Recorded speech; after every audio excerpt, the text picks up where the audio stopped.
Hello again, I am Jim Bob and welcome back to F1 Manager 24 Creator Team Career with Cadillac here on the PC. Tonight, round 7 of Season 5 and we're heading to Marina Bay for the Singapore Grand Prix.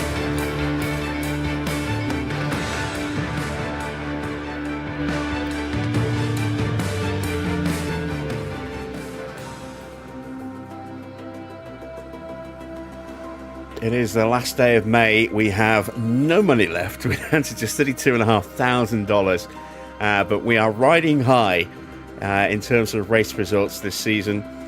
As you can see, second in the constructors' standings on 117 points. Max currently sits third with 80. Lando in 8th with 37. And, well, it's the all-conquering Fords again at the moment, but we're putting in a good shift. We're not too far behind Charles Leclerc, 23 points behind, a fair bit further, 47 behind Oscar, but it's still early days. It's only round 7. I don't think we're going to be fighting for the title this year. Our objective is to finish in the top 3. It's been steadily getting higher each season. It was 5th last year, 7th the year before that. This year it's 3rd. And I thought we'd struggle, but we actually seem to be doing quite well. And given that realistic racing does enable the AI to make more use of research, I am wondering how much actual car development we're going to see up and down the grid this season. Normally when we get a rules reset coming up, like we've got at the end of this year, a massive rule change, we tend to focus very heavily on research, and the AI will keep developing quite a lot, and we can gain quite a massive jump forward in performance at the start of the following season. Might be a bit different this time round, and I'm very curious to see if that is going to be the case. So looking forward to finding that out, I suppose, at the end of Season 5, beginning of Season 6. Let's see who's in the chat. We've got Gina, welcome back. Missed you yesterday. Farah's here as well. Joe, welcome. I think you're brand new, aren't you? Don't recognise your username. Daniel's here as well. John Howe, welcome back. Been a while since I've seen you. Gridiron is here as well. Been a while. Good to see you guys. Hello to everyone else who is lurking in the chat as well. Please do feel free to pop in and say hello. And let's get ourselves ready for tonight's Grand Prix, shall we? So, taking a look at the car. First off, you can see we've got a new chassis project we just got started. That's 4 weeks away before we can start to build it. We've got 3 research projects going through as well. And in terms of building stuff, we've got a couple of spare chassis because it's going to be a while until we get the new ones finished developing before we can start building them. So we need at least a spare. And I think one of those is already built, and that's the replacement. So this will be our one spare that we've got. We finally managed to get the new Mark II underfloors into manufacturing, but they're still a way away. And a couple of spare rear wings going through as well. If we take a look at the car, not a lot of spare parts. Front wing's pretty healthy. We've got a couple more rear wings just gone into production to make a couple more of those. We are still waiting on these, but they will give us a little bit of a downforce boost when we get them. And as you can see, we don't have a spare chassis, but we have now got both cars back on the Mark II. We'll have that spare in a couple of days. And then suspensions. We're a little low on suspensions as well. We do have a spare, and if worst comes to worst, we can always roll back a little bit. It would be nice to get an upgrade to our manufacturing this year, if we can. Just to unlock that 4th slot, because we only have, as you can see, just the 3 slots. But a garage upgrade isn't going to be cheap. Let's see. Yeah, it's going to be $11 million to upgrade the factory. So that might well have to wait for a later time. We do have to put a lot of money into next year's car. So let's see how that gets on. This is the weather forecast for tonight. Quite warm across the weekend. It is forecast to be quite hot. 32 degrees for Friday for practice. Saturday for qualifying. A little cooler at 31 degrees, but full sunshine on both days. So, I say it'll be a night race. So, and that could certainly be a factor, but theoretically, track temperature is going to be quite warm. And Sunday, air temperature will be a bit warmer, which suggests that the track temperature might be a little bit hotter as well. So keeping an eye on tyre temps will definitely be important, especially if we want to try and do what we did last night in China and maybe stop one time less than the AI and take advantage of us having the best tyre wear on the grid. Let's set some targets for tonight's Grand Prix. 13th for Max and 18th for Lando. And let's head to Singapore.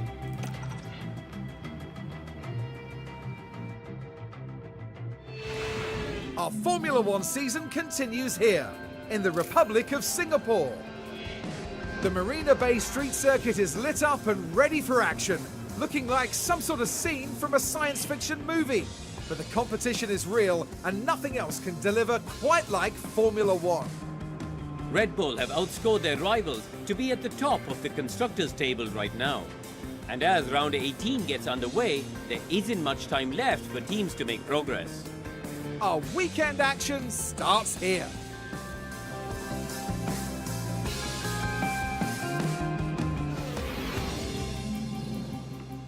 Evening, Victor. So we're going to be running, excuse me, we're going to be running a couple of new helmet pairings today. There's been an update to the 2026 Better Team Helmets file from Little Onion, which has added in a couple more teams. So I've updated to the 2026 variant for Mercedes and for Aston. So slightly different helmet combinations for those two. Aston will be the most notable difference. It's not a huge change to the Mercedes helmets, but the Aston helmet's very different from what we've seen in the last season and a half or so. Right, we are going to put Ugo in the car tonight. We'll get Max to sit that one out, give Lando the session.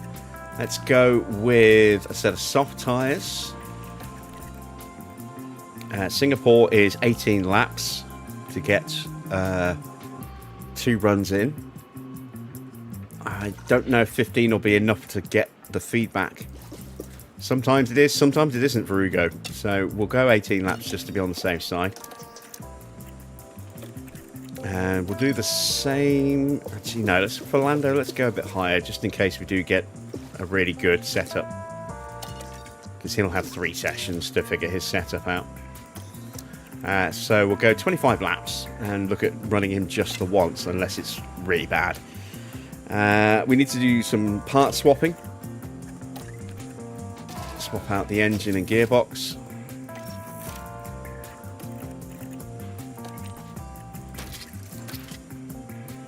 There we go. We need to do that for Max's car as well.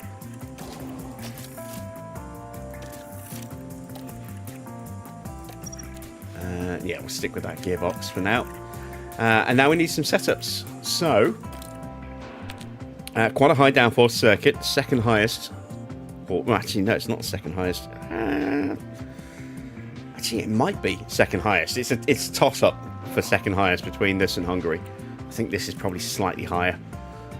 We're going to go with a 15.5 on the rear wing. And I'm going to start with a 7 on the front wing.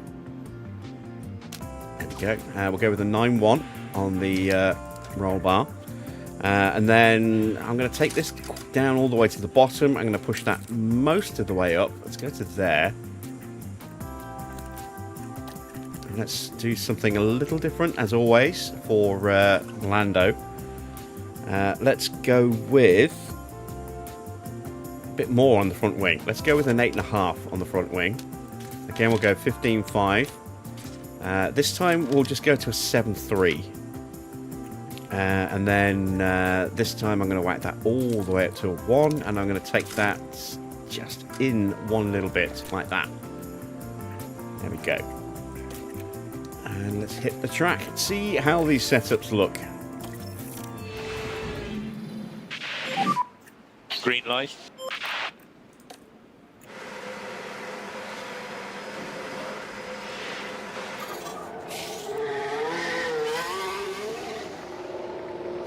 So, current track temperature is 38.1 degrees. And radio check. We're just going to be keeping an eye on this, basically. It's not going to affect us because we're running low tyre performance. And we'll be avoiding curves as well, as we always do, to look after the car And radio in check practice. when you can.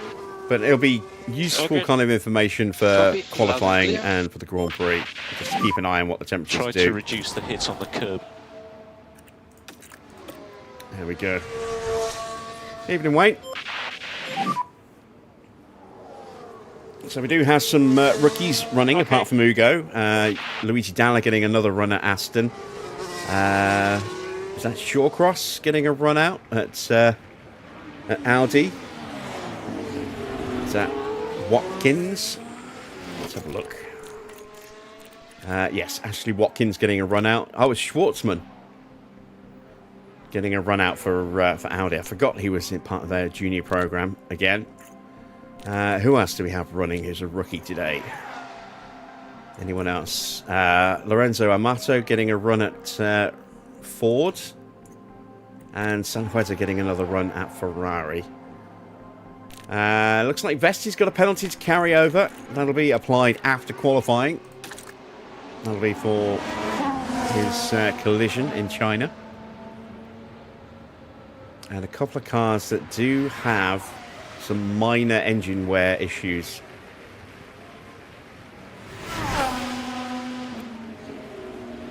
Alright, let's speed them up.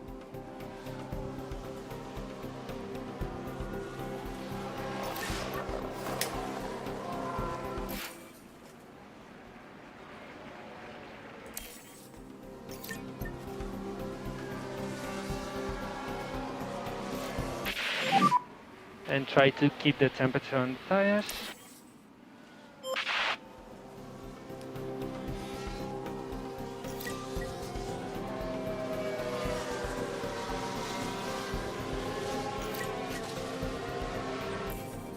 Oh, we have a VSC. Someone has had a whoopsie somewhere, and it's a Red Bull. There's VSC. Let's say a Ford, sorry. It's a Stay as Mato close who's to zero as you crashed. can. It's the Red Bull driver. That's Charles Leclerc's car. He's not going to be happy. Oh, and the car with a nasty crash. Oh, especially because he hit hard on the Team won't rear want to see corner that there. happen again in these So practice that's sessions. potentially going to do some engine damage there. And look at the team there. They all knew what that moment meant.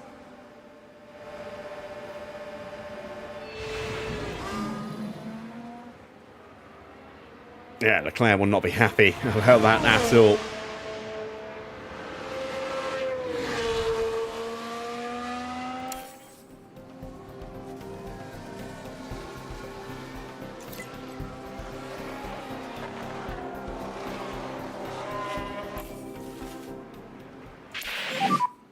VSC ending. All right, about halfway through the feedback run.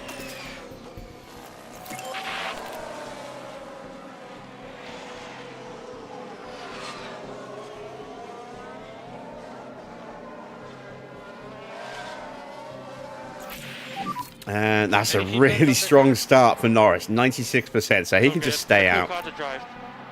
Understood. A little bit more time needed for Ugo. That's 4 out of 5.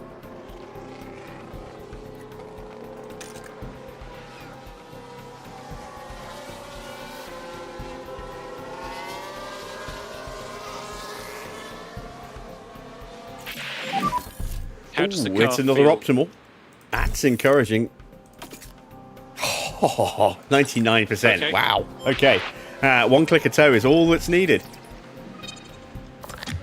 Which way do I go, though? That's the question. 50-50 chance of getting it right.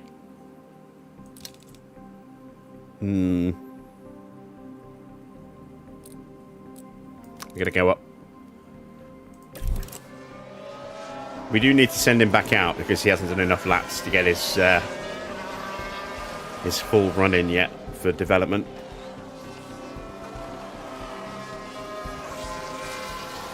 But he did do that in 15 laps. That's good.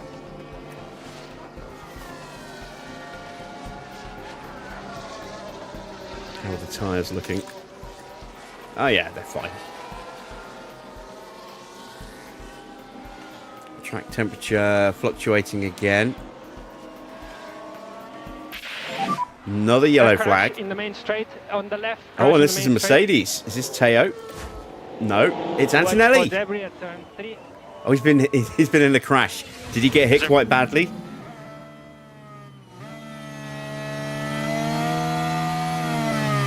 Oh, he actually did. For a change. The team glued to the monitors. Colapinto's like, and coming through, watching their coming through. hopes crumble away.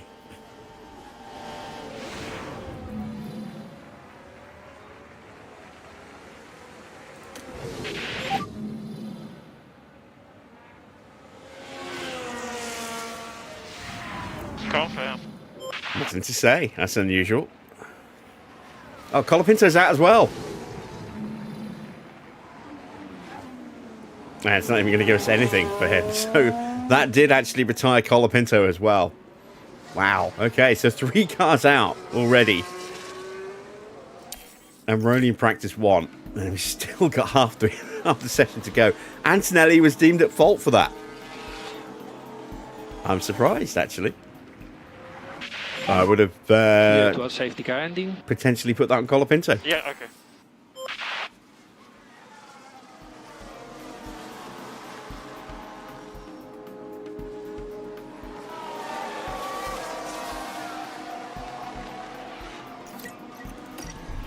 So what do we need to change on Norris' car? Okay, I'm going to go like that. And see if just doing that on its own is enough.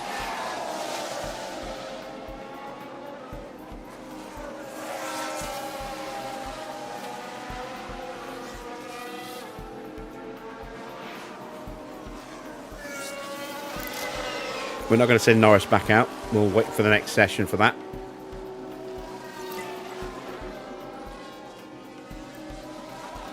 And we'll be calling Hugo in as soon as he hits 5 out of 5.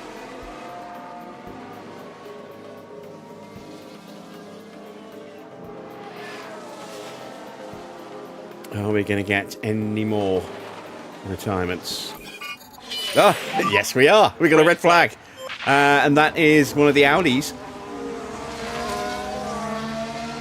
So this is what happened. And that's ended the session. So we don't know which Audi it was. Didn't get the chance to see. It might have... That could have been either. Really. But, yeah, one of the Audis crashing out. Let's see... Lap history. This might not tell us what we need to know.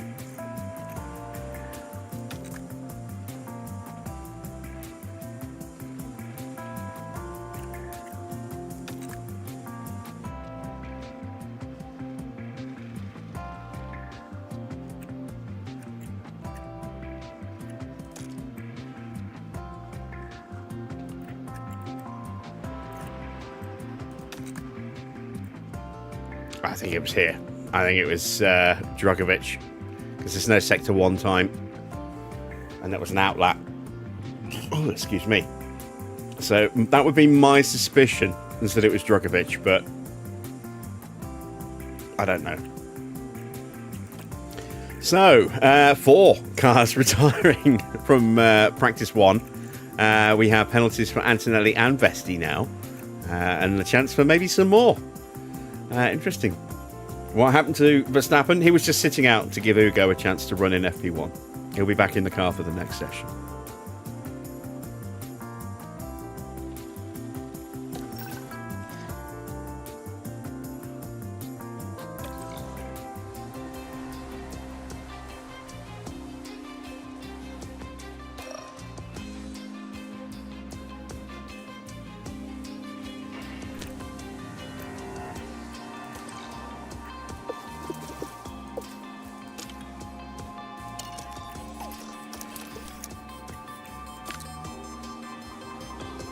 Looks like we went the wrong way. Oh, no, wait, no. Yeah, no, this wasn't it? This was at 99%. So let's go to a 0.85 instead, because that was still wrong. So that should theoretically be spot on now. Let's go with 18 laps for Lando.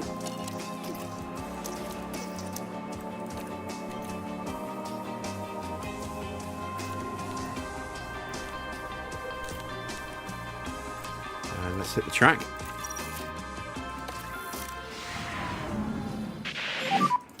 Green light.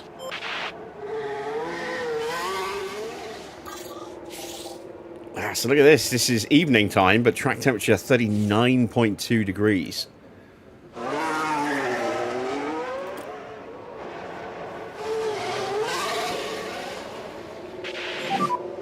And if possible, some full throttle will help for tire temps.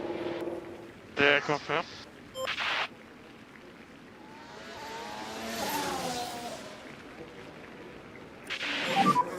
Brake warming reminder. Yeah.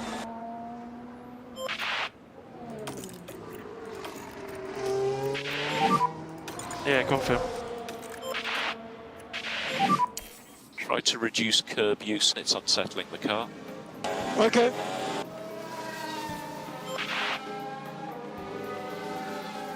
So Doohan's back in the car, as is Ollie Bearman.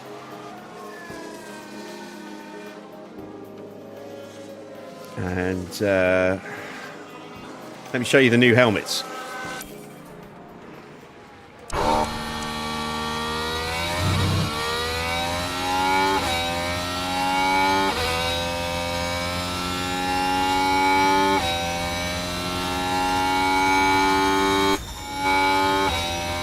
They're running. It's because I haven't. They're both running the same helmet. Damn it! I haven't gone in and changed it, which means we might have the same issue at Mercedes. Had a shaky cam in the pit lane for a second. Then I will fix that at the end of this session, because otherwise I'll just forget to do it.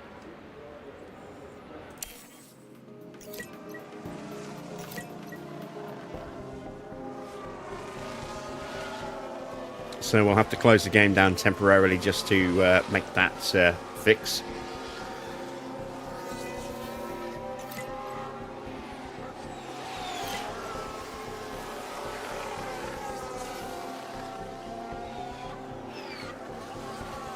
Both cars will be trying to run both helmets at the same time, which is why they're both showing identical helmets.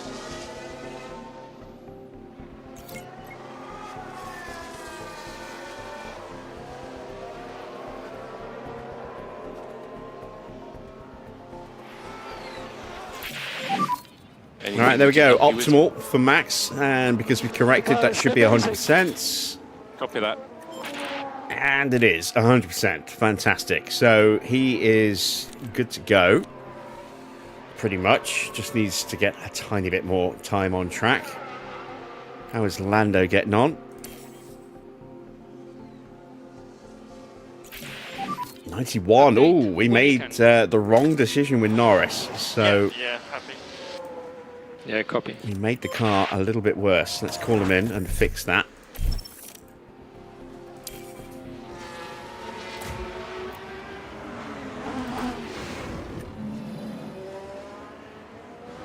I cannot push. Something is strange. So Science's issue will get sorted at the end of the session. They'll swap out that engine part. Let me pull in. And we need speed limiter on, speed limiter on. Stop in front of the garage.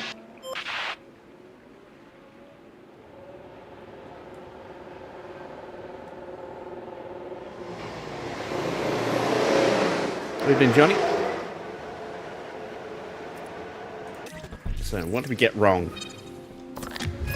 Alright, so I'm guessing I went the wrong way. Let's try doing that instead. Let's see if that's better.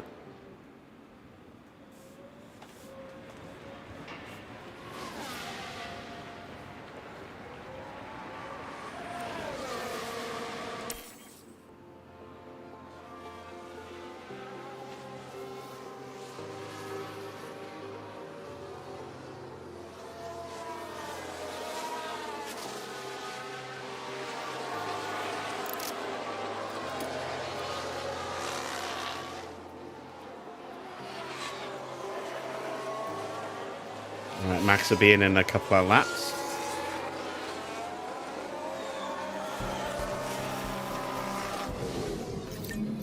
But the car's definitely not happy. Surely some kind of fault. Something going on for Hadjar, and that engine part will get swapped out after this session as well. So that's worked out quite nicely for them. They'll get the new engine part in before qualifying, so no risk of a pit lane start.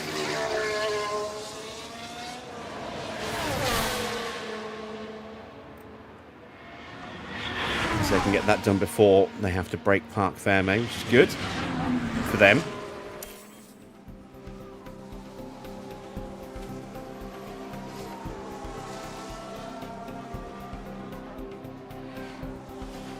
There we go, Max is in. So let's take a look at his prep level. 99%. Let's send him out just for a few laps. Let's put him on a set of mediums. Just to get those used.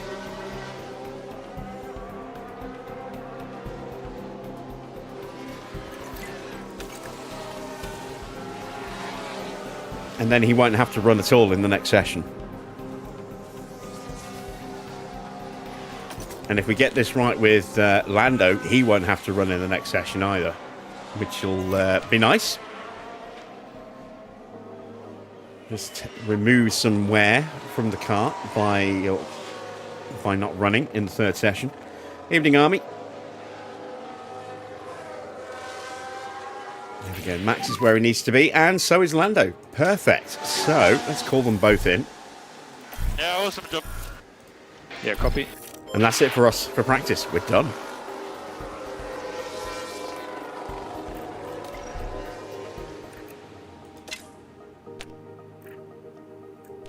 Prep level at 100%. Yeah, no need for us to run again.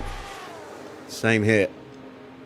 So we can spend the rest of practice just enjoying ourselves, having a choc ice in the back of the garage, a la Kimmy.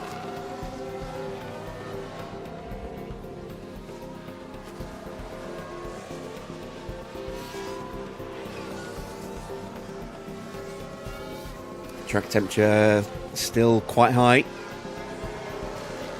Heading back up over 40 degrees maybe? Not quite.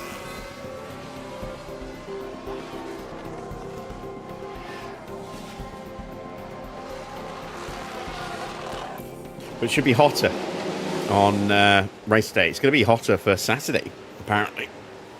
And then hotter still on the Sunday. What's the aim for tonight? A good double points finish would be nice. It is quite a long race, so I don't know whether we'll be able to, without safety cars or anything like that, I don't know if we'll be able to challenge for podiums, but we'll certainly give it a good go. It is a little harder to overtake, but conversely, it'll be harder for us to be overtaken. But yeah, I think getting two cars into the top 10 is definitely a viable target for tonight. Right, third and final session. We'll just double check. So we've given back a set of softs, mediums and hards. So yeah, we stay in the garage and just give back two sets of softs. And again, a set of softs, mediums and hards given back. So again, we can sit back in the garage and keep two sets of softs and a set of hards for the race, and have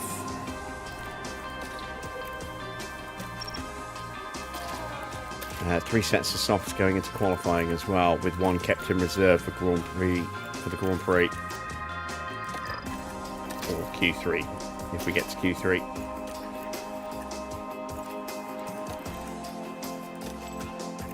So we fix that car. Let's do Max's as well.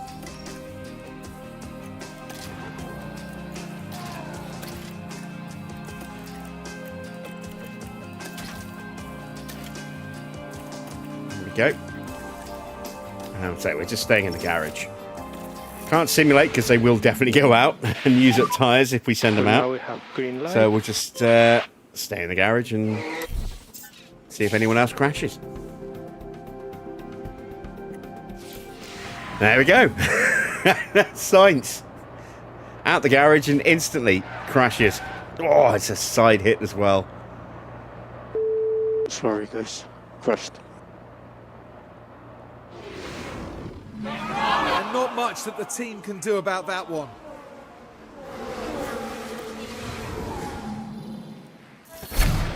Red flag. That's 20 minutes of the session gone, so there'll be less than 40 minutes when we come back.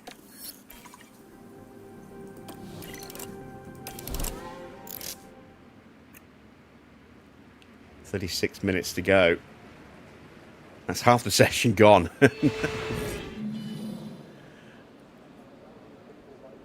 I was going to send Max out then. We don't need to do that at all.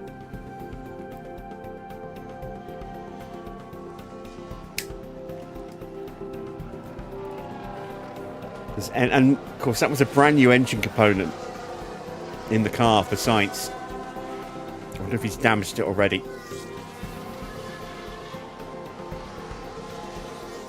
We need to dig into that. He won't tell us because he didn't even complete a lap.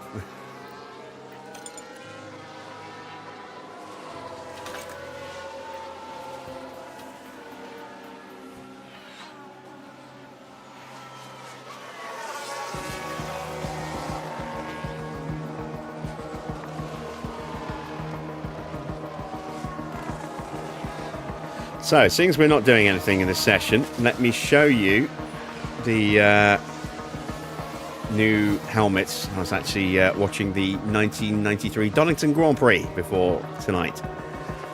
So, let's go in here.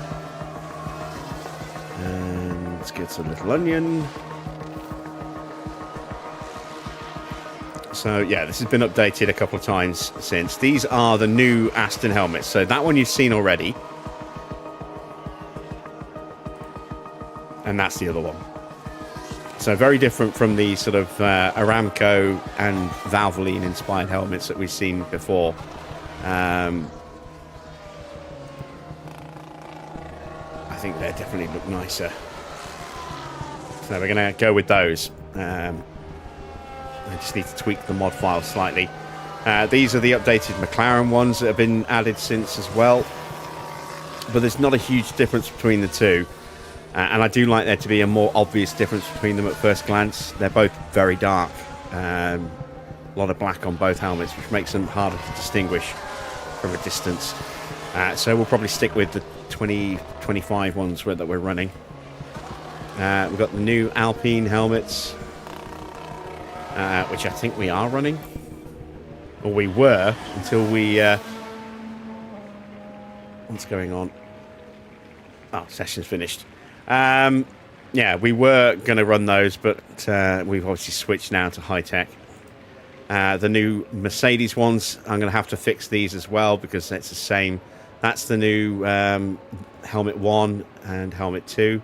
Not massively different from the ones that we've already got in, but just slightly updated with better, more up-to-date sponsoring. And then the Audi ones that we are running. And the Ferrari ones, which we're not running, just because I don't know, just not a big fan of this particular helmet here. I like the white one, not so much the black one. So the red and black one. And we've already got a white helmet from the 2025 pack with a darker horse on the side. It's less of a ghosting on it. And then I think it's a yellow and black helmet for the second helmet. So yeah, we are done. Let's just speed time up so we can come out of this.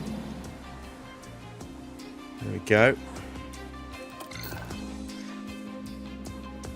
Practice is done. Both cars prepped and ready. And when we come back, we will do the mod stuff. In fact, actually, I can't. I've got to close the game down, haven't I? I was going to say I'll do it while we're in the cutscenes, but I can't.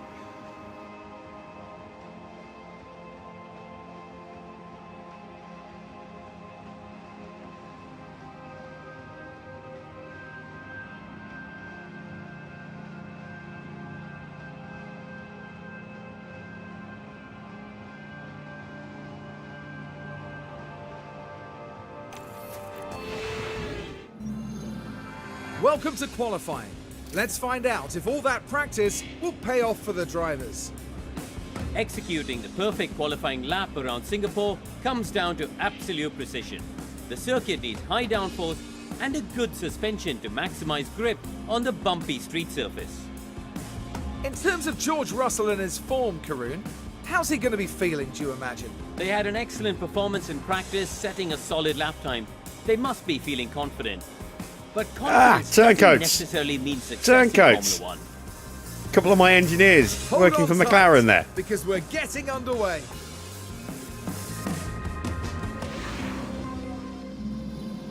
I didn't send them there, so are they moonlighting on the side? Are they giving away secrets of my tyre wear? Must investigate. Right, let's create a save.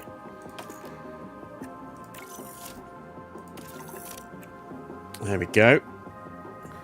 And we'll shut the game down.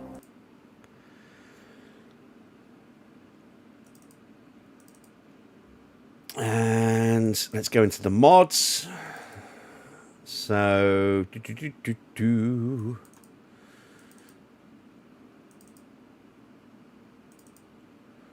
all right.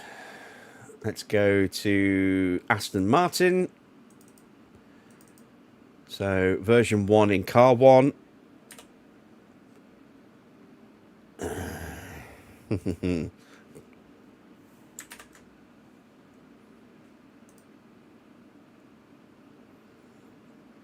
Formula 1 hasn't completely closed down yet. Just end that task now. There we go. Right, so car 1, helmet 1. And then car 2, helmet 2. That will sort out the Astons. We'll have to do that for Mercedes as well.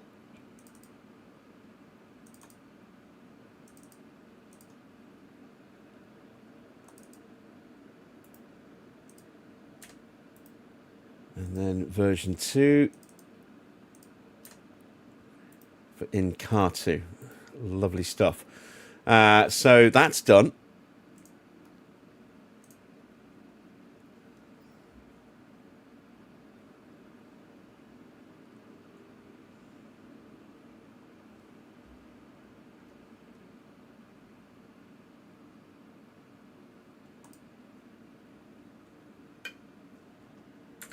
And that should now fix those helmet issues that we were having.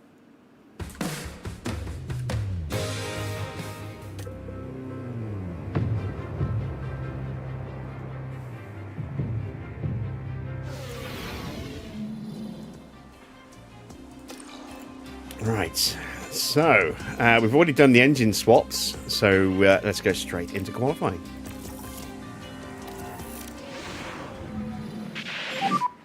Green light.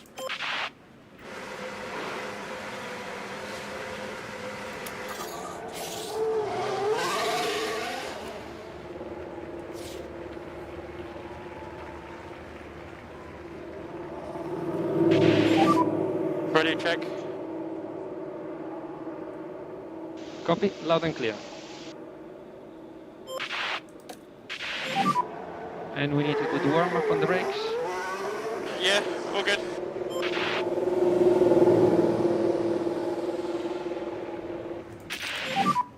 Radio check. And so Lawson's coming out, Yep, and radio's he very good is for us. running the version 2 helmet. Look, there it is, the dark, very dark green with yellow trim.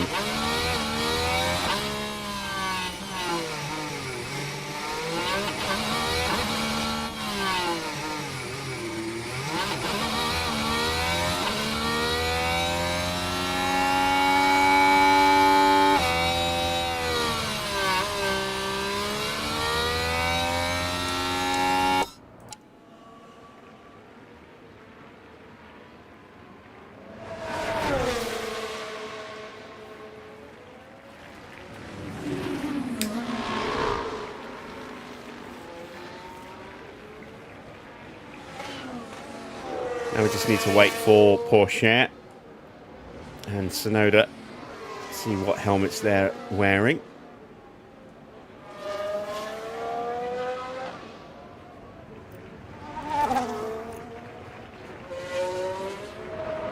All right, Max is about to start his... Good. No, it's Norris who's about to start his Clear, lap. track clear. And charge button off for last corner. Charge button off. Sainz coming out of the garage. Don't get in the way. Don't you dare get in the way. Right, we got through just in time. Gap is good. That was tight. That was very tight. Okay, mode push, and you are good to go.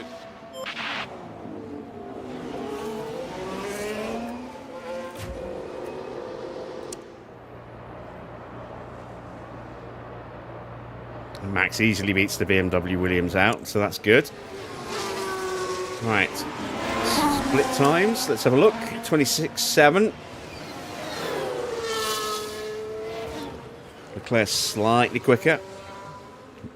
Max will be third, and then Piastri fourth. 26.6. Evening, Tony. 26.5 for Oscar. Although he might have got a little bit of a toe going past that Williams on that straight there.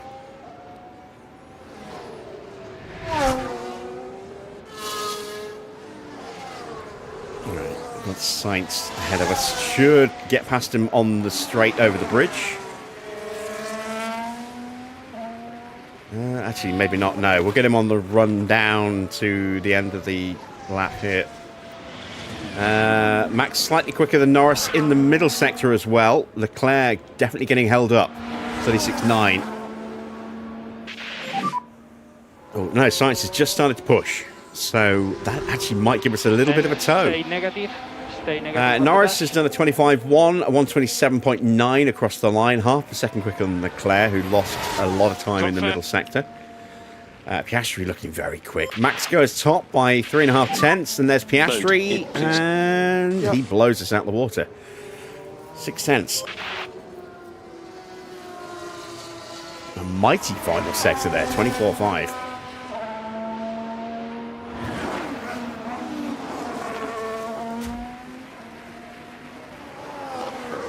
So there's Lawson. Porsche's on track, and is he still wearing red, or is he wearing the other helmet now? He's switched to the other helmets.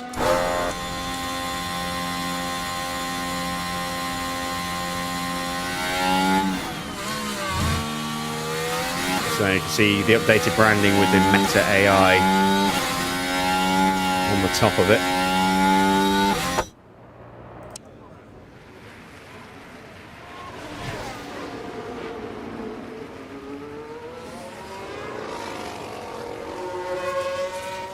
I might swap that helmet round, put him back in a red helmet for the next race.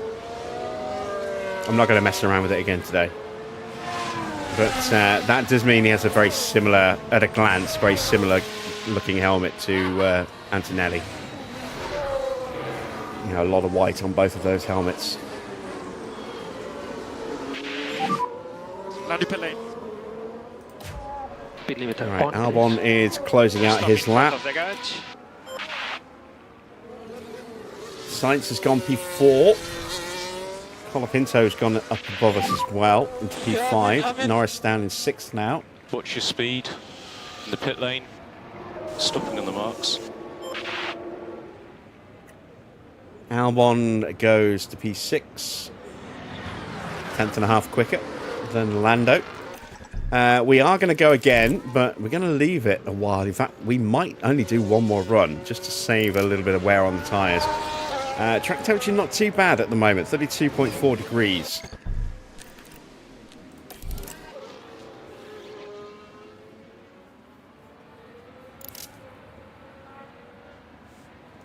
And let's see what Teo can do across the line. It's good enough for P4. Just a fraction slower, 13 thousandths slower than Max there. A couple more cars coming out of the pit lane. That is Lindblad and I think one of the Audis. Yeah, Jack Doohan. Drugovic is halfway around the lap. There he is. behind Sights, who's on his way back to the pits. Yuki is out there now, and this is the alternate helmet for Yuki Tsunoda, which we saw in practice. So again, just makes it a little easier to see at a distance which driver's which.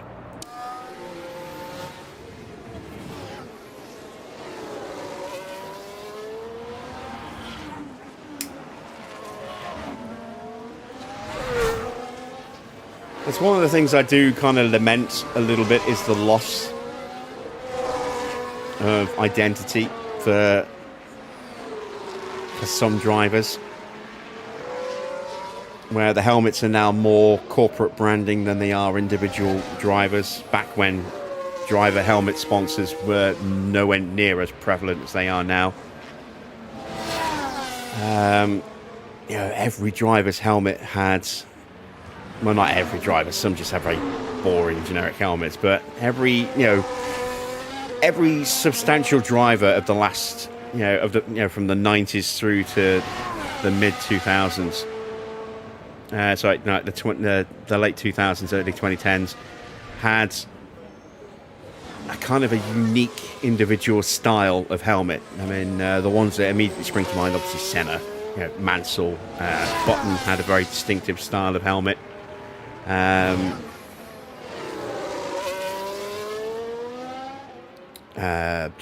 Schumacher, obviously.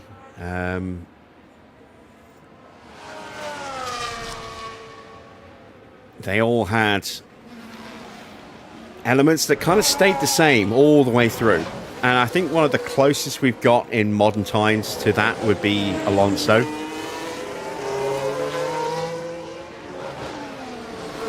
But there's so much more corporate branding and team branding on a helmet these days.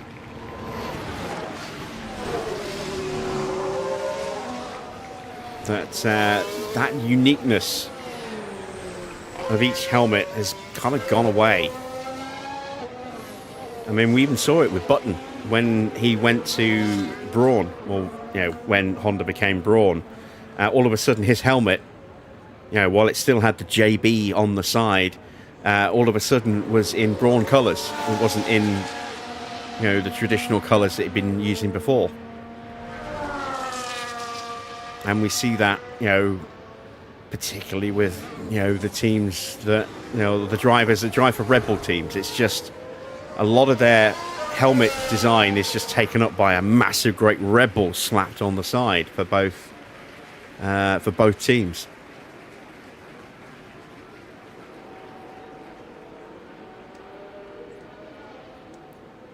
There is less individuality in the helmets these days, which is a bit of a shame, I think. But like anything, it comes down to money. Helmets are valuable real estate these days.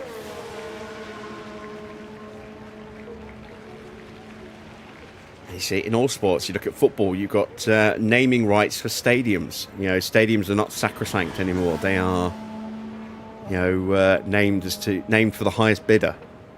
You have a main sponsor for your kit, but you also have a main sponsor for your training kit, and you have secondary sponsors for various different other things as well. It's that there's wherever you can maximize squeezing money out of sponsors and thus consumers, it will be done. So it's a bit frustrating.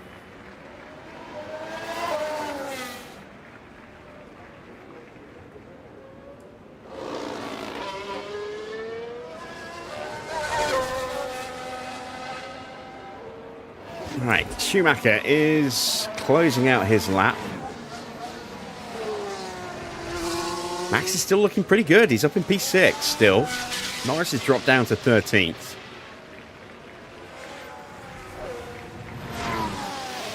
See where Schumacher goes. He goes to P8. Freddie Vesti will be next, I think.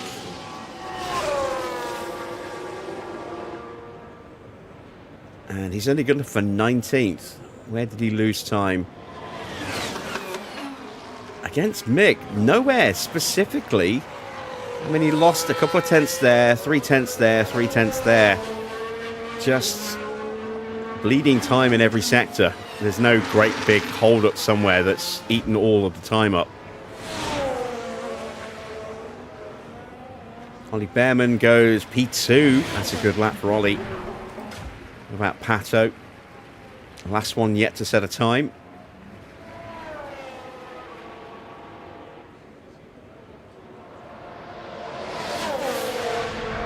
And he goes 19th.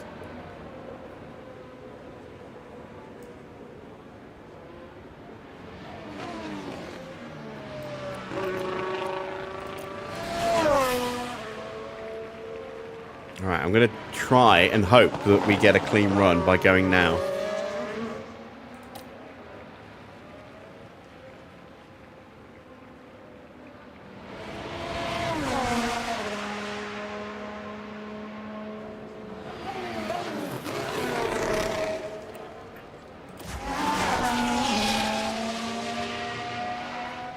I don't think there's anybody who's actually out there pushing at the moment. Possibly Yuki.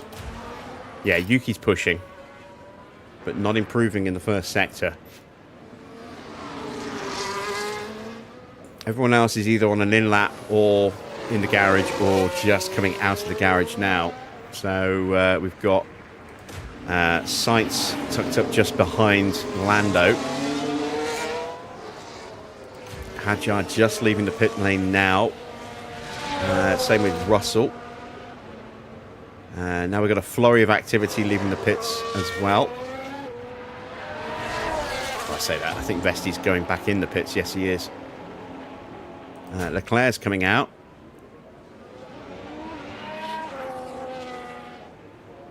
There's a lot more cars coming out with 4.5 minutes to go than I was expecting. And I'm a little worried that we're going to get traffic that we weren't expecting to encounter.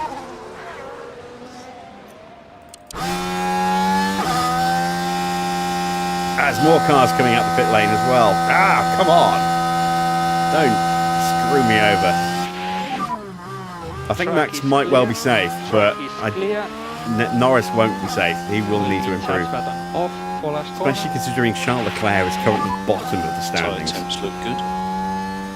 He ain't staying there. No traffic issues. You are good to go.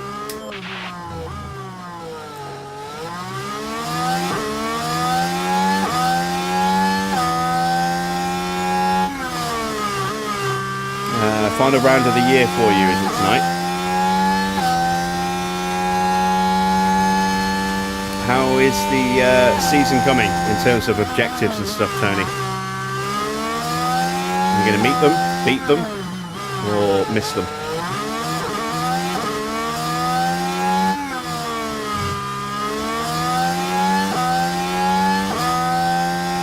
No improvement from Norris in the opening sector.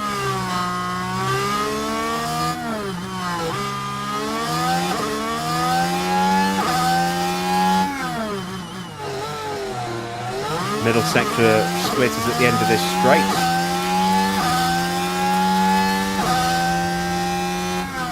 No improvement there either. I don't think Norris is going to improve.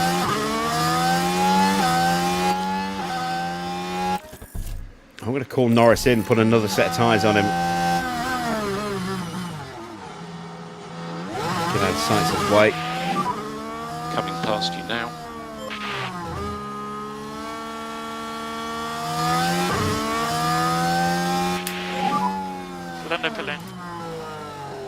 Speed limiter on. Max isn't improving either, but again, I think he's safe. Leclerc just went purple in the first sector. You are currently P7. Excellent lap. This is going to have to be a really quick turnaround.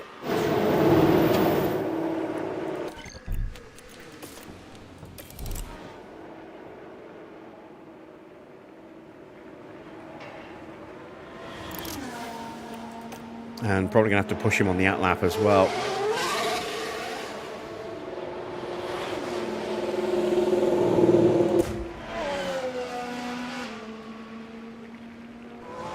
So Russell is top. Leclerc is looking like he might be about to go top. Watch for traffic.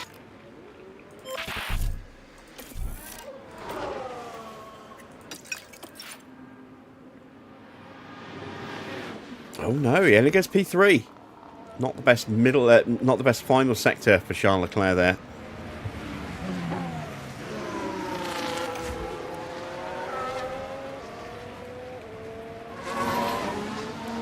Norris in the danger zone. Doohan puts him in the drop zone.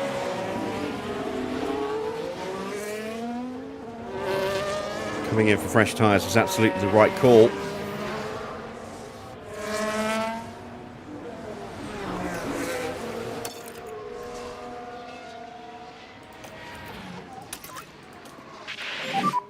No lift off needed. You are doing a good job. Yeah, okay. I'm in. Make sure your limiter is on. Stop in front of your box.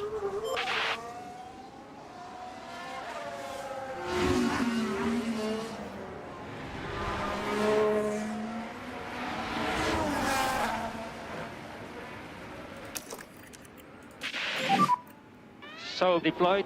All right, we'll get across the line with about 19, 18 seconds to go.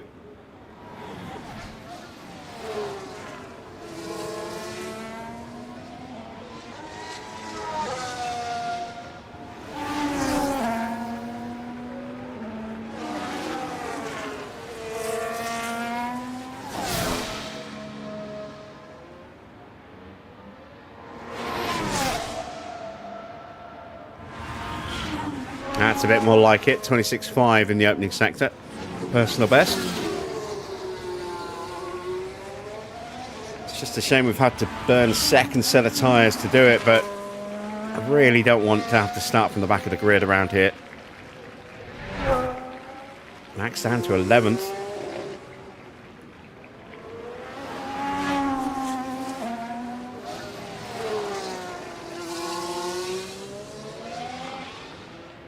You'll miss the ejectors with the board are happy. Well, that's the important thing. As long as the board's happy, you'll be safe. You know, you don't get sacked for failing objectives. You get sacked when the board loses confidence in you.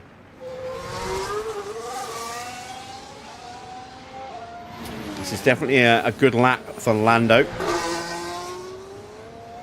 This should put him on par with Max, maybe slightly above Max. Max is safe. I think Lawson's done. Lawson's out. And Lando goes just behind Verstappen. So we're 13th and 14th and through to the next session. Albon, Tsunoda, O'Ward, Lawson, Gasly and Drugovich will be eliminated from Q1.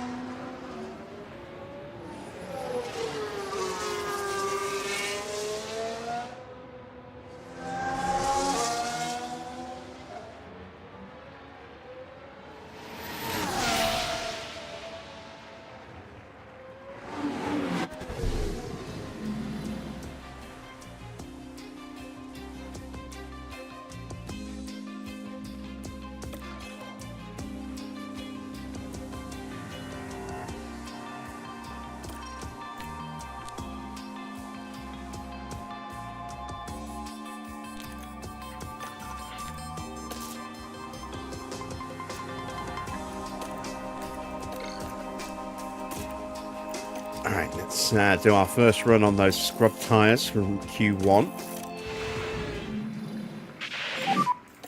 So now we have green light.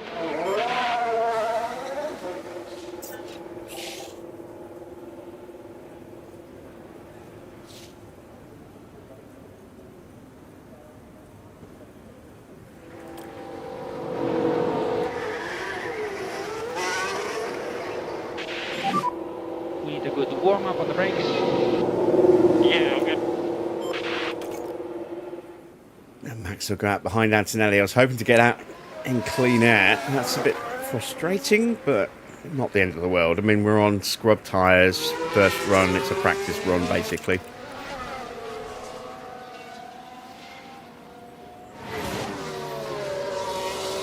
And I wanted to be second on track with Max so that he had a chance to go purple. Might well get pipped by Antonelli.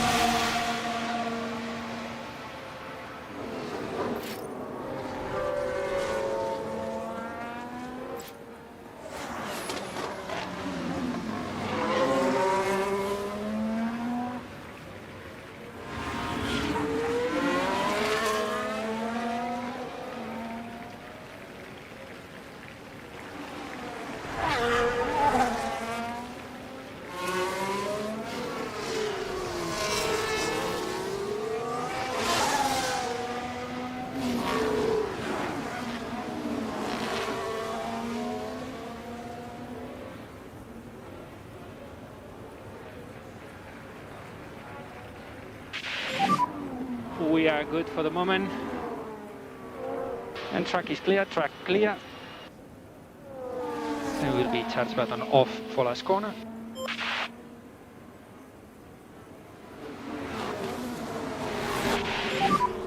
Tyre temps are good. Norris is away. Track is good. Good to Looks go. like he mode got push. through turns 1 and They're in 2, a good position. just in front of Colapinto there. Let's see what his split time looks like. Oh, damn it. Max loses a little bit of time there. Thank you, doing.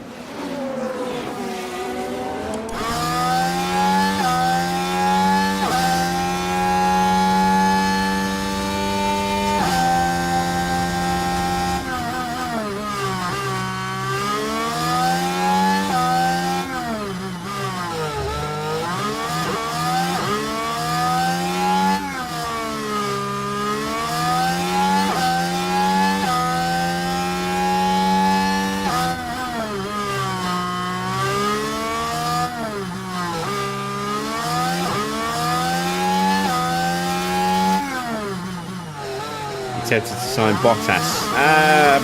It'll cost you. Bottas will probably cost you about 15 mil.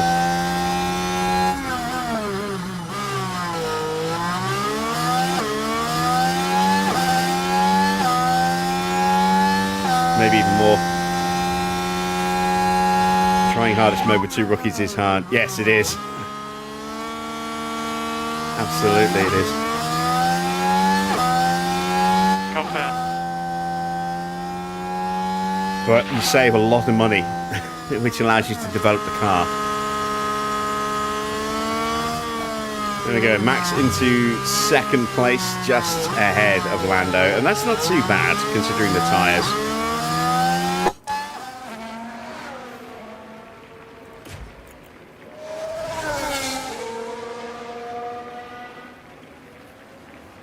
It's a good first run. Put a bank of time on the board.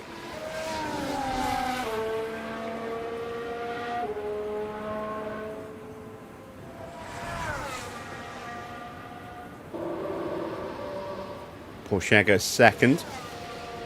A couple of tenths slower than teammate Kimi. Vesti again, look, just bleeding time a little bit throughout the sectors. See what his final sector is. Yeah, again, 2 tenths there, 3 tenths and 3 tenths. Just like in Q1.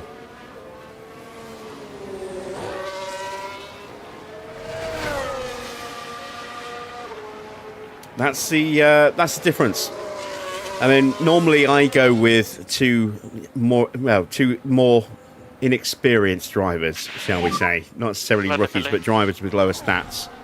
Speed limiter on. That cost a lot less, and it gives me the money to try and build the facilities up and put a lot of money into developing the car. But this time around, I thought I'd try something different and go with very high-rated drivers that cost a lot more money, but will get better results. But the downside is that you have no money to invest in the facilities or spend a lot on part development. So you Stop on the marks. You gain more immediate results, but you potentially do more long-term damage by not being able to compete in the arms race over a long period of time.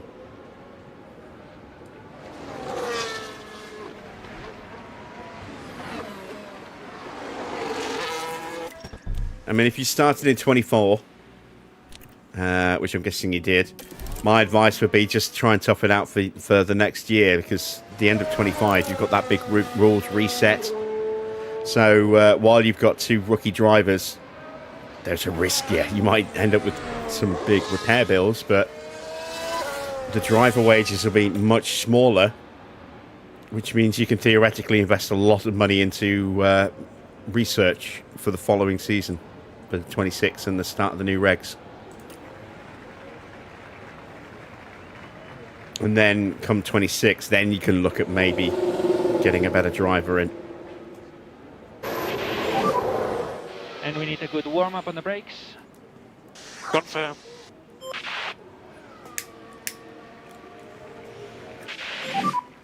Reminder for brake temperature. Yeah.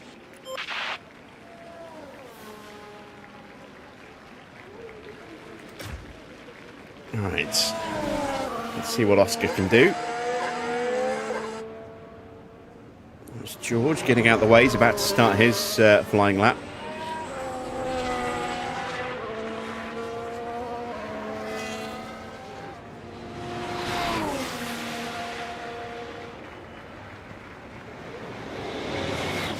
And that's third place. Actually, no, George is on his way into the pits, isn't he? Here comes Charles Leclerc with Carlos. Oh! Huge hit. That's a massive hit for Charles Leclerc. That has absolutely destroyed that engine, surely.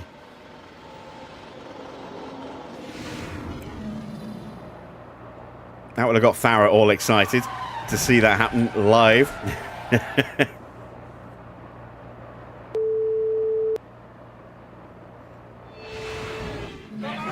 not much that the team can do about that one.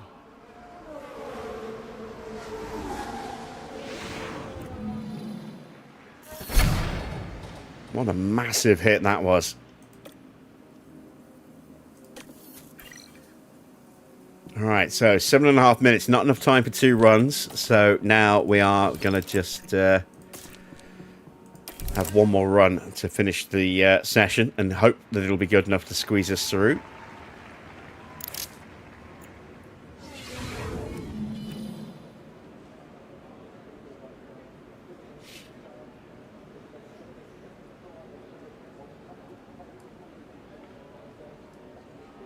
And that was a huge hit for Charles Leclerc there.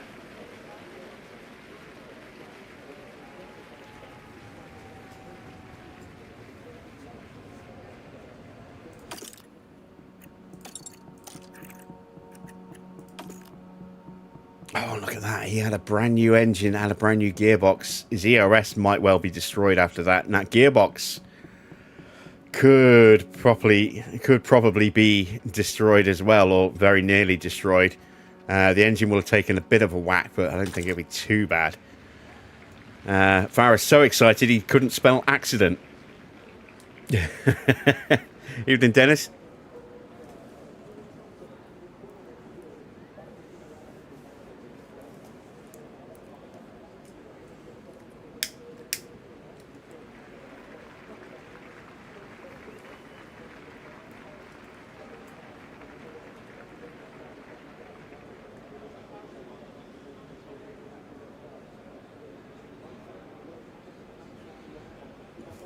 I thought somebody would have got out by now.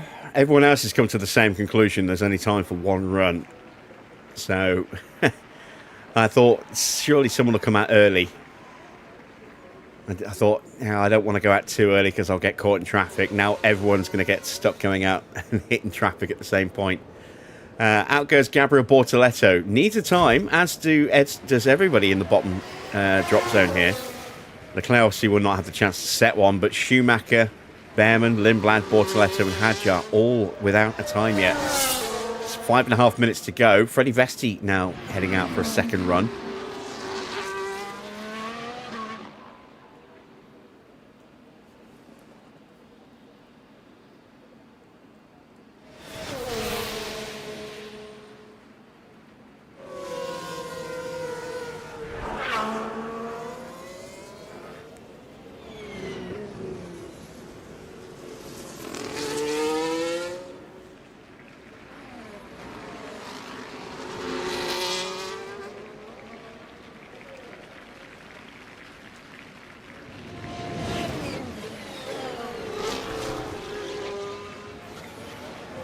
Now we're seeing a bit more activity. Russell and Antonelli, Colapinto, Doohan and Vesti.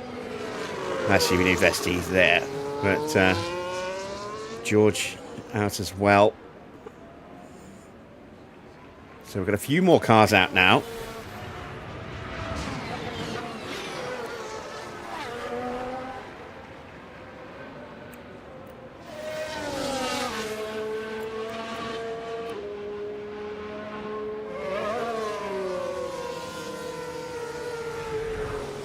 Still, there goes Lindblad. and Schumacher. They're going out nose to tail.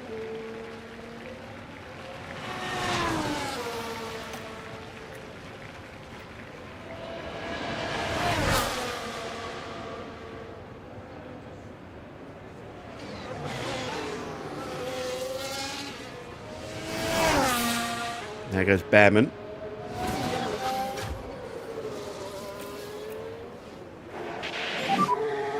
And if you want, you can go to mode warm-up. Confirm. So a chance of getting both cars into Q3 here.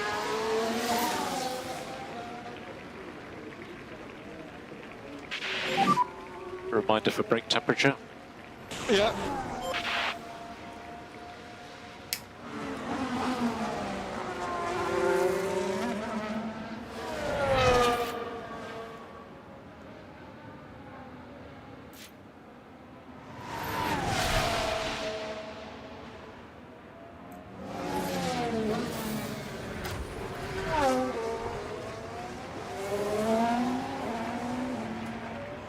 What engine do I use? Don't forget I'm on PC, so I can actually add in custom engines, which we are doing. I'm using custom Cadillac engines now. We used Ferrari engines for the first 2 seasons, 26, 27, and then I think 28 I popped in the Cadillac engine for the first time. Yeah, Cadillac 28 and 29, and now 2030 it's the 3rd season of the Cadillac engine. So watch out for the next car. And tire temperatures are good. And track is clear, track clear. It will be mode push for last corner. Mercedes engine's pretty good. I mean, it's the least powerful engine Good to go. of the top 3, but the most reliable. But it does generally tend to have quite bad acceleration, so I find a good compromise is generally the Ferrari engine. It's got a little bit more power, better acceleration, negligible kind of reliability in a couple of areas.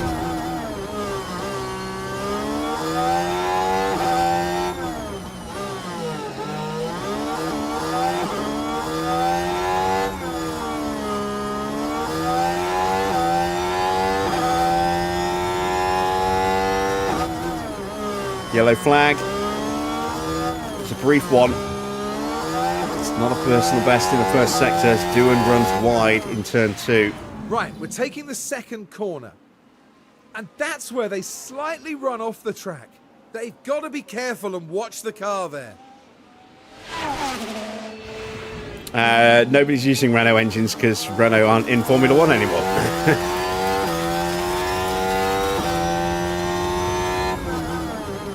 I've basically point matched the Renault engine to Cadillac so that when it comes to choosing our engine in game, we can click Renault for the cost, and then the stats match the custom Cadillac engine.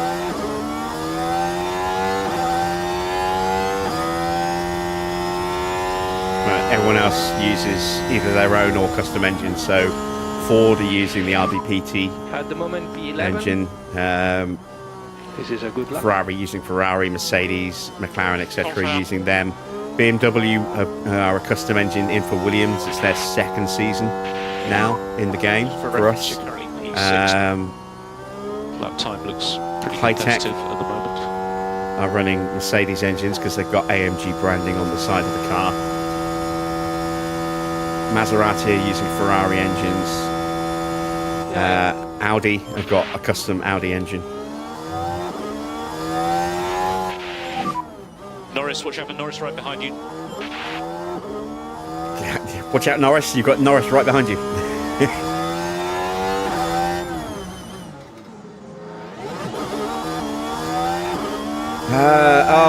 Norris didn't make it through. Damn it. So he's chatting away. I had completely blanked on the fact that we'd actually set time. So Norris is out. Max is through at the moment. Porsche is the only one who can improve and knock us out. So we're safe. Looks like Norris is going to finish P15.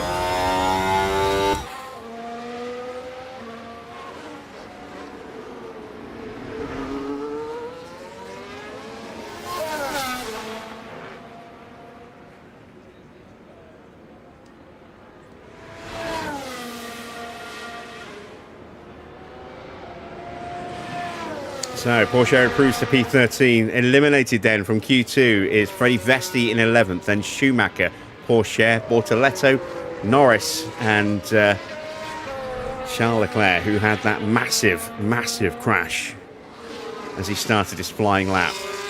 In fact, no, he's finishing his lap, wasn't he? Never crossed the line. Max has made it through into Q3, which is nice. Let's see if we can actually get a good qualifying position for Max.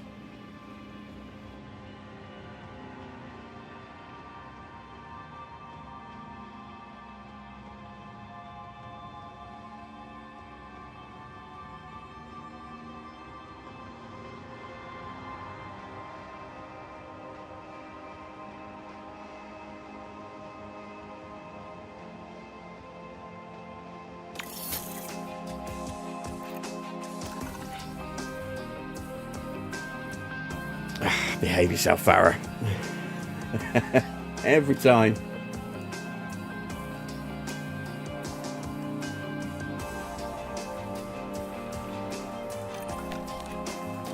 Right, we're into Q3.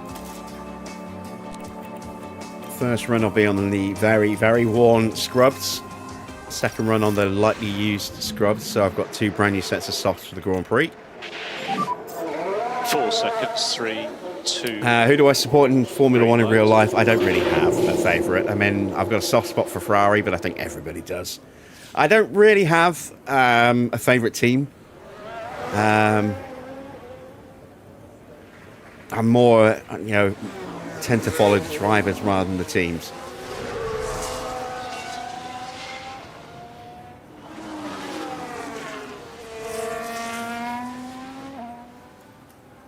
But I mean, I've followed Formula 1 for nearly 40 years now, so seen a lot of teams, a lot of drivers.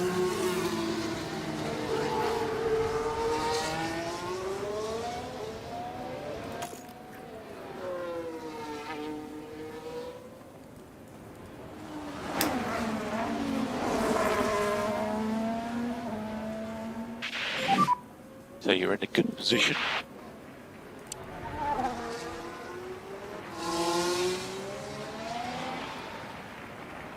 Yeah, 80s and 90s. 90s probably is the golden era for me. There was so little on TV in the 80s. And even the early 90s, we didn't see every race.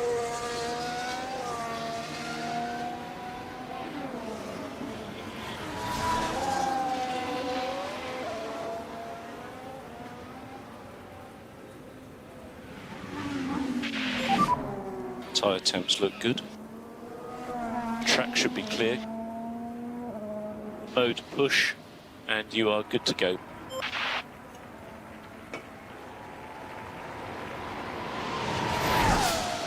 So not expecting to set the timing screen alight here.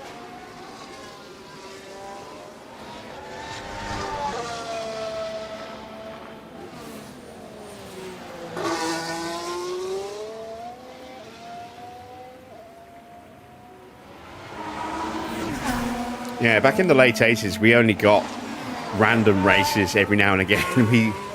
We certainly didn't get anywhere near a full calendar. I think we were lucky to get half a calendar of Grand Prix actually shown on TV. It wasn't until I think the early to mid 90s that we actually started to see every round of the championship on TV.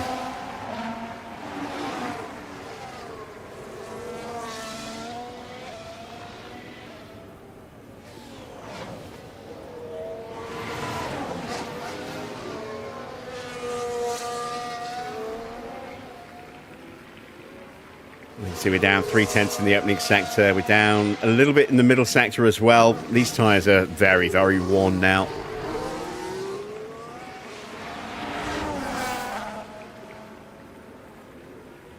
But at least we're getting a clean run.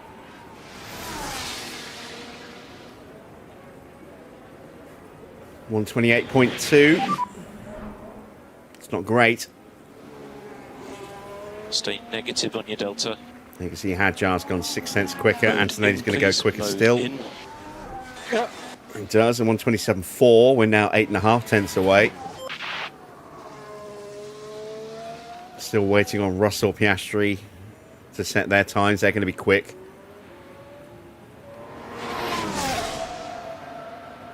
Potentially the Ferraris as well. And we can't necessarily discount Lindblad either. He's been quite pacey this year.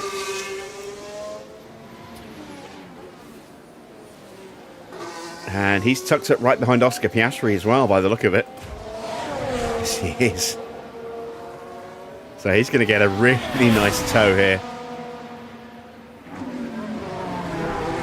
Goes purple in the first sector.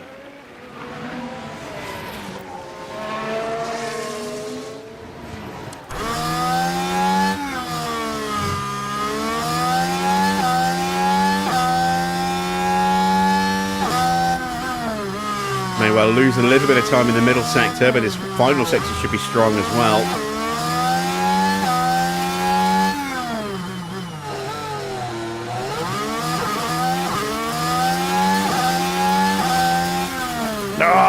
Oh, poor Lindblad.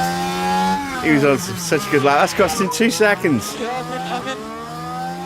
So limiter should be on now. Stop on the marks. So at least Max won't be bottom this first round of runs. Sainz hasn't left the garage yet, so Sainz may be only making one run here, if he's running at all. Bearman's only just quicker than us. Lindblad a second slower than us. Here comes Colapinto.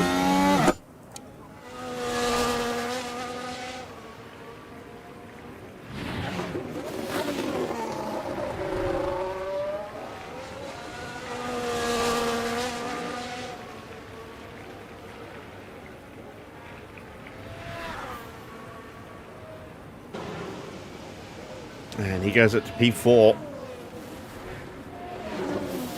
Still no sign of Sainz.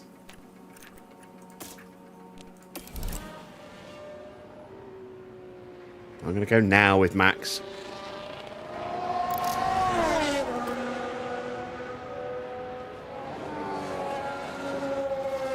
Hope that I get a nice clean run.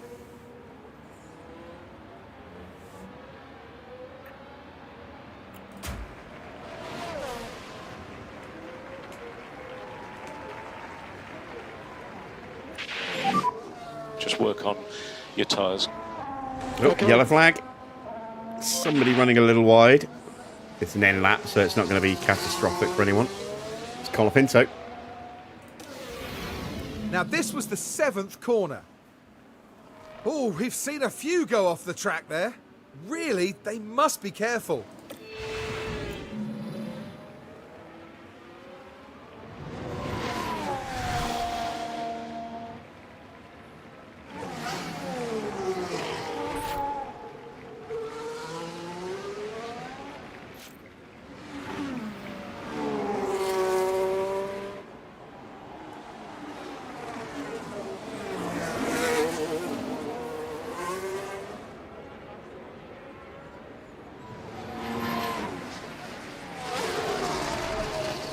Can we get round and start the lap before anyone comes out? That would be the ideal situation. Pit lane's quiet at the moment. There's people pulling back in.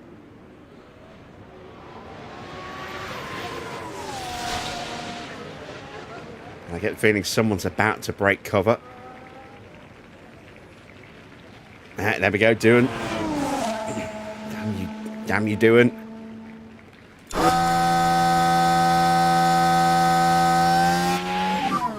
Still no sign of Sainz. Good to go, good to go. I wonder if Sainz has got some kind of issue that needs to force a pit lane start. he doesn't come out at all, that's going to be what the problem is. He's going to have to do a pit lane start, so there's no real point running.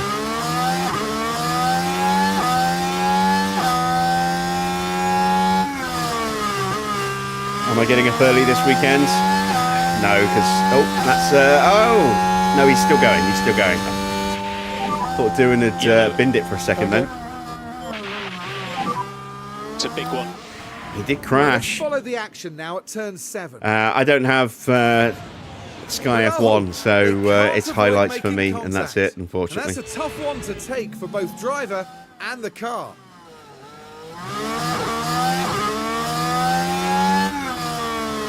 Right, 26.4, opening sector, it's not bad.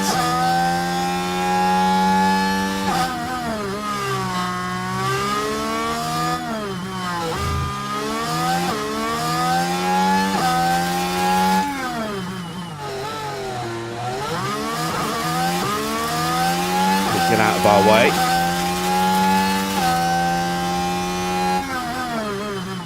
So the 6.5, no improvement in the middle sector. Shame. I think Sainz might be sitting out.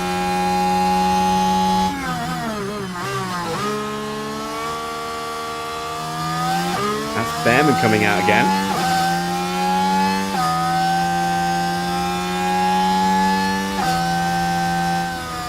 Right, so improved to P7, found 3/10.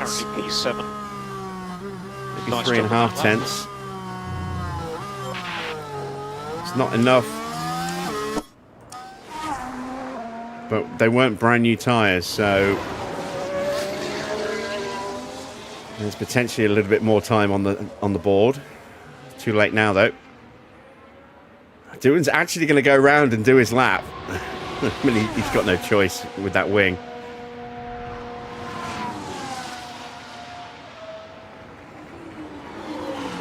I think Ferrari are looking like they could do pretty well. So, sorry, Farry, you might not enjoy Sunday. I'm seeing more and more talk online that Aston won't even complete the opening Grand Prix.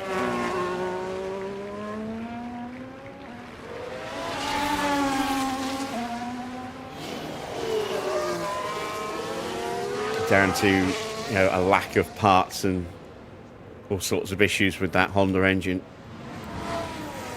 Hadjar just went purple in the opening sector. Yeah, Sainz is sitting this session out. So, pit lane start for Sainz then.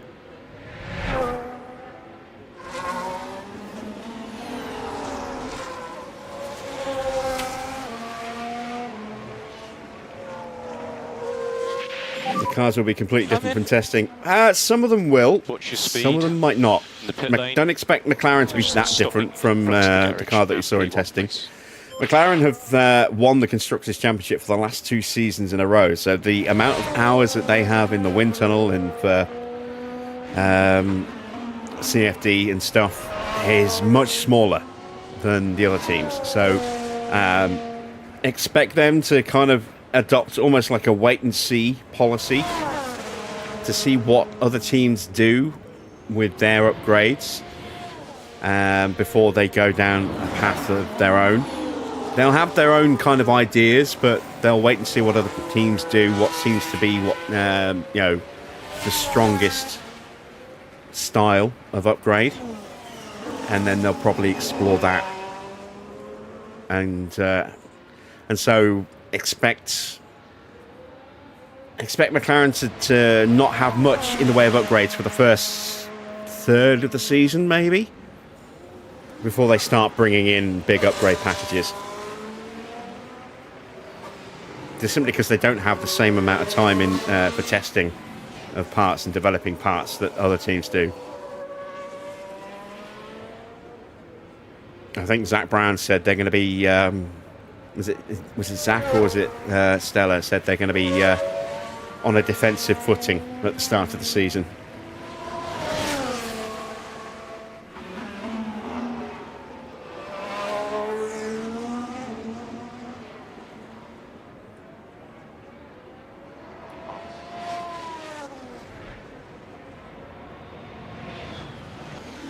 All right, there we go. Qualifying is done. Antonelli has stuck it on pole ahead of Oscar Piastri. George will be third. Lindblad fourth. Bearman in fifth. Sixth for Hadjar. Seventh for Colapinto. Eighth for Doohan. Ninth for Max. And Sainz is going to be at the back of the grid, starting from the pits. Starting from right there.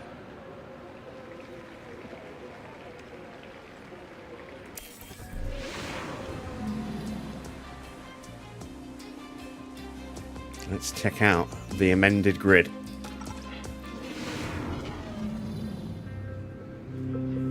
Welcome back, everyone. The final preparations are now being made as we head into the race. The walls around Singapore force the cars close together, and even the best can waver in the tight spaces. Back in 2011, we saw Lewis Hamilton clip Felipe Massa as the two battled it out. There were certainly some words exchanged after that one, as I'm sure you recall. Singapore streets are a constant challenge for drivers where one lapse in concentration can easily see them hit the wall. Downforce is the name of the game here, and teams will need to add as much as possible to gain an advantage. Race day has arrived, and the time has almost come for these drivers to fight it out, wheel to wheel.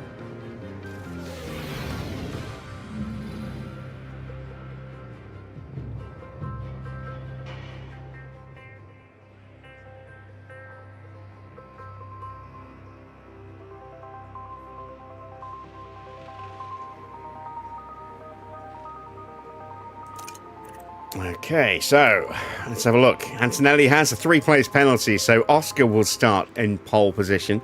Alongside him will be George Russell. Lindblad third, Antonelli down to fourth. Then Bearman from Hadjar, Colapinto Doohan, Max ninth. Alongside him will be Mick Schumacher, promoted into the top 10. Then we have a 3-place penalty for Freddie Vesti, which will drop him down to 14th.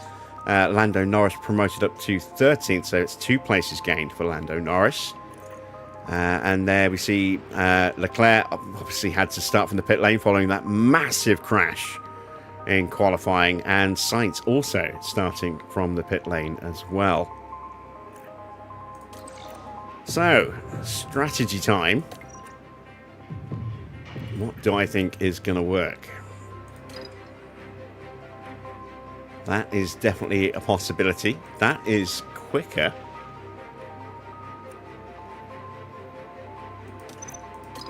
Which does seem a little odd.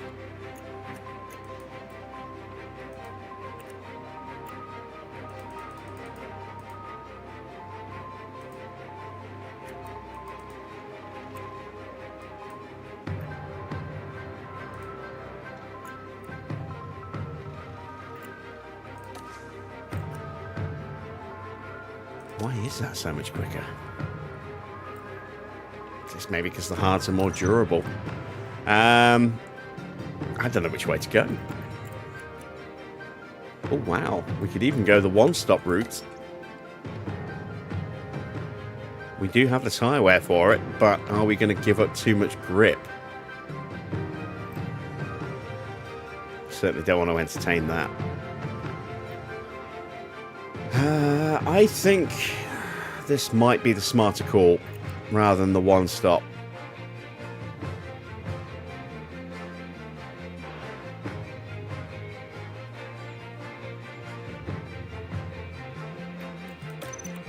Because I can always do that as well. It's tight. It's very tight. I don't know what to do.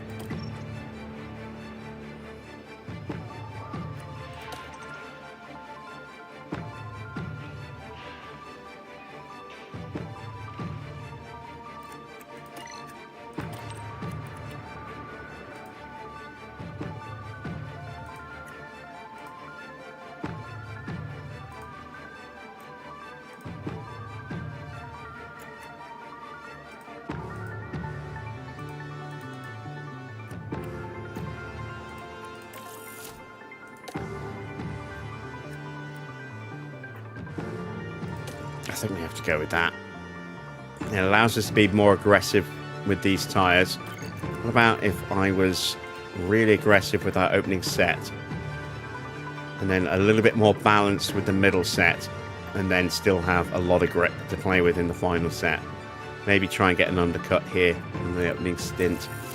That, to me, makes a little bit more sense. Just being a little bit more flexible with the available grip. So we'll go with that, I think, for both cars. So let's go aggressive and aggressive. Let's bring that in a little bit. And this allows him to be really aggressive in the opening laps as well. Fuel-wise, I expect to have a safety car, at least one of some kind today. So I'm going to take 2 laps out and go aggressive off the line as well.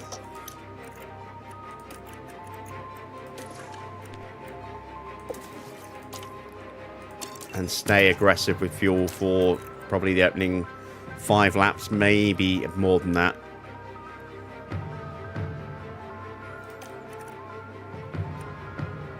Ninth and 13th isn't too bad. We're looking for a double points finish tonight. Strategies are chosen and selected. We've got 2 sets of medium tyres available as well. In fact, let me just have a quick look at doing that. It's a second slower, but would mean that we would have an extra set of softs at the end, maybe. I'll see how the first stint goes and then might change to this strategy, but we'll play that by ear. But we'll have a couple of sets of medium tyres available. We are done. We are ready. The start of the Singapore Grand Prix is next.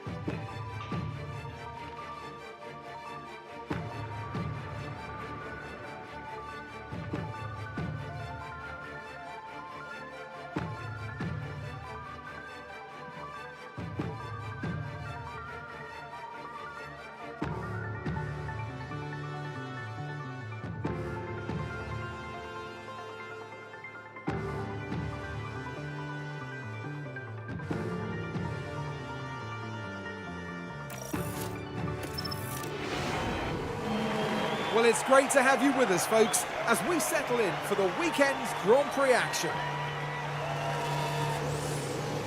15th isn't really where they should be starting from today.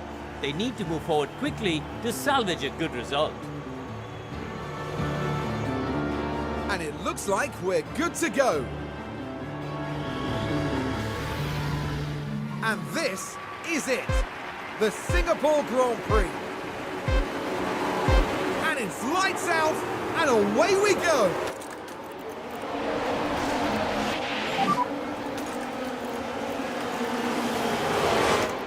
Got You've got the pace. Okay. So Max up to P8. Norris up to P11. Good start. Good start, boys. Chance at P7 here.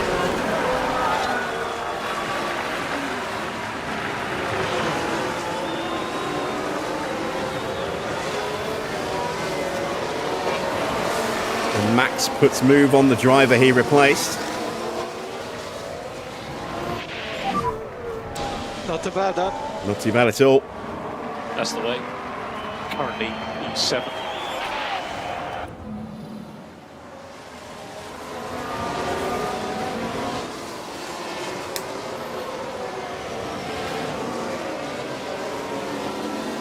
That was good racing. I was kind of hoping we'd see it from a different camera angle, but never mind.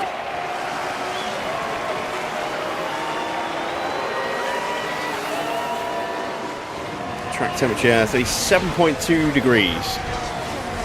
That's something else I forgot to take into account. The track could end up getting quite toasty. And I think in the dirty air, we can certainly expect to see some increased degradation. Looking to put the moves on Colapinto at the end of the lap, and does. Barnstormer of a start here for Max Verstappen. Up 3 places now. Oscar is a second ahead of Lindblad at the start. Russell third, then Antonelli fourth, Bearman fifth. 6th place for Max Verstappen. Norris, no further progress since he gained those 2 positions early on. He's kind of hit the brick wall of Schumacher and Porsche. 1.0 now. Let's stand by to maybe help him out here.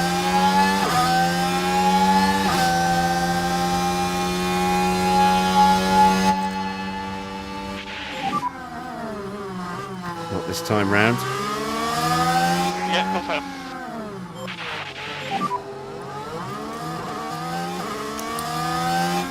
Confirm.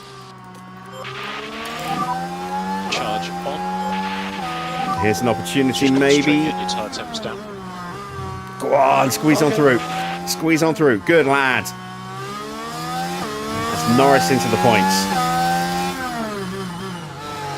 Hopefully Porsche will be a little easier to get past because he's on those hard tyres. Good job there. At the moment we are P10. We've got a yellow flag. And charge button on. And we've had a crash on track. Freddie Vesti. Ah, Here we are then, reaching what a shame turn for Freddie. 13. The car makes yeah, contact. rear end just stepped I out, just imagine their clipped confidence the will have barrier. taken a knock. He'll still be going. I think he's got away without actually doing any significant damage to that car as well. Rear wing is intact. I think he's a very lucky boy. Yeah, confirm. Got an issue developing for Felipe. Well, yeah, right. It certainly looks like they've developed a fault. Both Audis uncharacteristically at the back of the grid. Maybe they're just running old engines and haven't changed them up yet. But thanks to that spin, there's a big gap now back to Tsunoda. Here's an opportunity to maybe get a move done on Porsche, who does not have DRS.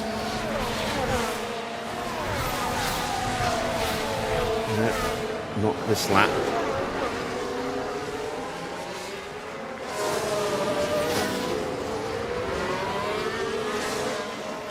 Vesti actually gets past Pato, who was trying to get past him.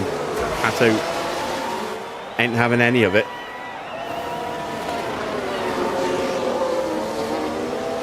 Sainz now gets in between the 2 Audi drivers, so Leclerc still at the back of the grid.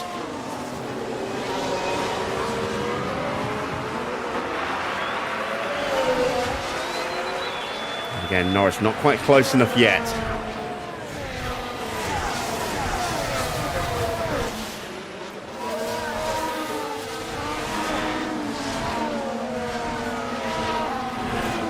And I'm going to cool the tyres down a touch. Let's actually turn the fuel down a bit now as well. Confirm. 4 Just cool kilos. down the It tyres is as much as you can. Yeah. And we need 1.7 kilos a lap around this circuit, so we are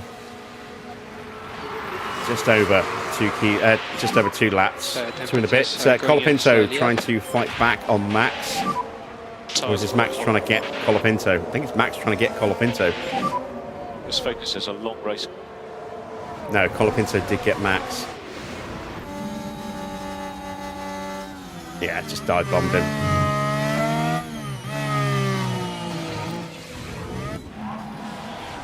Can Max take the place back?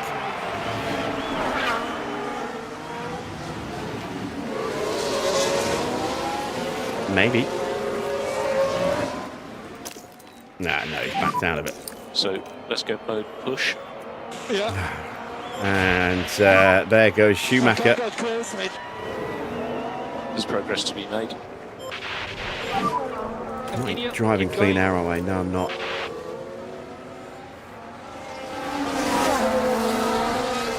So I eased off the tyre pace and immediately both drivers get overtaken.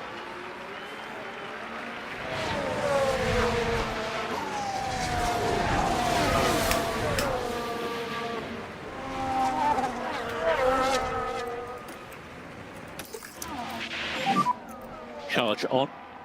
Okay. Charge button on. Contact.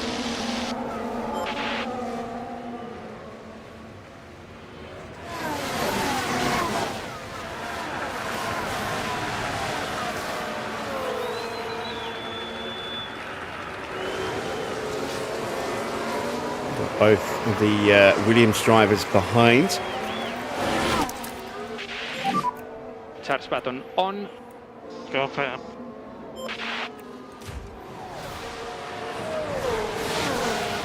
Max might have another look at Colapinto here. Thinks they're better of it. Ooh, still tucked up right behind him, so we'll keep him harvesting. Pato Award and Freddie Vesti still fighting side by side, and this is just allowing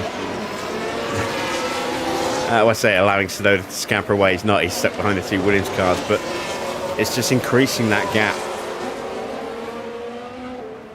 They are losing a lot of time driving side by side through all these corners, and no one else can get through. So it's creating an even bigger breakaway to this this gaggle of cars here. Leclerc's now no longer at the back. He's got past Drogovic, who is definitely struggling with whatever that fault is. But these two refuse to just let one driver have the position. Charge on. Yep, confirm.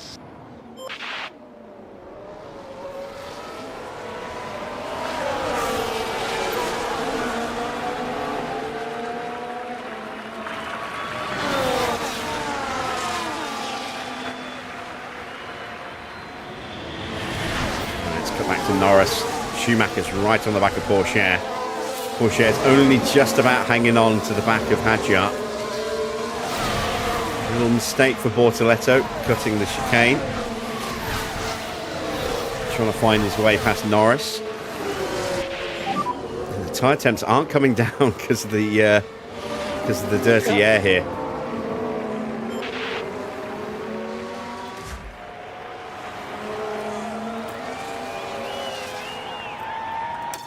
So I may as well turn the tyres back up. No management on the tyres required. So increase pushing status. Charge on. And charge button on. Charge button on. Yeah, confirm.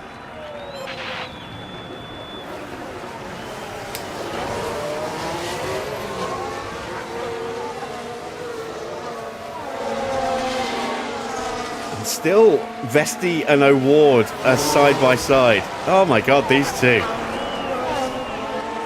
Everyone else behind them is getting really frustrated by this.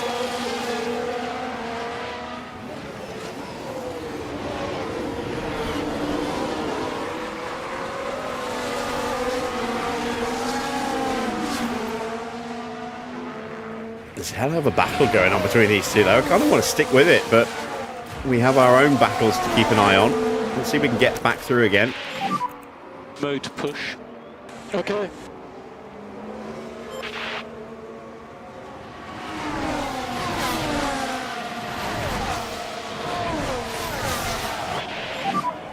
He has DRS.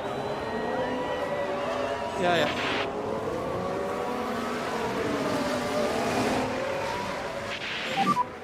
What about tyres? Come on, Max. I'm good. There we go. Move done. Keep pushing. Got to close in on Ollie Bearman now. And it's just still side by side. My God. As soon as Max is safe, we're going to go back to that and just keep watching. See who finally comes out on top. They could be doing that all the way through this first stint. That would be epic. And super frustrating for everybody behind them who's getting held up. But also really good for us for our strategy. There we go. Max is Charge safe. on. So let's cut back.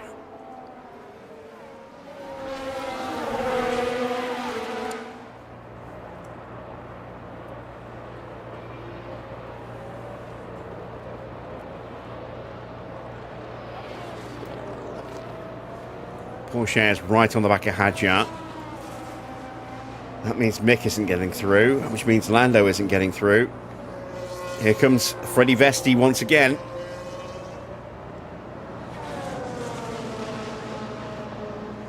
So let's see, they go side by side into turn 2. Not quite side by side now, but kind of there. Still side by side. And this time, Vesti has the DRS. And has he now claimed that position? Yes, he has, because Gasly's got through. Gasly gets through. Pato, finally, his spirit is broken.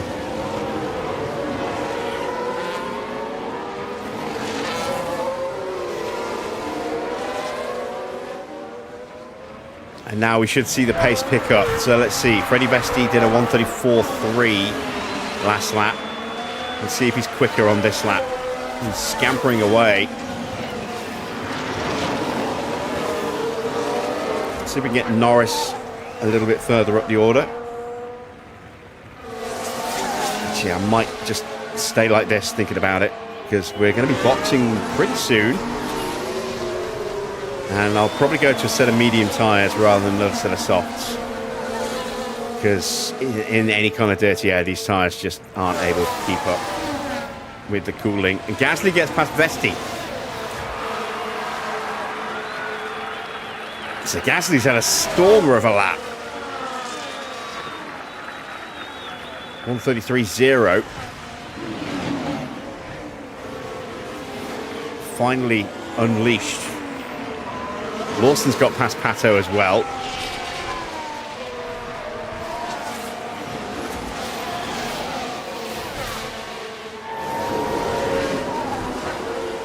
Yeah, I think I'll just leave my drivers as they are. Let them continue to trickle charge the battery. If an obvious opportunity opens itself up, we'll go for it. Otherwise, we'll just let the battery, slowly fill in, ready for when we make our stops. Let's change up the strategy. And let's bring Max in a little earlier than that as well. Let's bring him in.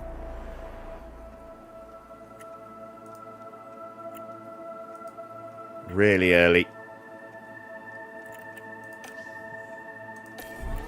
We'll do the same with Norris as well.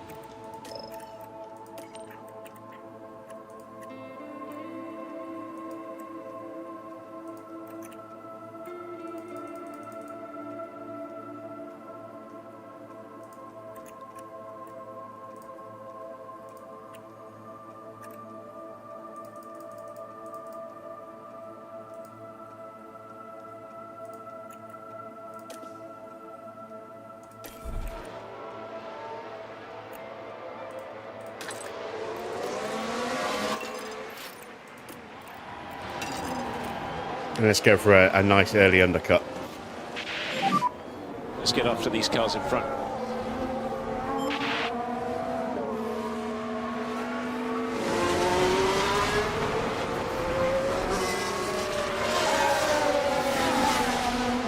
The danger with going for an undercut strategy like this is that we box. Someone puts it in the barrier. You can either get a VSC or a full safety car, and everyone else who we would have undercut then boxes and comes out in front of us, and the cars behind us get in front of us as well. So there's always an inherent risk of doing a strategy, undercut strategy like this at a circuit like this.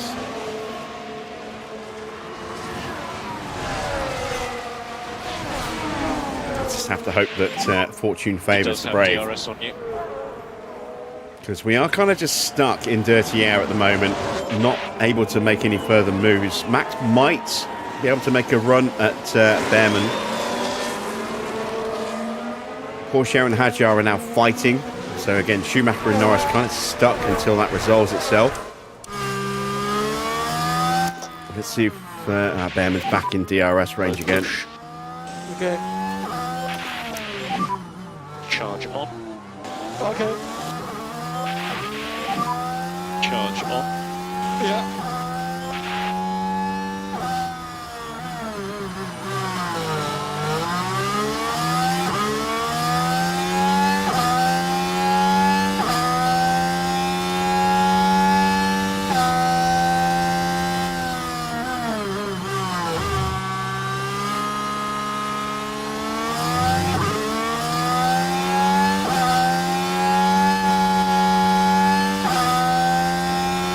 You can see how much of a distance qualifying well at a circuit like this makes compared to qualifying badly. You know, we would be kind of stuck down here if we'd had a really bad qualifying. With a big gap opening up to, you know, the points positions and the good points positions. P6.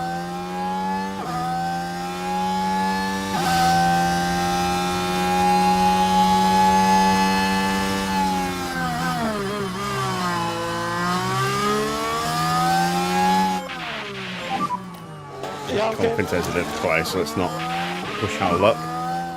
There we go. We've got some movements in front of Norris. Porsche has gone in front of Hadjar, so Hadjar's tyres might be struggling a little bit.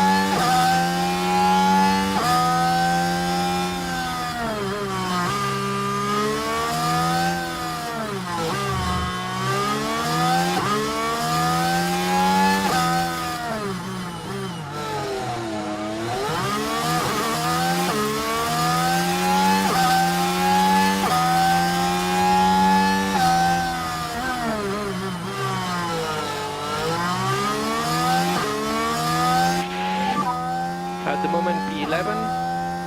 Next car in front is Schumacher.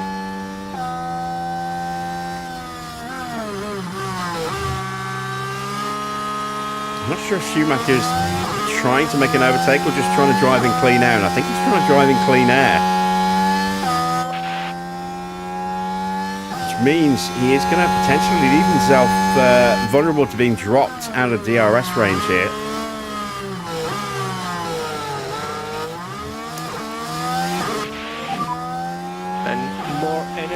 Damn it, Porsche and Hadjar fighting again.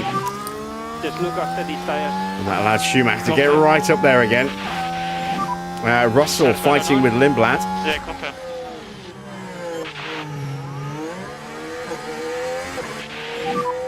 confirm. No way through. Bearman is again flirting with being dropped.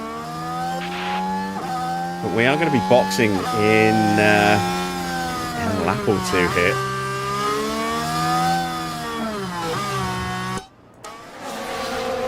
Colapinto all over the back of Max, but there's nowhere for Max to go.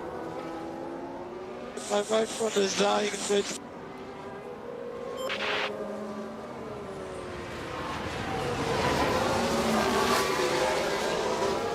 Tyre temps going up through the roof now, but as I say, we're boxing very soon, so we can live with that.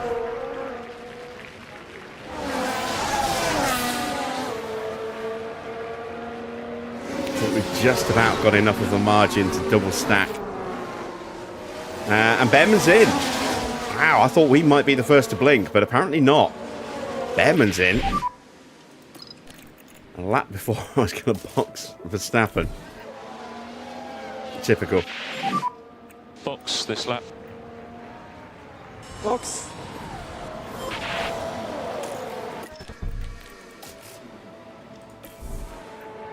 See, he's going for medium, same as us. Box now, box. It's a pretty decent stop. Where's he going to feed out? This will be a good information. He's going to feed out the back of the grid. How far away is he going to be? This will be good information for where Max is going to feed out.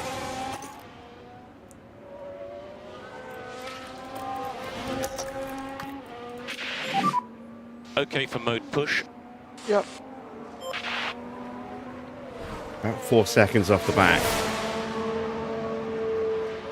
But a lot of those cars in front are on softs, so they'll be stopping very soon.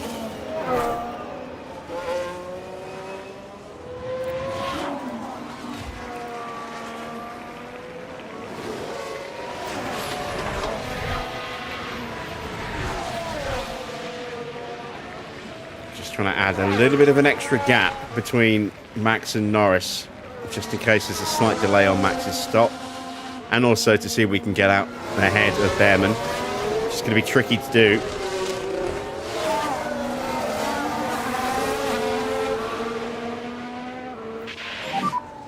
Antonelli looking like he's trying to drive in clean air as well. We're in. Norris in as well.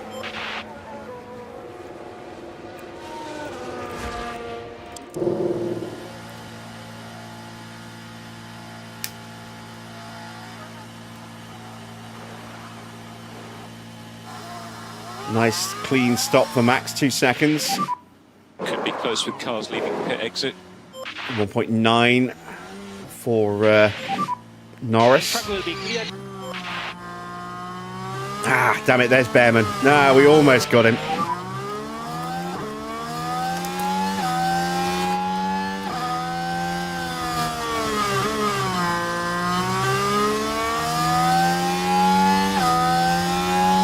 Norris right behind.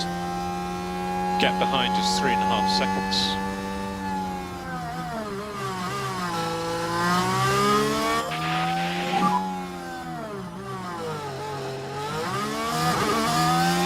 In front we have Verstappen.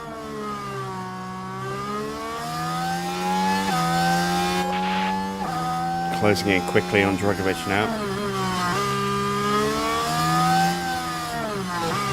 And we are going to start to need to do some fuel saving in this stint.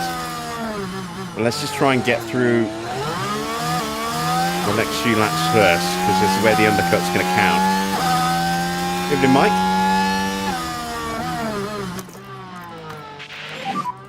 Okay for mode push. Okay. Use the energy. Yeah, confirm.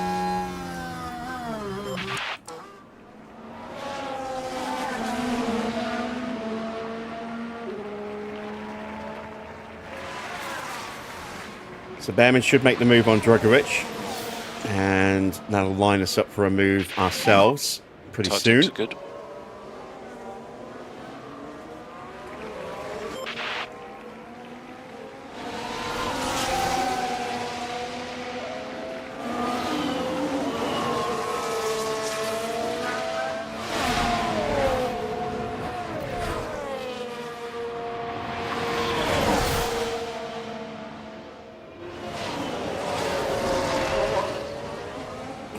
Three wide down that straight, but we both get through.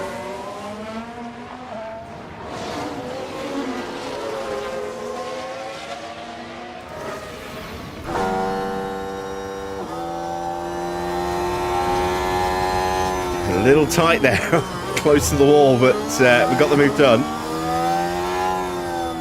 Not too bad, Dan.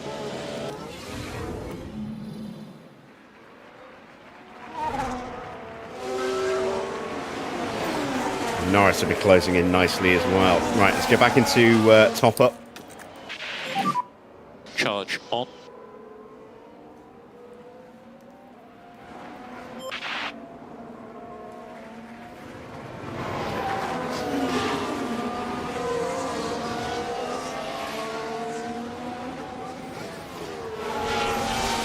Schumacher's into the pits, so we should theoretically be undercutting Schumacher here.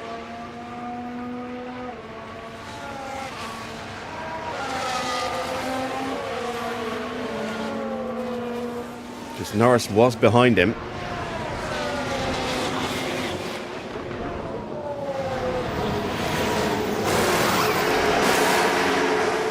Oh yeah, it's comfortably going to get overtaken.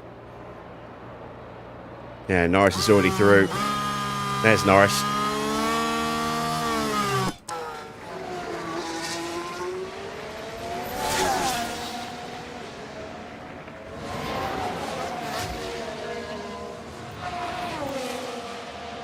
Bearman trying to find his way past Pato, and does, and we get stuck behind him.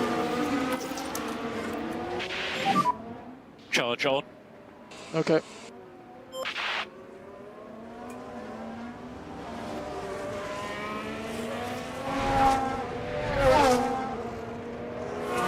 Max is still going to punch his way through, though.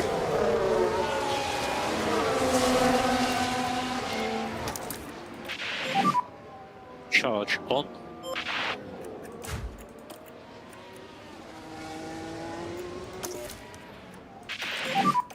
And charge button on, charge button on.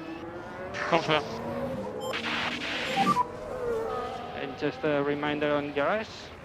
Yeah, confirm. So we were the quickest person on track last lap with our two drivers. As Lando gets the move done on Felipe Drogovic.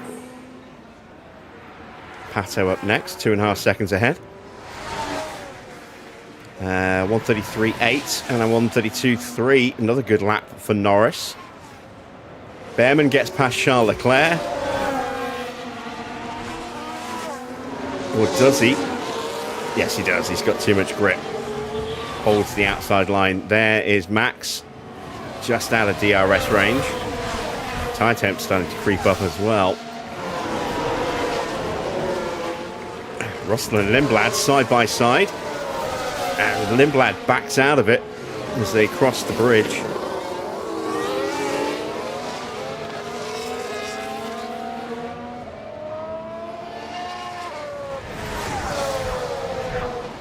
Piastri's now got a 10-second lead. He's just running away with it. Because he's in clean air, he's not pushing his tyres. He's not suffering with dirty air. It's all working out quite nicely for him at the moment. Charge on. Okay. Right, Antonelli's into the pits. Could we possibly undercut Antonelli here? Hadjar we should be able to undercut, I think. Because it is a very slow entry to the pit lane here. It's a decent stop. Lawson boxes, that will get a car out of the way for us.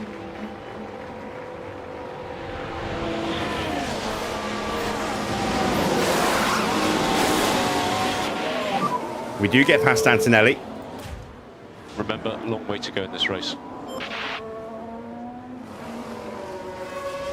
It's Norris right in front of him. Decent stop for Lawson. He's gone for soft tyres. Hadjar went soft as well. Antonelli went mediums. You see Norris trying to put the moves on Pato.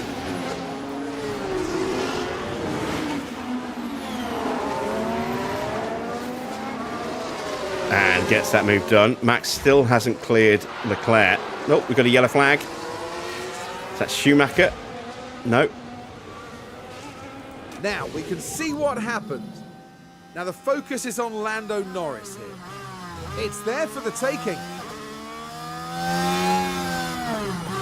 That's not what caused the yellow flag. Now we've got an incident here and Oh, it was Schumacher Schumacher. is apparently involved.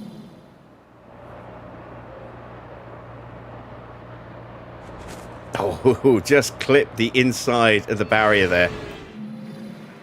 He's still going. And I think he's got away without damaging the car as well. Again, lucky boy. Very lucky boy.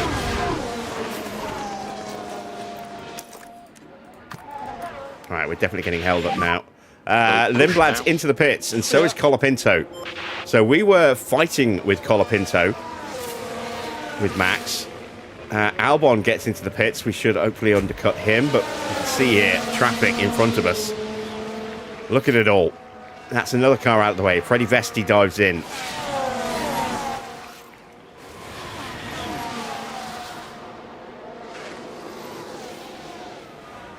And we do get out ahead of Lindblad and Colapinto with both cars. So that's worked out very nicely. Drogovic's car gets worse. And still, we can't get past Charles Leclerc. Come on. Do your best. All right, we're alongside him. We've got better grip. There we go. And they see Bearman putting the moves to Carlos Sainz. Charge. Tyres are really overheating, aren't they? Just cool them down a moment. Cool your tyres. Okay. Charge on. So far the undercut strategy seems to be working quite nicely. Antonelli's now right on the back of Norris, though. There he is. Norris now almost in range of Leclerc. Russell boxes. And he should theoretically come out behind Norris as well.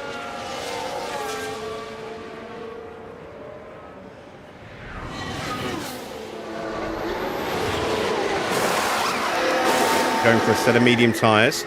2-stop confirmed. Leclerc's in.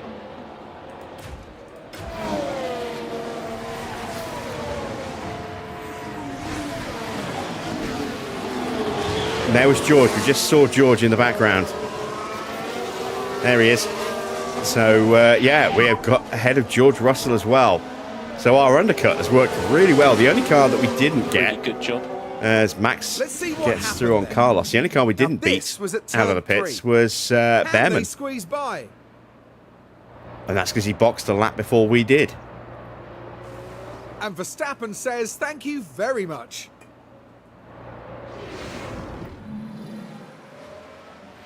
Here comes Antonelli on Norris. I don't think we can defend it. No.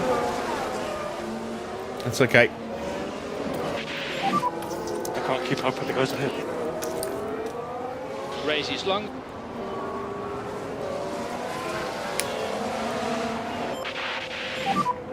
Charge on. Okay.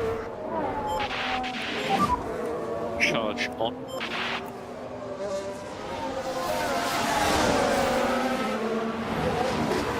Evening, Chris.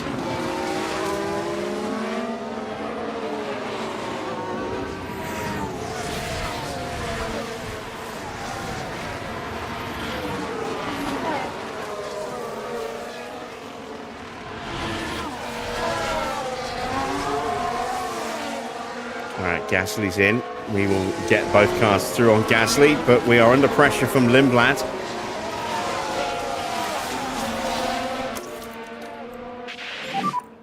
And charge button Max's on. tyres are cooled Charge down so he button can on. start to pick his pace back up again. We're okay to push a bit harder if you can.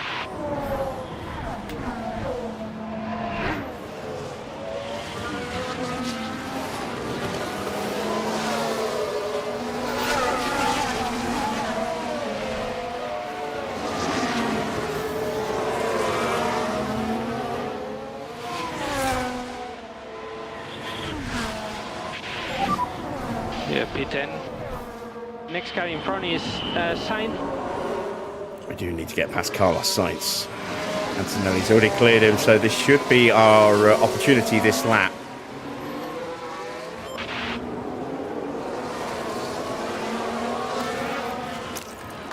We push Verstappen Mode onto the push, back of please, Bearman, mode try and keep push. him out of Antonelli's clutches. Let's see if we can get past Sainz And you here. can use all the boost bar.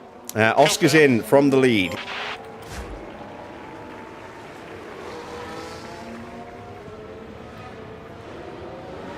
And he should get out ahead of us. Another set of soft tyres, so 2-stop confirmed for Oscar. And he is just running away with this one, potentially. So the more you are Norris gets past Sainz. Excellent stuff. Gap to him 1.8.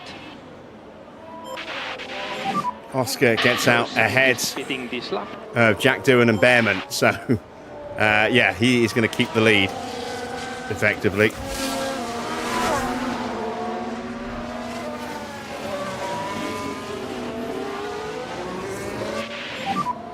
Very happy with your tyre use. Yeah. Norris' Charge tyres on. pretty hot again. Tsunoda and Sainz into the And pits. charge button on. We're 6th and 8th right now, and there's still 3 cars in front that haven't stopped yet. Porsche's going to go a while. I think Porsche might be going for the 1-stop. Could become a 2-stop. And then there's Doohan and Bortoletto, and who knows? When will the new 26 DLC be available on F1 Manager? It's starting to drop now. It's not out as a full package yet, but the first 2 packs have been released on Overtake this weekend. So there's a face pack for the new staff to go along with the database editor update. So you can now skip that. Oh wow, Porsche's in early. So this is probably going to be a 2-stop for Porsche then. We will jump him. Problem for Pato. Yeah, soft tyres, so this is a 2-stop. Absolutely a 2-stop for Porsche. He'll come out behind Norris and co.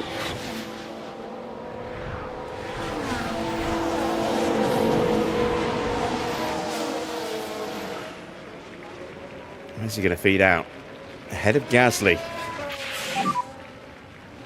So yeah, the online database editor got an update which provides the database changes for 2026 as an update part of the mod. There's a face pack and a UI pack that have been released as well, but no liveries or anything like that yet. They are still being worked on. Lindblad's got ahead of Norris. I'm just so slow. Alright, let's concentrate.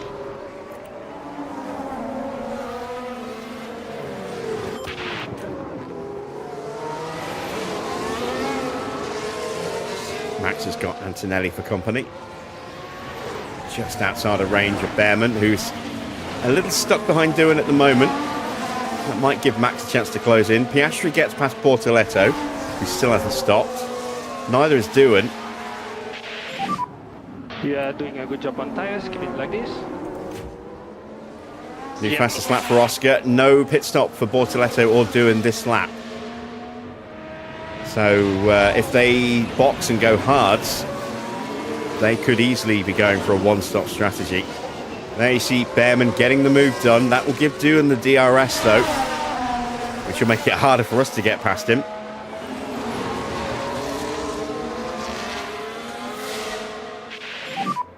He has DRS. Charge on. Doohan might try and sneak his way back through.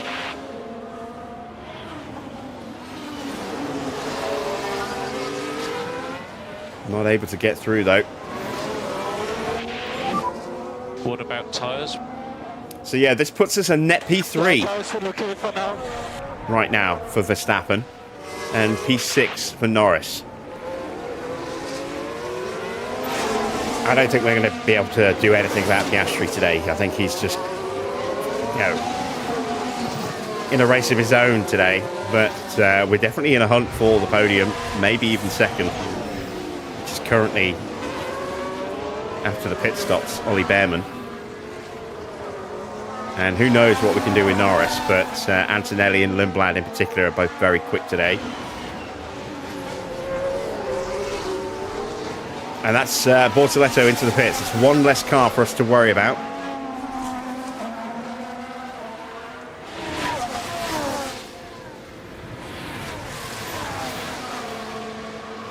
So that's P4 on track, a net P3 overall. Still for Verstappen.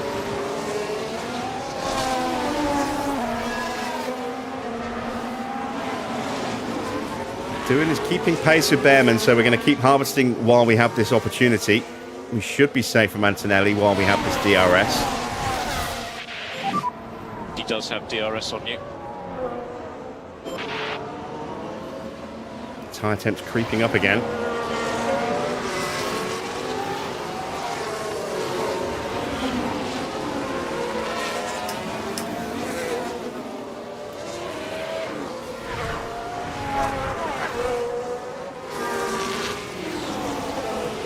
Now we're going to try and punch our way through. Mode push, please. Mode push. Yeah, okay. Because I am very wary of the fact that we do need to start that fuel saving soon.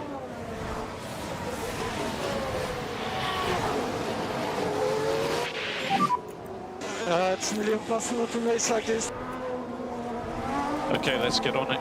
Still everything to play for. Cool the car. Okay.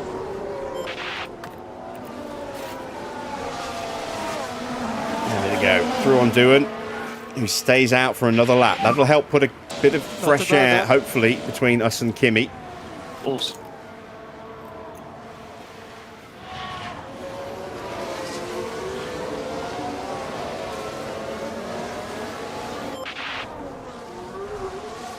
And there we go. We're back onto Bearman. Right, let's just Charge calm the on. tyres down a little bit. Start the fuel save. Cool your tyres. Okay.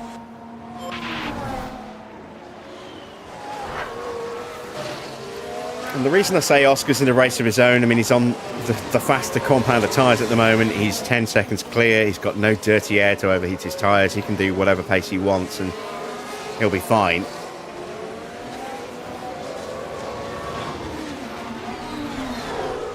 I'm curious what his next set of tyres will be, whether it'll be mediums or hards. Probably mediums.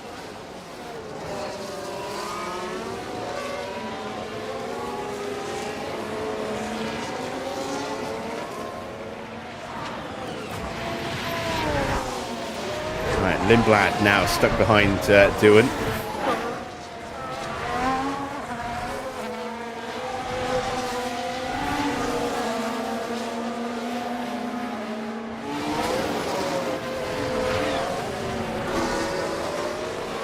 Oh, Max gets past Bearman.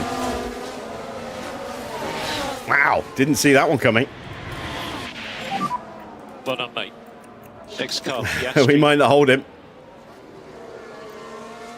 So this is what happened. Now we're watching Max Verstappen here. Oh yeah, got alongside certainly into the inviting. chicane. And the overtake is made.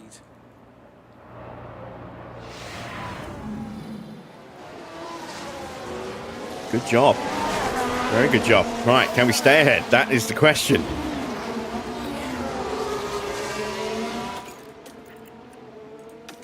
Let's make it really difficult for him. Avoid letting anyone through if possible, please.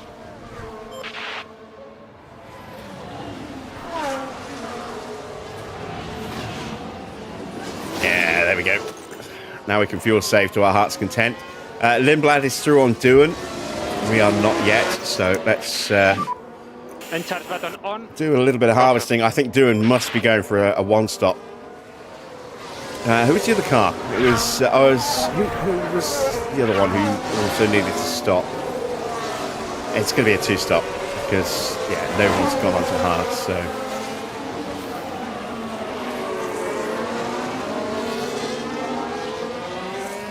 yeah, I wonder if Doohan is going to be the only one trying the one-stop tonight. DRS.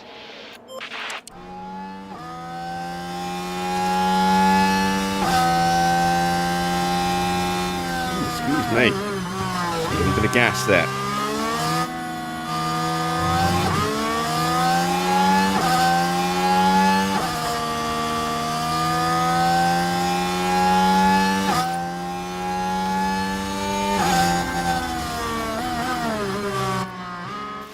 We do need to punch through quickly now.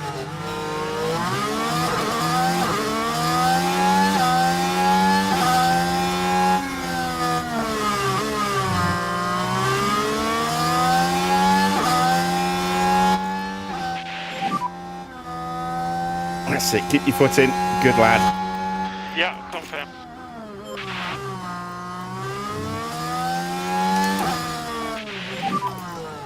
And charge button on. Charge button on. So, Norris is P6 on paper, as well as on track. Now that Doohan is out of the equation. So we're 13 seconds behind Oscar. We're not really going to try going after him.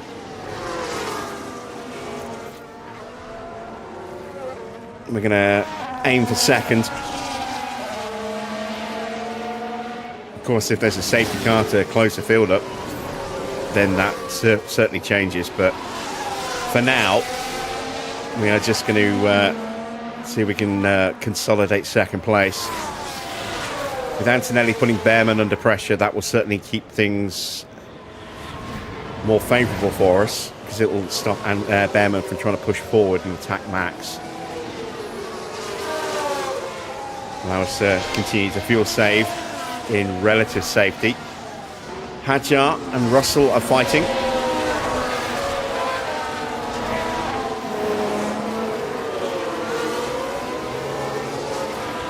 Russell should claim that position. And does.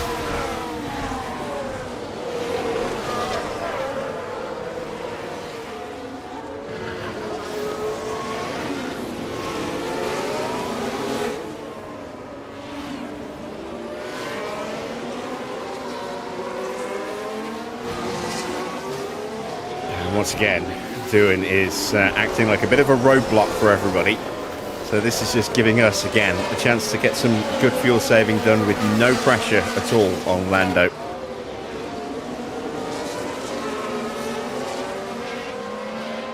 How long until he stops? We're now approaching half distance.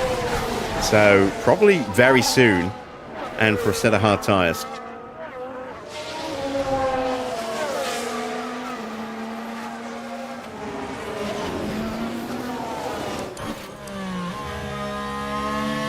Oh, wow. Bearman's in the pits again already. That is very early. And there we go. Doohan is in. So expecting hard tyres for Doohan. It's hard tyres for Bearman.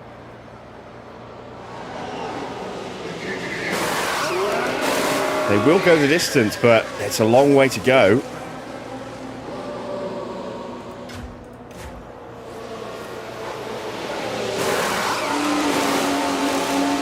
Not a great stop for Doohan. Little delay on one of those wheels.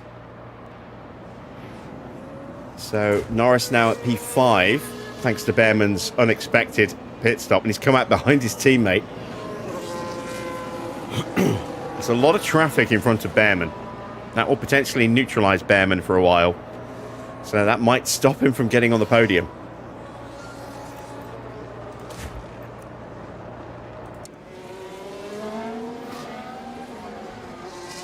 There you see Norris just appearing at the bottom of that shot.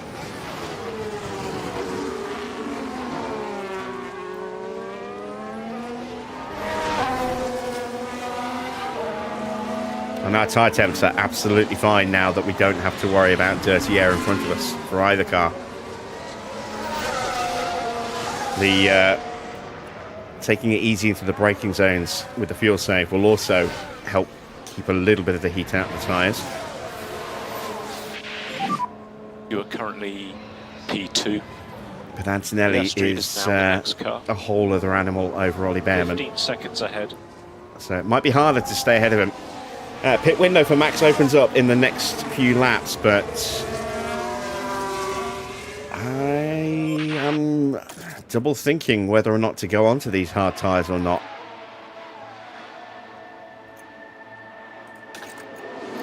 Just simply because of how much traffic it'll drop us into if we box too soon.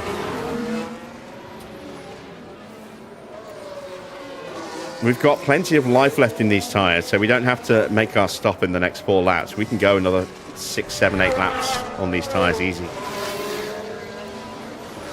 So I might do that and then reassess. I might even potentially go for another set of softs. We'll see. We'll see how things shake out. Oh, there we go. Safety car. Well, that's just made my decision for me. Who crashed? Oh, is that Bearman? No. It's not Bearman. I don't know who's crashed, but it's not Djokovic. Let's come in and let's put the hard tyres on, because that's what everyone else is going to do.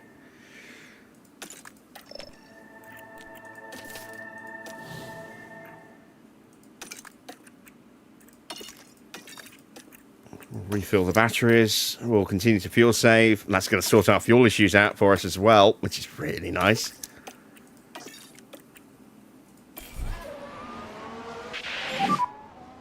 Oh, it's a Mercedes. It's Porsche. Oh, this is going to be a red flag.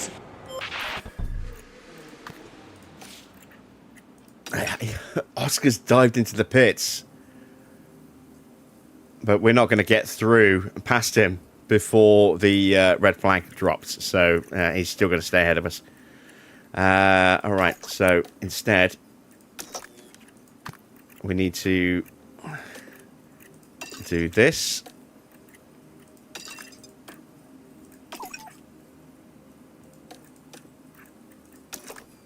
ready for the restart. And let's bring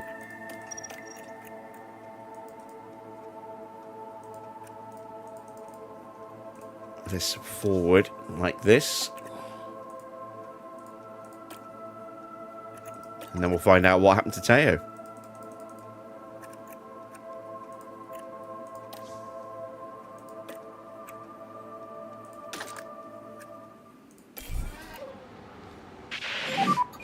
And red flag.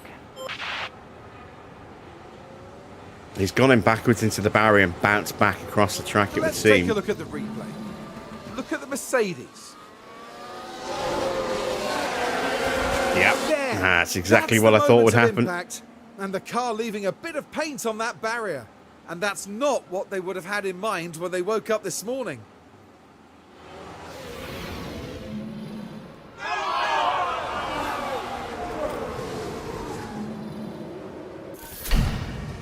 So, red flag restart. Hard tyres.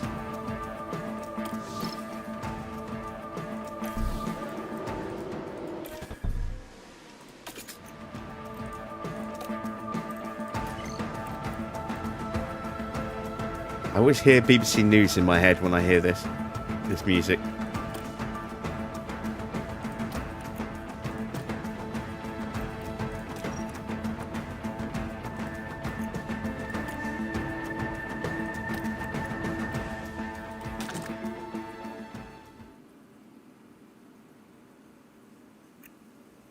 And we will pop a quick ad break to take advantage of the red flag.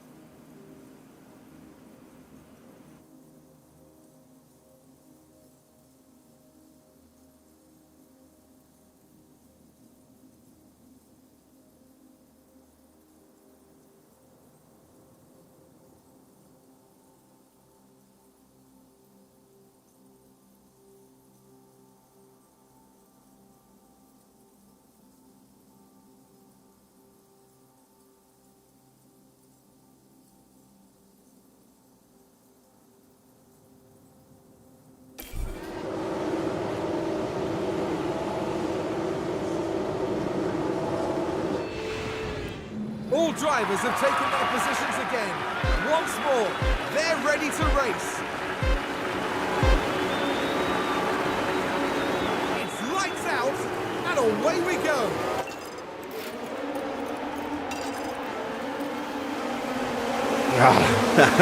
Max has gone sorry, Let's get after these cars. Oscar's gone mediums. Antonelli went soft.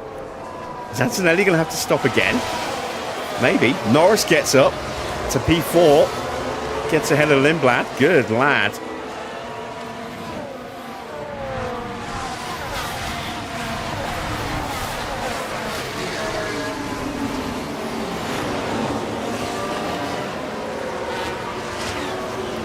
So this has worked out really nicely for us.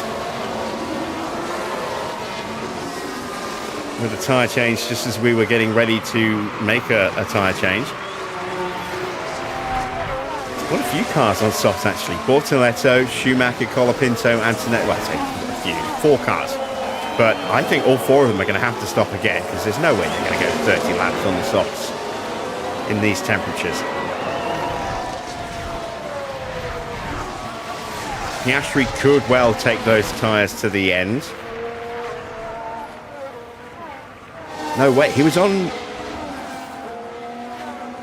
No, he was on soft, wasn't he? Soft, medium. So, he could go potentially to the end on those tyres. Giving him PR.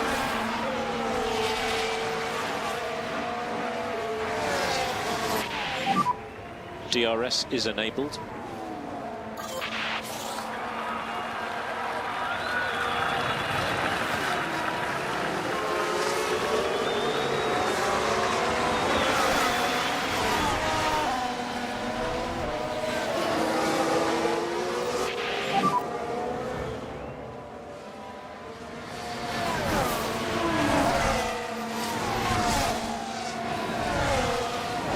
Continue like this.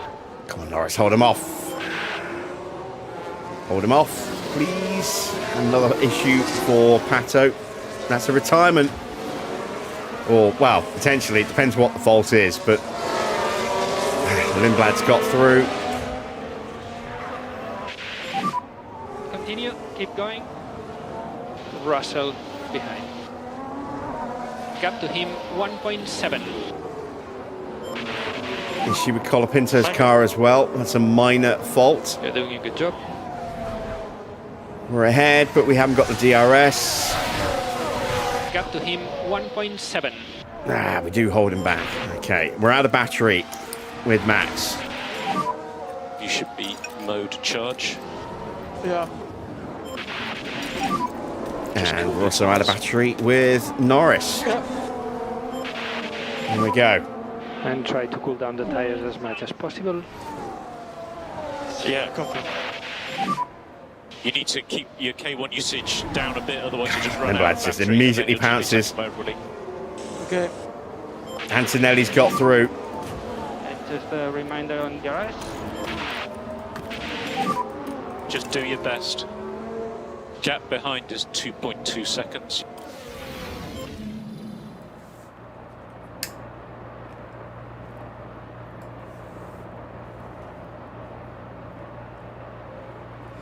Yeah. Just caught us out. We didn't have any battery left, which didn't help. Yes, let's go. And Antonelli is up into second place. We might not be able to challenge second then. Norris trying to get through. He's 2.2 seconds behind. And gets back through. Fantastic No worries, job. mate. So, let's put Norris into defence. Pato has retired.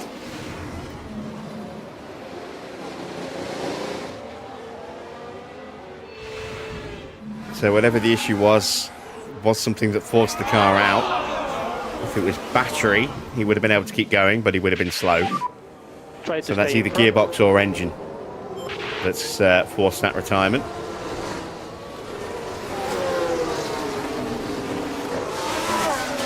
And if we settle for settle for third and fourth, which is probably where we're going to end up, be more than happy with that. I mean, it'll be another podium for the team. It'll be another double points finish, another high double points finish as well, third and fourth. That is worth 27 points at the end of the race.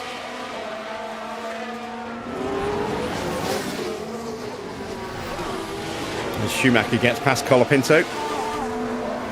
Antonelli might well I'm pretty sure Antonelli's going to have to stop again, so there is still a chance that we could maybe even get second and third here.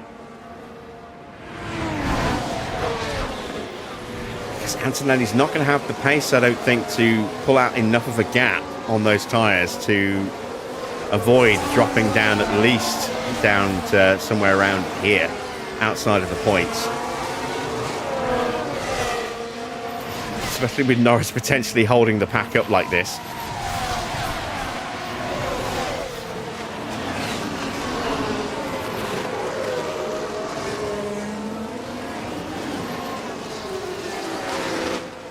Lindblad's going to be a real threat to Norris all the way through to the flag, I think, and Russell.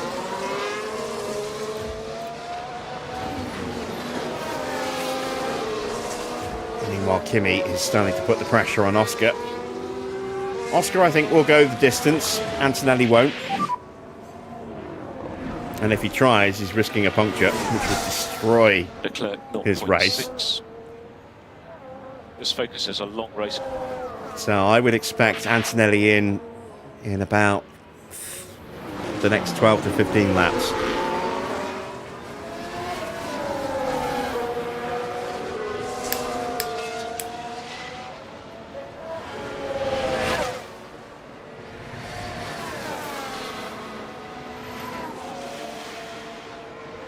So the best thing for us would be for Oscar to stay ahead of him and for Antonelli to keep harrying and hassling him and slow the pair of them down. Damn it, Lindblad got through.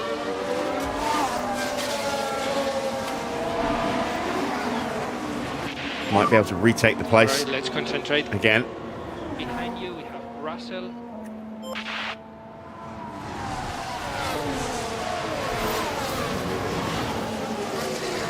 Not this time.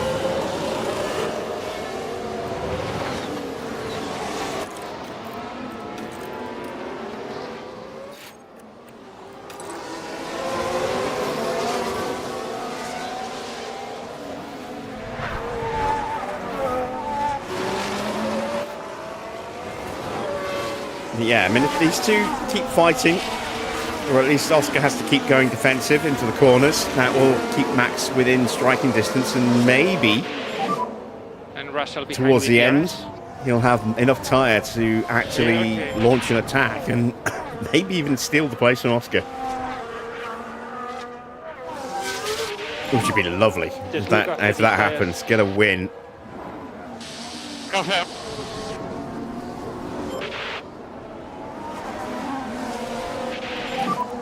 Tyres are quite hot. Yeah. And charge button on, please.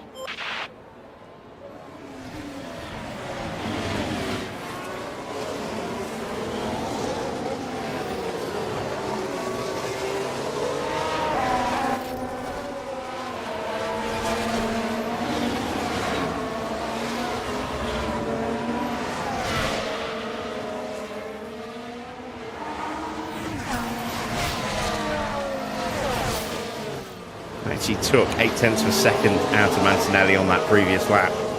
Antonelli gets through. This is not quite. This is what we were wanting to see. Them fighting and going side by side. And look at that. Max is now in striking distance. It's way too early to think about making a move, but it keeps him close. Which is what we want. Schumacher gets ahead of Colapinto, moves up to P8. Colapinto takes the place back and fourth. Those two side by side right now.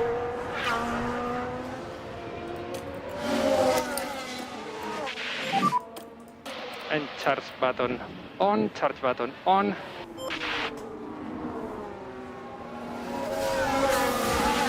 Let's watch the battle from in front of us.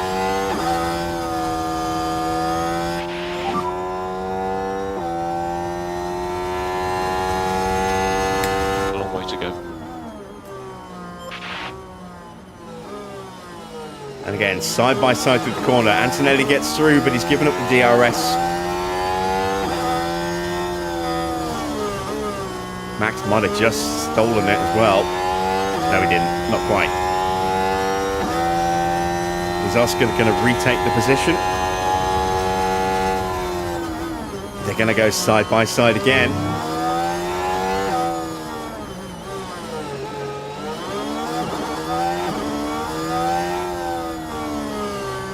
And look at that. Look how close we are to Piastri now. We've got a yellow flag. It's a safety car.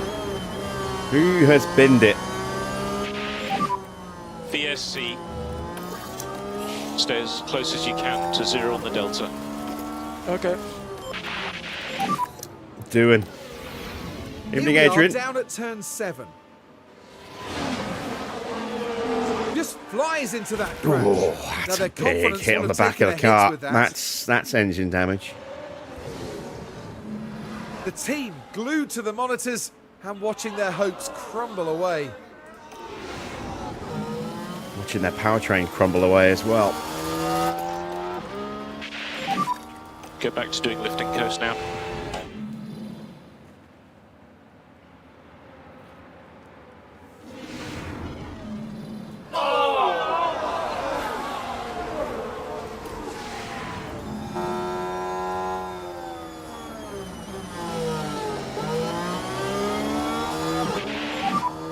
So there was a crash.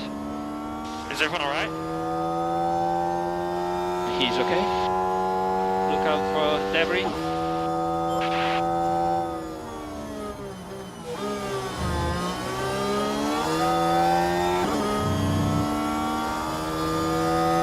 If any of those on the soft, I mean, it's still quite early from the restart, but I was wondering if any of the soft tyre runners might think about diving into the next pits for a new tyres, set of outside. tyres. Gap behind 5.3. 24 laps remaining. Now 23 laps, now that we've crossed the line.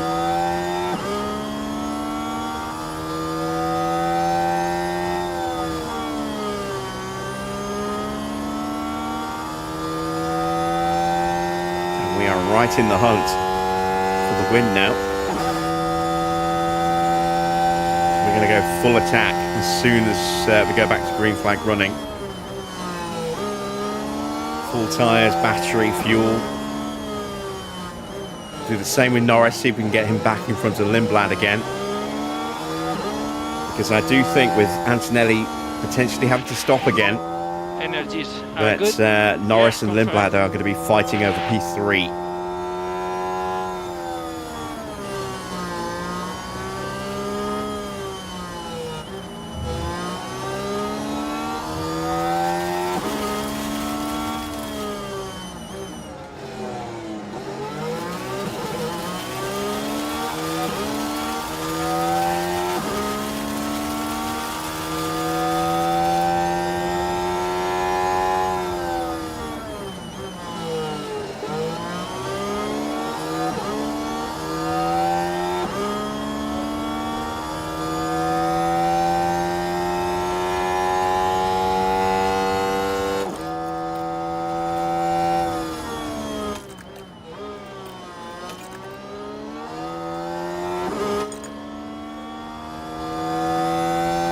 Almost a full battery for Max, full battery for Lando. P3 at the moment. Next car, Piastri. 22 laps to go.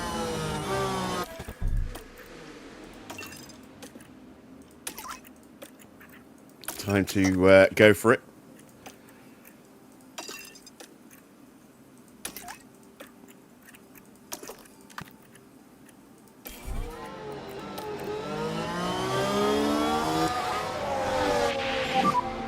Virtual safety car ending. Ooh, we might just have stolen DRS, no, not for Oscar. We DRS is enabled. did. It went green just as we were about to cross the line, and they'd already crossed it. I couldn't get through. Norris can. Go on, Lando. Complete that move.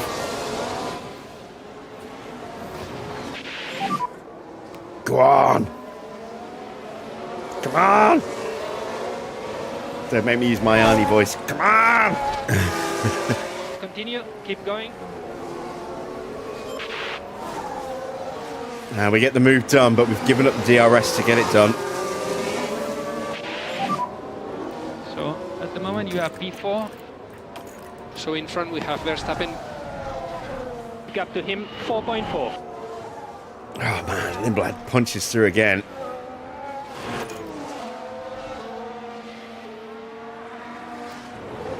There we go, we're back in front of him. Very nice.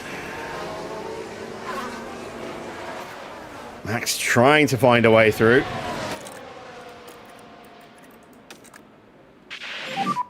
Cool the car as much as you can. Okay.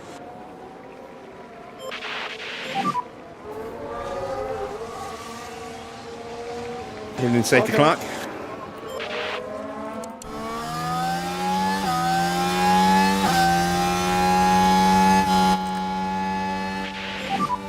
Cool the car. Yeah. Just no way through. Yeah, okay.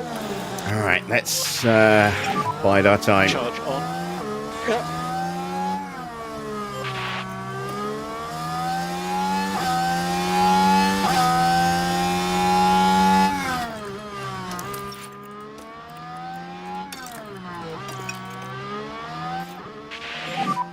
And we need to increase tire saving.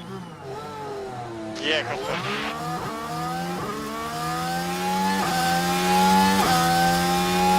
19 laps left when we cross the line. I have no idea what state Antonelli's tyres are in. But I think if he is going to try and go to the end, he's going to puncture. Piastri is now the next car. I don't see how he can take them to the end. There's progress to be made.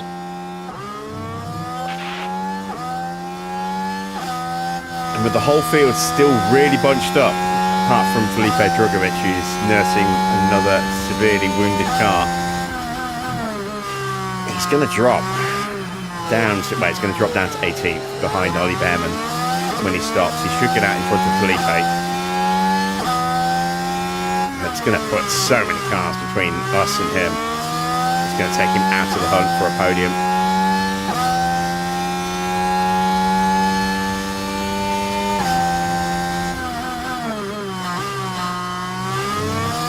Oscar gets through.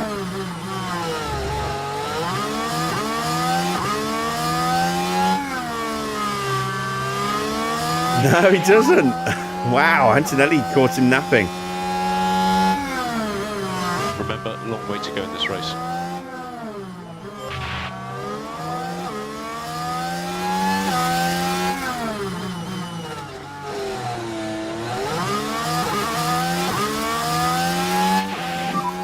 High speed management is very good.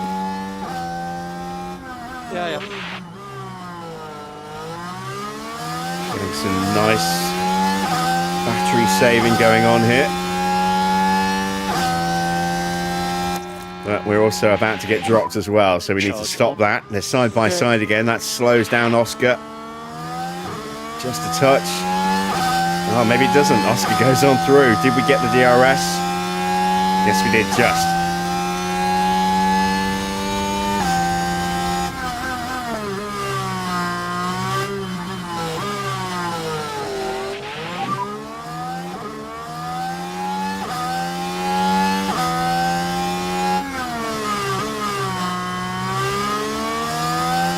Attempts are creeping up again now that we're pushing on fuel.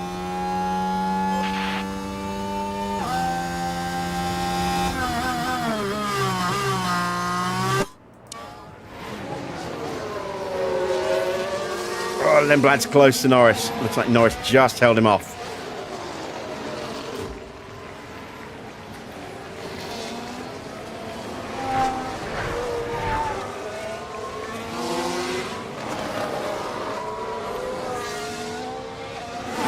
Is looking to break away from Kimi. Kimi's tyres finally starting to give.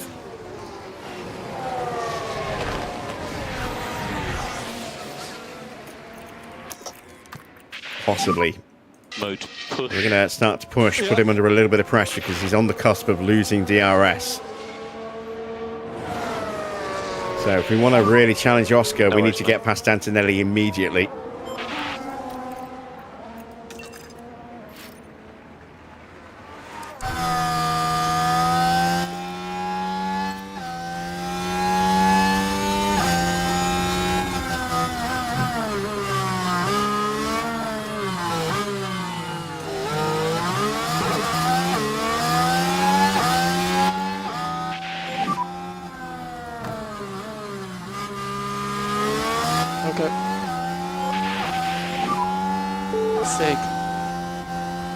Just do your best. No way through. Ah, damn it.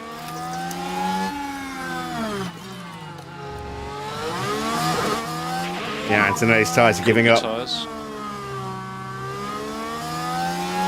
So that pit stop is coming. Charge on.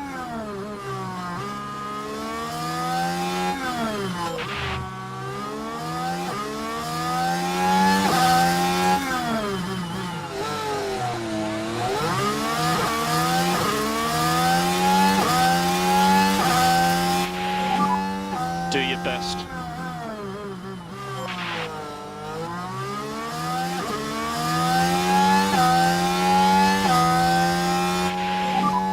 The left rear is getting a bit hot. All the tyres are getting a bit hot. Vesti gets past Colapinto for P12.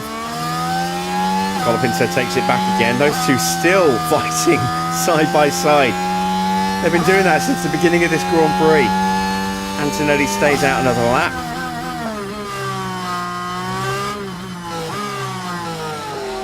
The tyres are too hot. Piastri's scampering away from us. The chance of fighting for the win, I think, is gone. But we can certainly make sure we can secure second and third.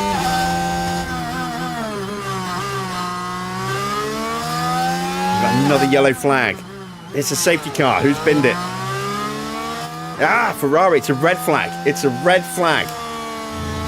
And yes, we have. We've had a crash. What happened there? Bearman has blocked traffic. Oh no! Oh no! Sainz hit the barrier, and then his teammate just blind going around that corner. While all that was happening, No chance to the crew in avoid the him. garage could do Both nothing Ferraris but are watch out. on. Woo!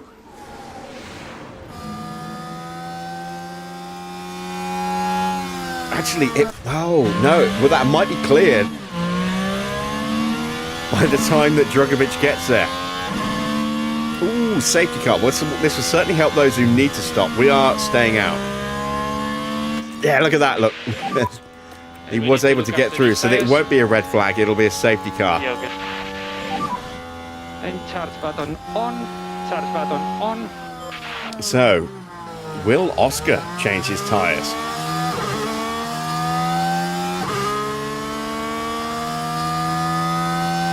Antonelli is almost certainly going to dive into the pits here. Is Oscar going to do that as well? Debris on the track. Yes, he is. We're staying out.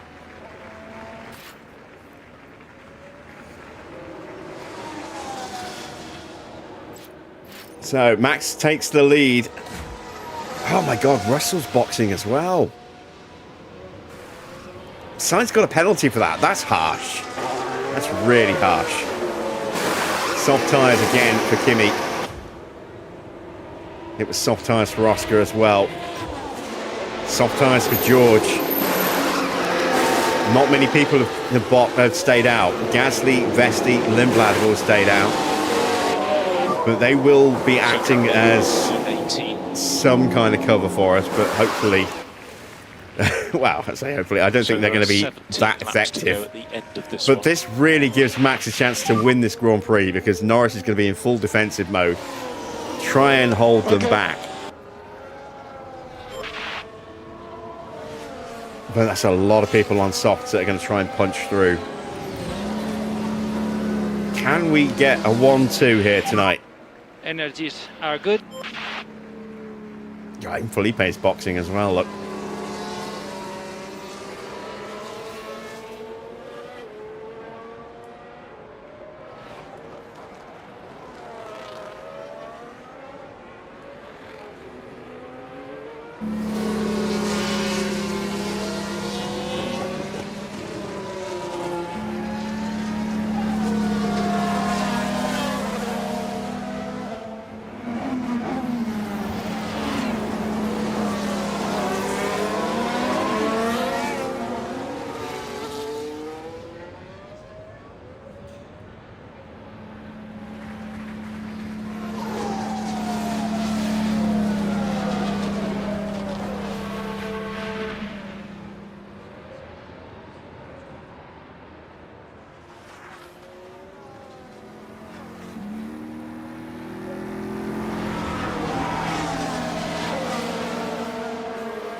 .15 laps to go. The field not all together yet because Drugovich is so slow. He's still a way back. It's going to take most of this lap for him to catch up, I think. So we may well have yet another lap behind the safety car. No one's been lapped, so we haven't got any waiting for cars to unlap themselves behind the safety car.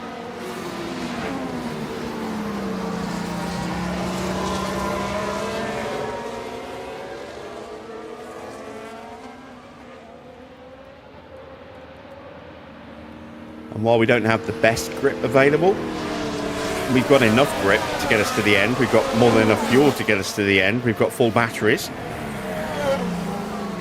And we've got Norris acting as wingman for Max to give Max the best chance of securing the win.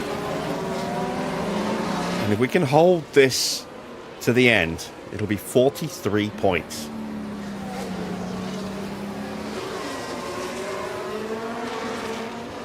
That'll be awesome. Especially with both Ferraris out, one of the Mercedes out. The other one down is 7th. Only one Ford in the top 10. Leclerc still down in 16th place.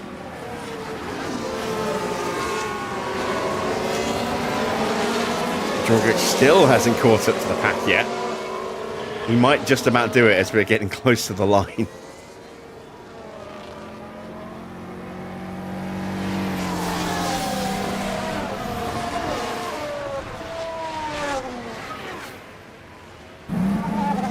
So we are getting another lap behind the safety car. So that means if the safety car comes in next lap, which I think it probably will do, we're looking at 13 racing laps to try and secure a 1-2.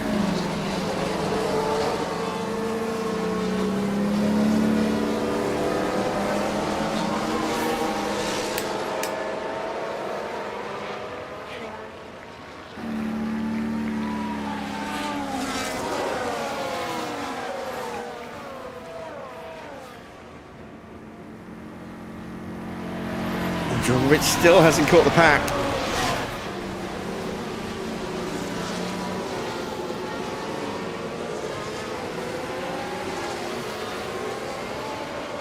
Now he has. There we go. The whole pack's formed up. So yeah, safety car should be in this lap, I would imagine. I mean, if it goes another lap, I'm absolutely fine with that. And if we get a red flag, we'll be slapping on a brand new set of medium tyres. We don't have softs left anymore. Actually, no, we've still got soft, haven't we? So yeah, we'll bolt on a brand new set of softs if we get a red flag.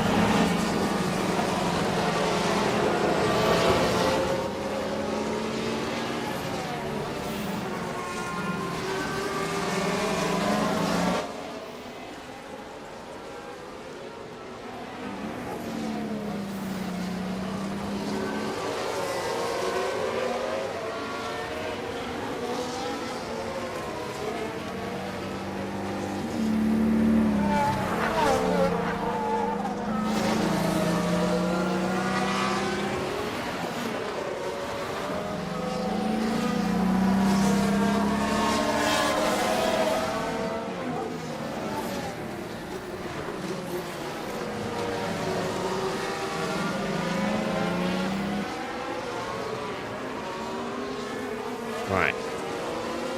Are we going racing next lap?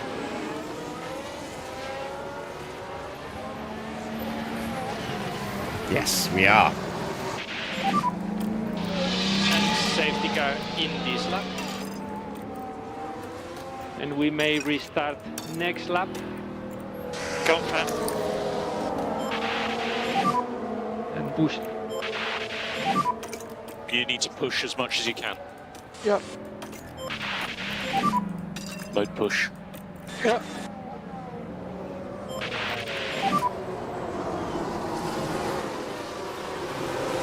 Okay, go on. Safety car in the pit lane. Schumacher gets an issue right as we're about to restart. And as far as we can tell, they've got a fault with the car.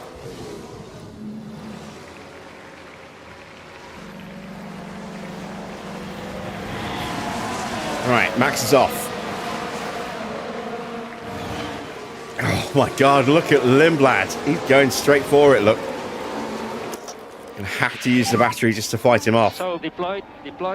Tony didn't get fired. Woo! Congratulations, Tony. How does it feel to actually survive? Yeah, confirm. You entered the season with 10.3 mil in the bank? Okay, fantastic. Say goodbye to all that money. Because it'll cost you that much just to to build the car.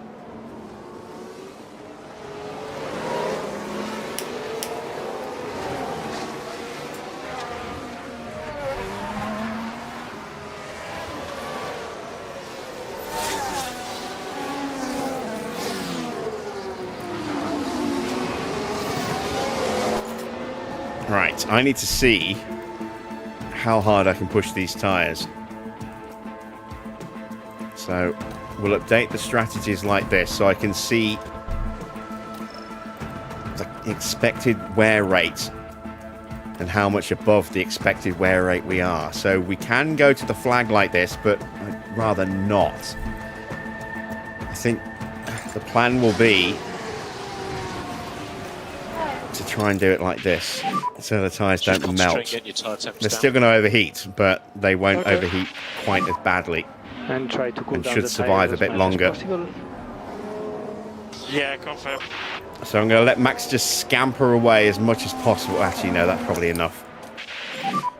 Norris, we're going to only deploy when we need to, just to keep And cars DRS behind us. Piastri's already got past Vesti, and it's going to be putting pressure on Gasly next. So that is a risk, a concern. Lindblad should be harder to get past than Gasly.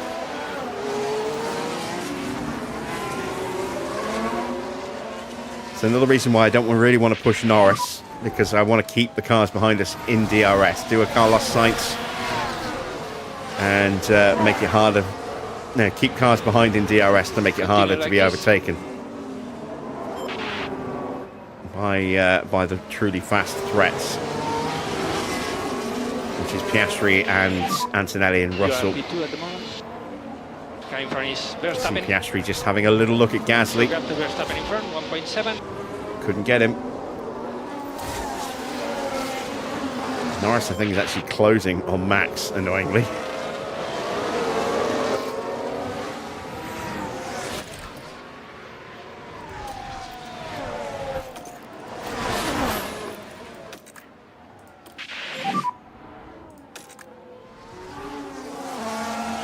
Yeah.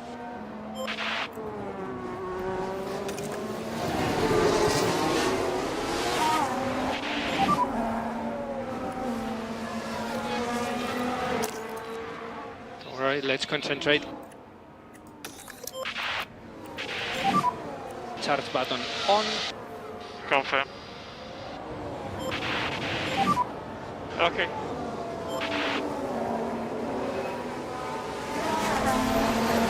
Eleven laps to go.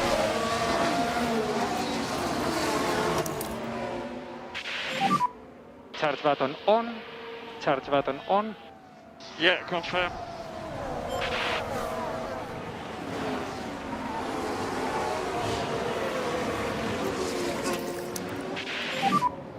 Charge button on. Confirm.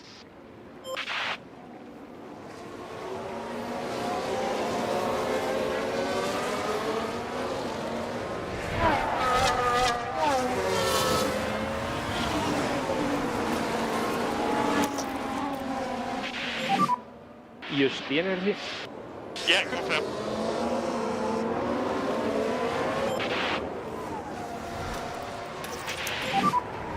Okay. Charge button on, please. Confirm.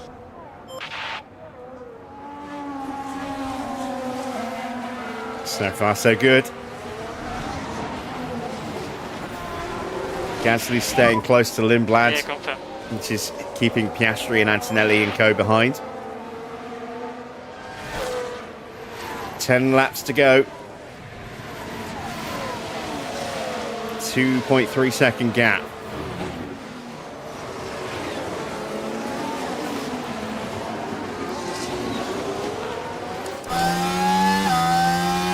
Piastri's having a look at Gasly. Tyres are quite hot. Didn't get him. That's good.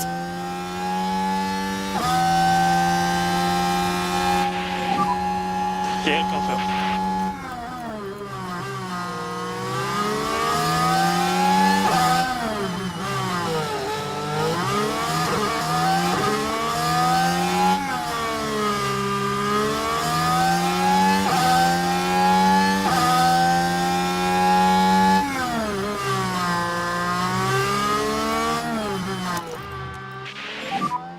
And you can use all the boost bar.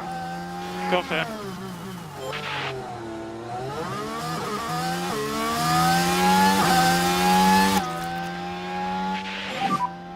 Charge on. Yeah.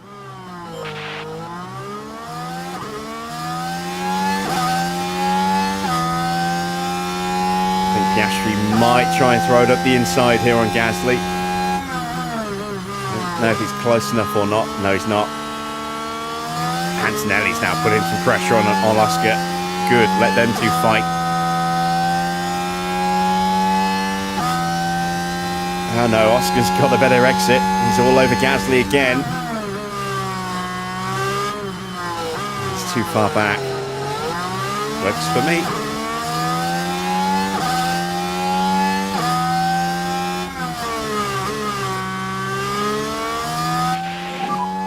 Understood.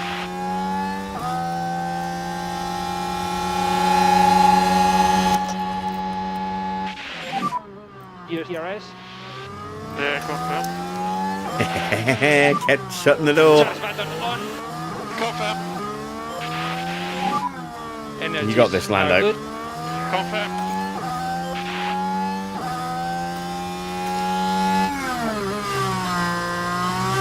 And I keep putting him in harvest just to try and let Max open that gap up just by an extra tenth or two. Charge on. Yep, confirm.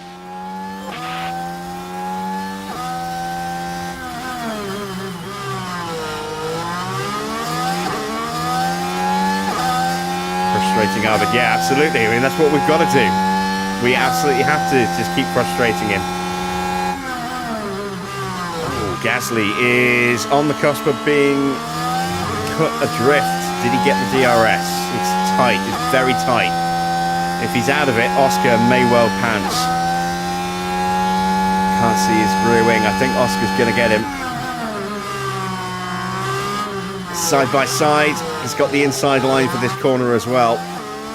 Yeah, Oscar's through. All right, well, that will certainly put more pressure on Arvid. But if Oscar gets past him, it's going to be very hard for us to hold him back.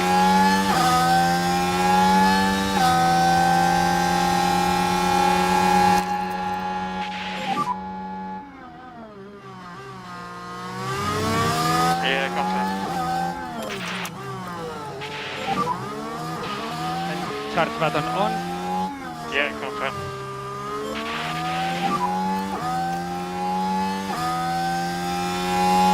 Yeah, confirm. It's time to open that gap up Push. a little bit more.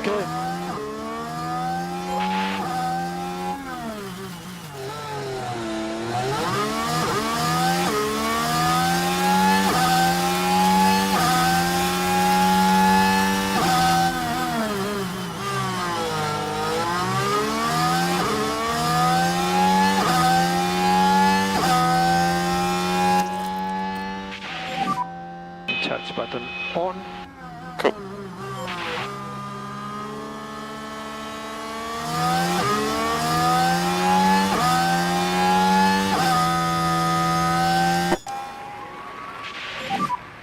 Yeah.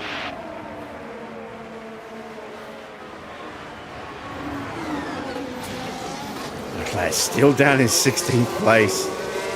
Just can't get his way through the traffic.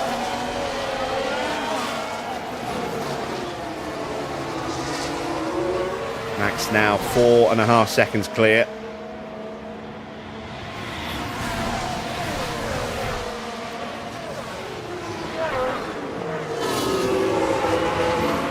Norris is doing a fantastic job here. He's doing exactly what we need him to do.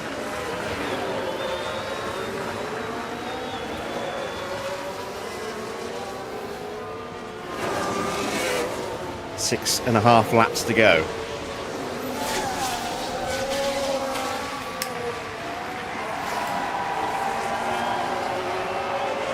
Gap now 5 seconds, but we're out of battery for Max. Charge on. Yeah, okay. Russell and Vesti fighting.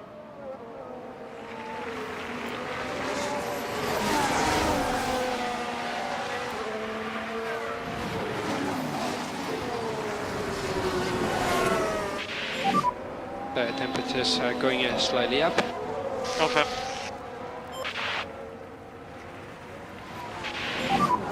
We need to And reduce Gasly potentially going to get jumped by Antonelli now.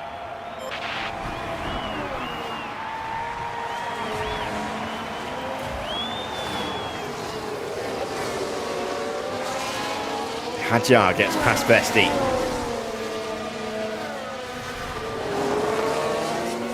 I think Gasly just got the DRS. He did.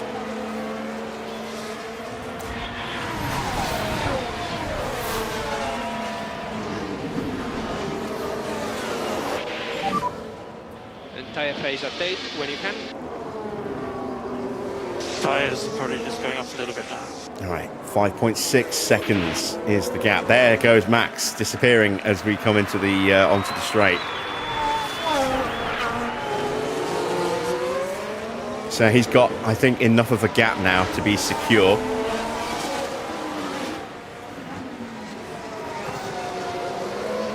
But we're not going to touch Norris's battery yet because there will be no time to recharge it, and we will absolutely need to use it in the final 2 laps.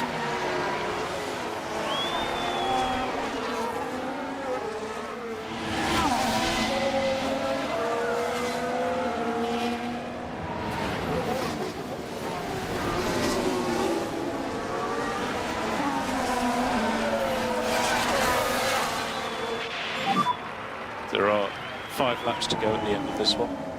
Yeah.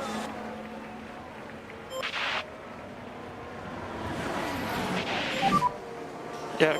Lindblad's going to start making his move again soon. Don't quite have enough tyre wear to be able to stick it into full yet. A lap or 2. This is the closest Lindblad's been for a while. So deployed. Confirm. And increase pushing status a bit more. Yeah, confirm. Had to do that just to get the position back. And try to cool Let's down try and cool the tyres down a touch. Okay. Yeah, confirm. Leclerc gets ahead of Colapinto, so he's up to 15th place, but still not in the points. There's quite a few cars between him and Freddie Vesti.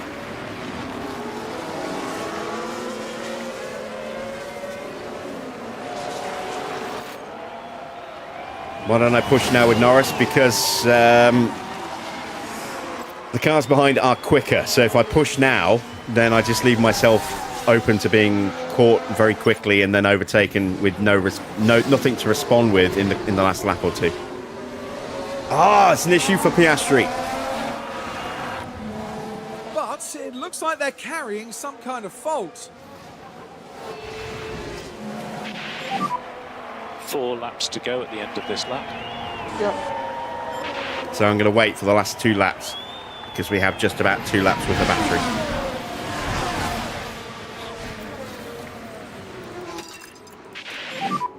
We need you to push now.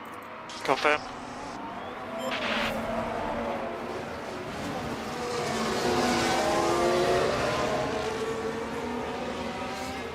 Yeah, I won't break away from Lindblad, and all I'll do is I'll deplete my battery and then leave myself completely vulnerable to being passed and not have any ability to fight it back, you know, fight the move off or try and take the position back.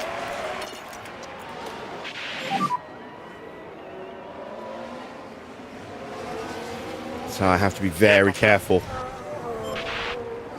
in these last couple of laps, making sure I go at just the right time.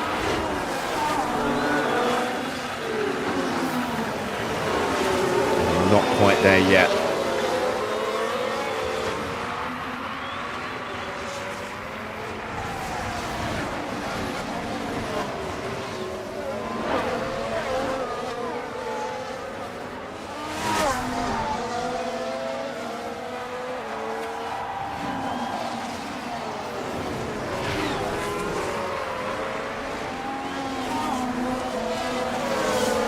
Three laps to go.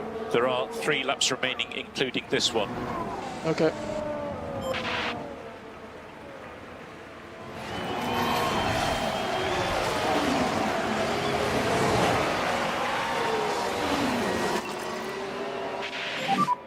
You can push. Confirm.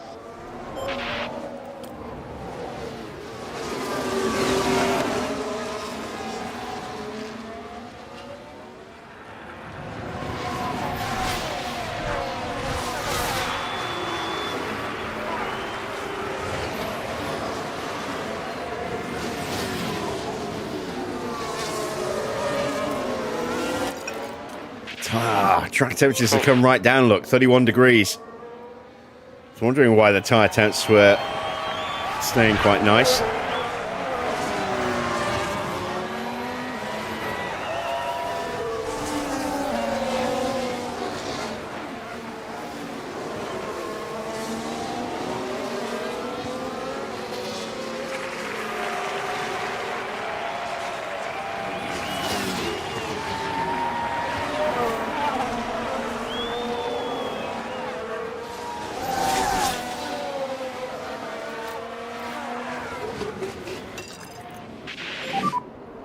And push now, push. Okay. 2 more laps to go. Okay.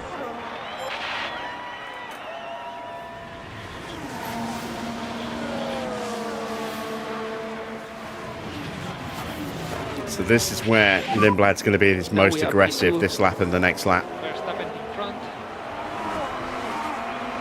Oscar's actually dropped out of DRS range because Lindblad's pushing so much.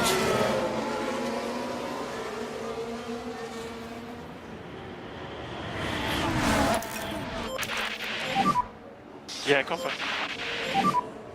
And more energy available. Confirm. Right, and now we can go full push. The left rear is getting a bit hot. Okay. Oscar's suddenly right back onto Lindblad. Colapinto has an escalation. I don't know why I've clicked it. But the car's definitely not happy.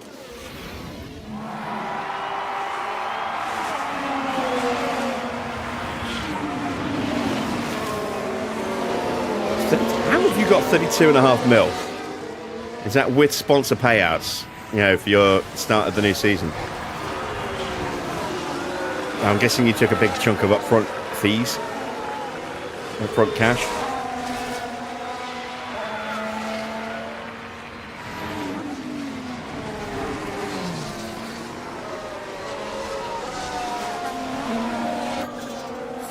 Final lap.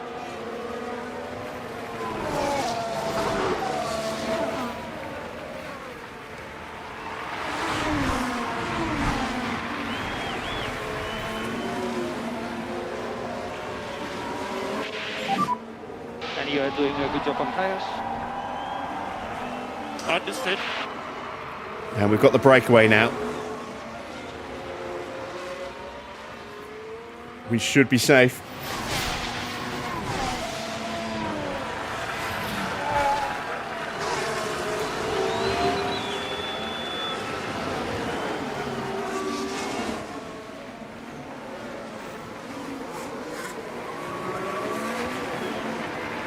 Looking very good. Looking very good. Lindblad's going to hold on for his podium as well, which he absolutely deserves. He's been phenomenal today.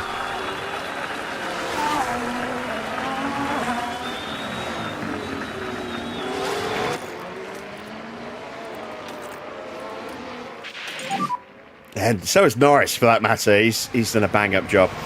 Confirm. Gained more positions than Max has.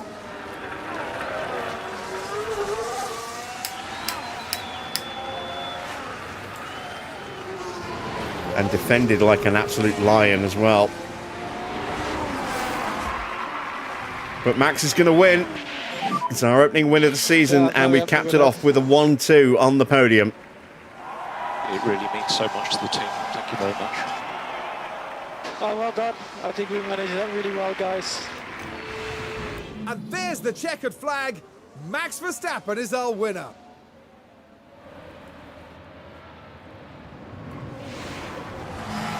Just an incredible demonstration of why they belong in Formula One. A tactical masterclass in action tonight. And checkered flag.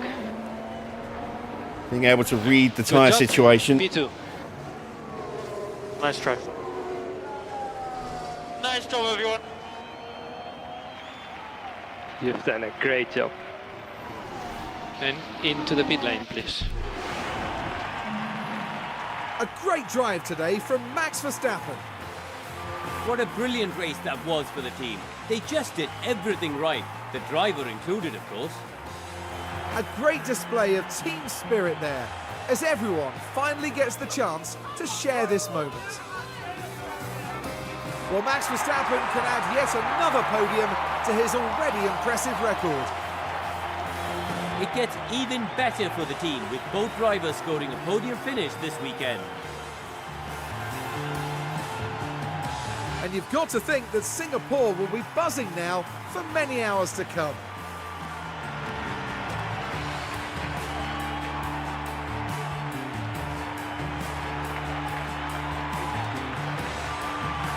Well, Karun, how do you think they'll be feeling in the team garage at the end of that? I doubt they could be much happier. A win and a podium place. What a great way to round out the weekend. And a big Still thanks hear to you Holly all Bennett's for joining us cheering this over weekend everyone here in else's. Singapore. Next time, the teams will be racing through the streets of another city. Join us in Baku on the shores of the Caspian Sea for the Azerbaijan Grand Prix. So, confirmation then of the final result. It is a 1-2 for Cadillac tonight. Max taking the win. Lando in second place. Lindblad gets himself a podium as well. Oscar in fourth place.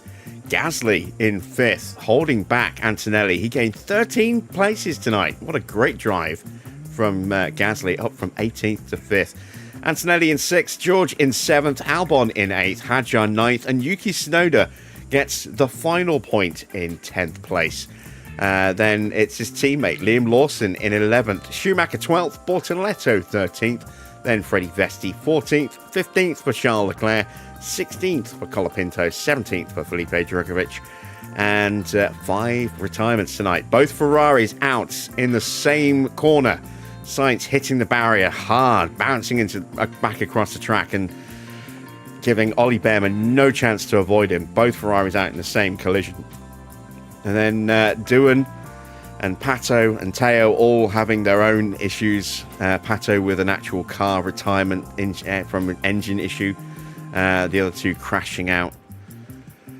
Let's see what's happened to the drivers' standings then, shall we? Oscar is still top, picking up 12 points tonight. Max up to second place now, 2 points ahead of Charles Leclerc, who failed to score. And that puts us in second on 105 points, 34 points off of Oscar, but way up there now, which is fantastic news for us.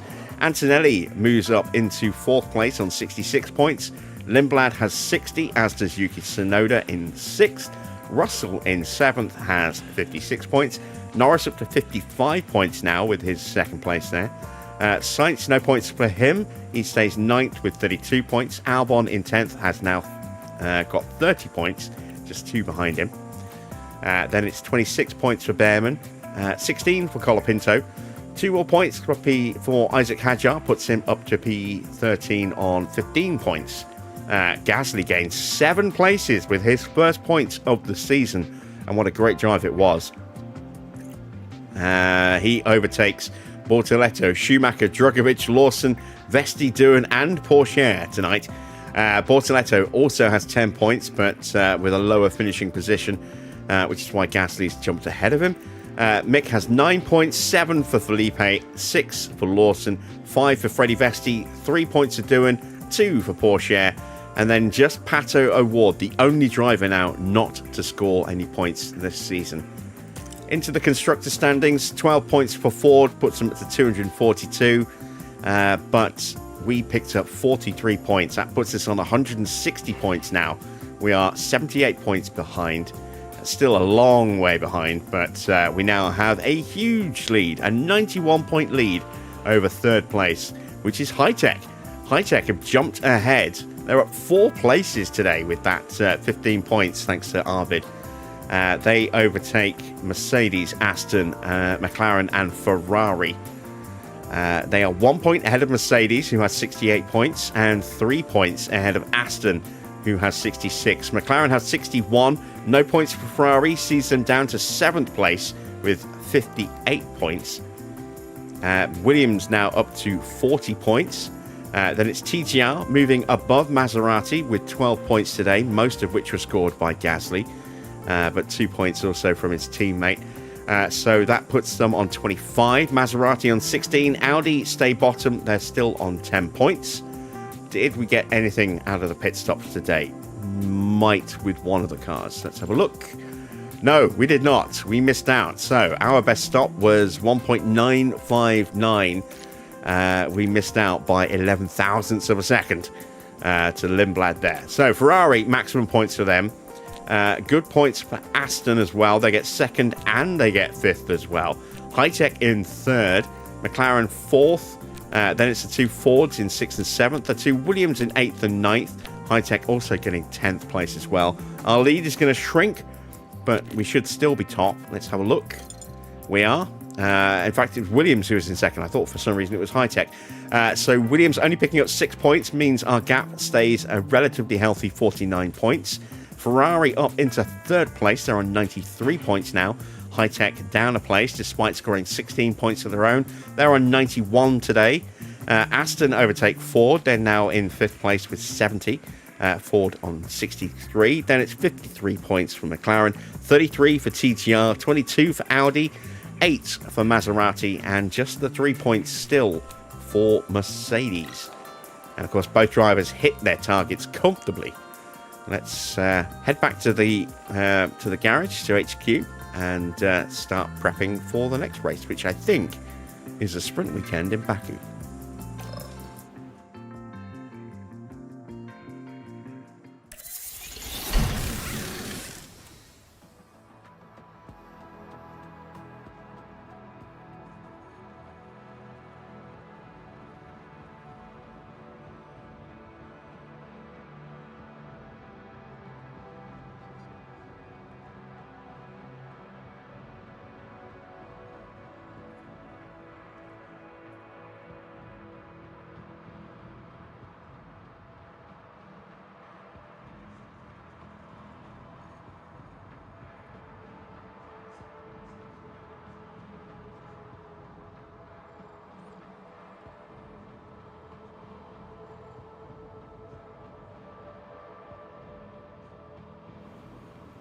All right, our spare chassis is complete. Very nice. So, it's the 3rd of June, start of a new month. We've got 2 mil in the bank, thanks to our prize money and a bit of money from the board after expenses. We have got something that needs to be fixed on a car. That's a little concerning, potentially. Let's dive into the inbox and take a look at the car breakdown. We lost side pods and an underfloor. Not sure if we have a spare side pod. Possibly. We've got one underfloor left to put on the car, but we have started the new ones now. We've got a nice long gap until Baku as well. 32 days. So plenty of time to try and build some more spare parts, which is good. Just not a massive amount of cash. Let's check out the rest of the emails. I always ignore this because it's never accurate. So, what's everyone else up to? New side pods for Audi. Apparently, it's a really, really good one. And now they're working on suspension. So, can Audi start to really pick things up a bit? Because they are lagging a bit in the championship right now. More than I was expecting this year. Williams have not been having a great season either. 8th and 10th. Sorry, 10th and 14th in the drivers. 8th in the constructors. Let's see. A reminder of the standings there. Audi, yeah, firmly at the bottom of the standings. Williams have got some decent points. They certainly won't be finishing in the bottom 2 or 3 places tonight this year, but they are certainly lagging behind HiTech, McLaren, Ferrari, and Mercedes. Very close actually between those 4 teams. Look at that, just 6 points separating them, and then. Well, it's only another 5 points back to Aston as well. So, yeah, Ford are just gobbling up all the big points, and we're picking up whatever we can, where we can as well, which is why we're up to 117.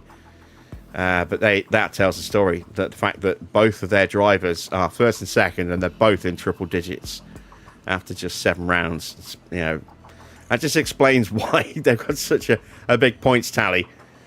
Right, let's check in with the board. They should be delighted. They better be delighted. Yes, they are. They are absolutely delighted. They damn well should be. That is a 1-2, our first win of the season, and what a way to celebrate that win with a 1-2 as well. So we're definitely comfortably on target on our season objective at the moment. We're now halfway through the long-term objective as well, 6 from 12, with 13 races still to go. So we've got 7 mulligans remaining. Effectively, we only need to score 6 out of the remaining 13, which is fantastic news. That really takes some of the pressure off on getting the long-term objective done this year, because we came so close last year and just missed out. Let's fix the car. Oh, we do not. Oh, we do. There we go. We had a spare side pod, but we don't have any more, so we'll have to make some, I think. Let's put that underfloor in as well. That's the last of the underfloors. We've got high risk on the wings, but we've got more wings coming. Front wings, we've got enough spares. New chassis, well, we've got new chassis coming. We should have those, actually, for Baku, so we could probably avoid having to make that chassis. I didn't realise how big a gap we had until Baku. Need to make another suspension, I think. Let's just double-check what's actually being designed. It's a new chassis only. The rest is research for next year. We need to do some training. And I also want to check, when is the sponsor money supposed to be paid out? On the 20th. So we are going to have to mod money in on the 20th and potentially mod in a little bit extra the following month, because we won't be able to fulfill the engagement, because we will have missed a month with 0 engagement. So yeah, we will miss out on a chunk of next month's, or the next sponsor payout as well, so we'll have to mod that in too, which is a bit frustrating. I really don't like having to do it, but you know, we kind of get left with no choice because it falls on a race weekend, and that's the risk when you start running custom calendars with that happening, unfortunately. Evening, Nigel.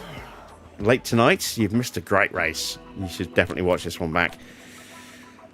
Right, let's start putting some bits into manufacturing, shall we? So we've got one of the... Well, I haven't got any of the underfloors yet. We're 1 day away from the first underfloor. We are... How long till that chassis is ready, actually? 20... Oh, no, actually, yeah, we probably will need that chassis. We might have one of them ready to be put on the car for Baku, but probably not. Rear wings, I could probably do with an extra rear wing. Let's add one on to the build queue. What else was it that we're short on? Suspensions, I got one. Side pods, I need more side pods.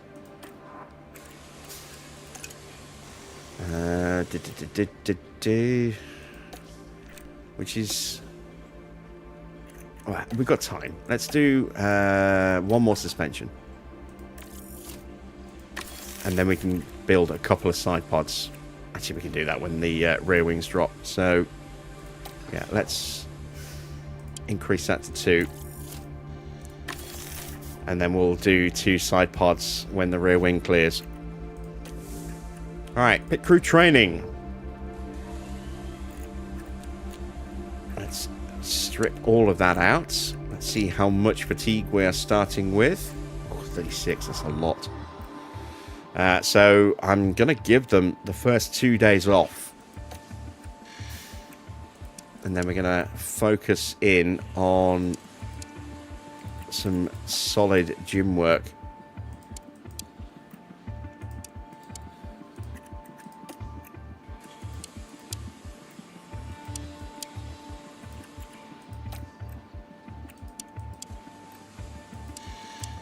There we go. We'll give them the Sunday off. Come back on the Monday. Let's get a day of skill training in. Let's actually make it 2 days of skill training. And then we will go with some split training, car training, and gym training. How do I decide what to give them? Just by looking at this. and this down here. Make sure you're in cumulative as well. You've got to pay attention to the fatigue. You want to make sure that you're not spending very long, if anything, in this band here. And you want to make sure you're very much in this well-rested band at the end of the month. Otherwise, you'll carry a lot of fatigue into the next month.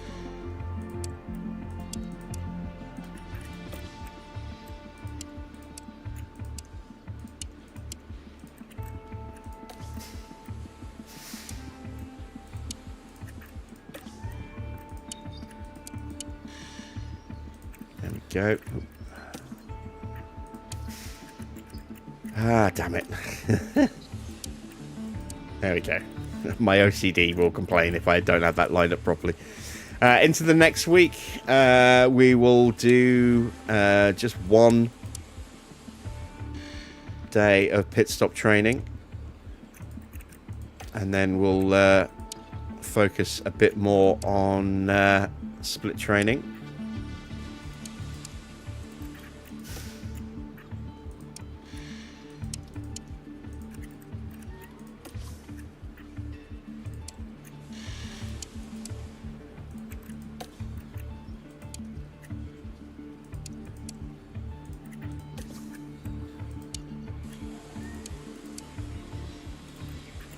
Okay, so we're perfectly balanced now, which is nice. So let's go with a day of car building. Then we'll go with a day of skill training.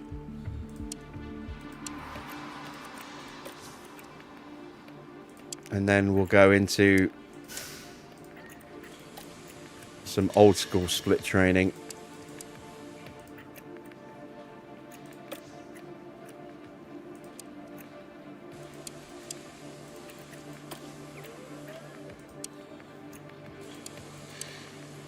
And end the month at 18% fatigue. That's perfect.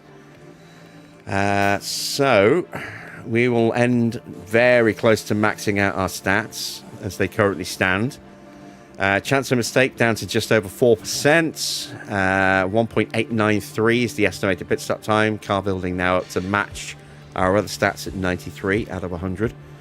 But we're capped at 94 at the moment until we can get Will Courtney to get up to a 95. So let's change his training.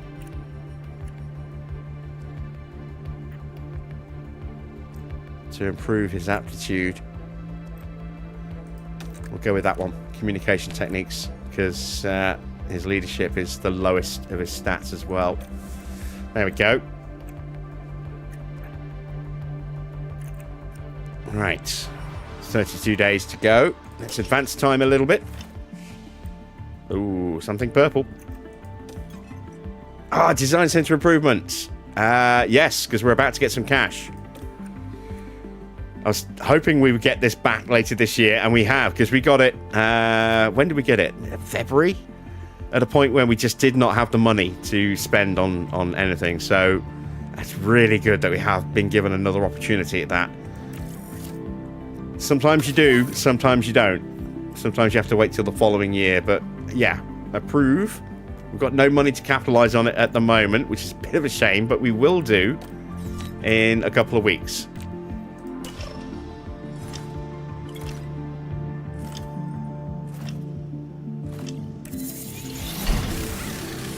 Right, rear wing is done.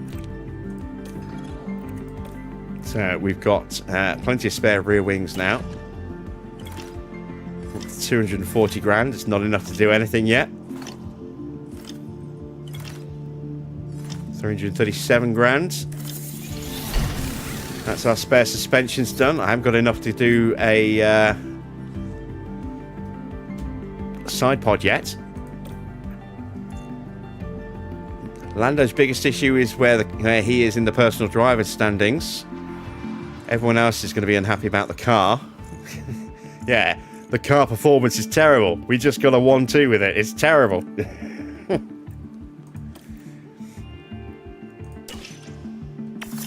Okay, so Yeah, that should be like 9+ mil. So let me jot this down.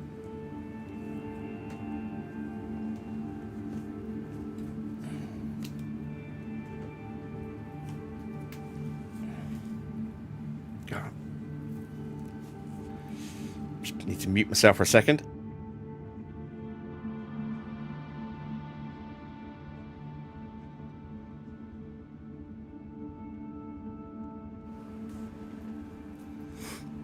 I've been trying not to fart on microphone really badly for the last 30 seconds or to a minute, so just get that out the way.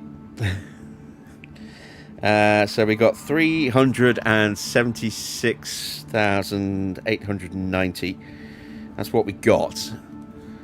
Did we get anything from a mandatory? Oh yeah, we did. Nice, excellent. So at least that still gets done automatically. That's good.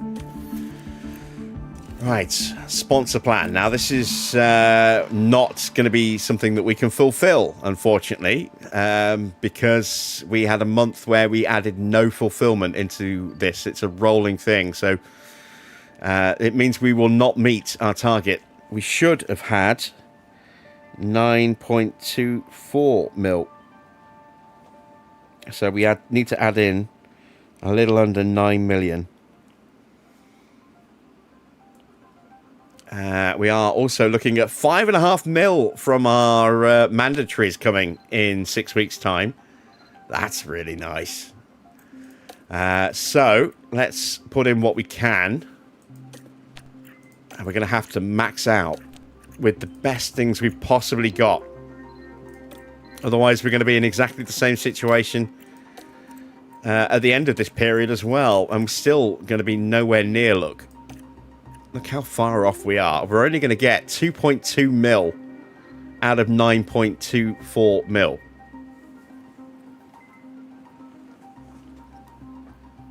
So we need to add in 7.02 mil to make up for what we're going to miss on the next sponsor payout, plus another 8.9 mil, give or take.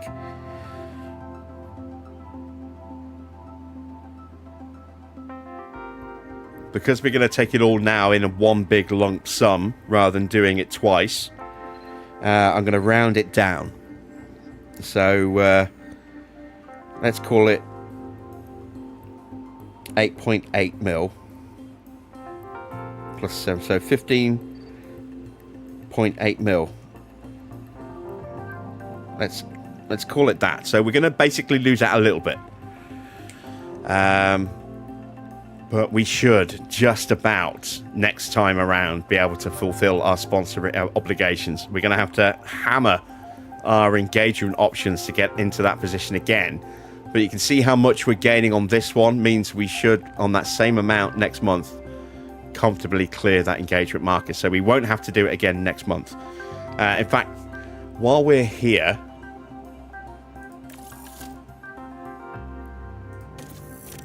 let's check the calendar and see if there's going to be any issues later in the season. So next sponsor payout will be on a Monday. That's good. It's between Grand Prix. It's not on a race day, so we'll be able to set our engagement on that one. That one is on a Friday, but it's before we go to the Grand Prix, so we should be able to set our engagement on that one. Let me go into October. Yeah, that's in clear air. That's fine. And that's in between Grand Prix, so that's fine. And that, I think, is the last one of the year. It is. That's the last one of the year. So, we do need to mod in some money, and we're going to do that right now. So, let's create a save.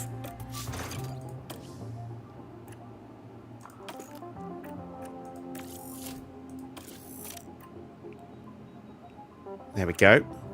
And as always, we're going to do it out in the open so you can see what's going on.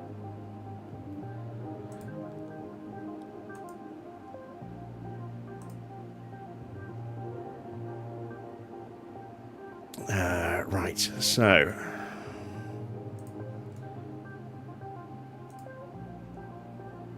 Save 18. What we can also do is we can see how car performance looks. So Aston, after that big jump and then dropping all the way down, have climbed back up again.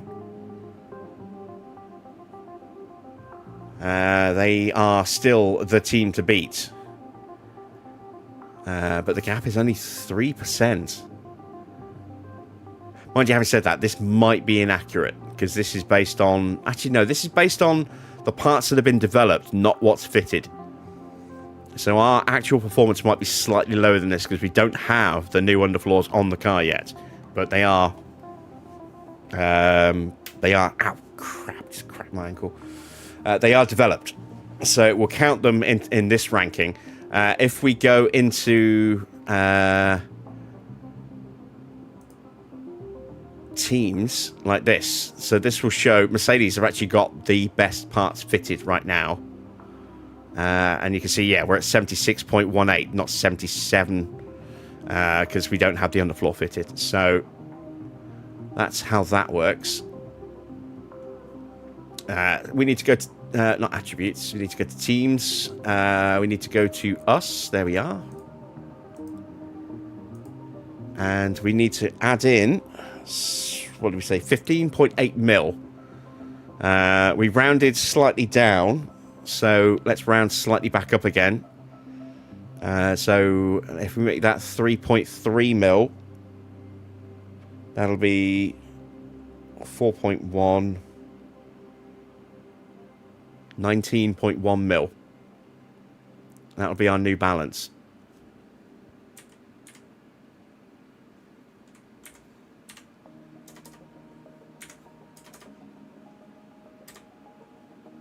There we go. That's a huge amount of cash.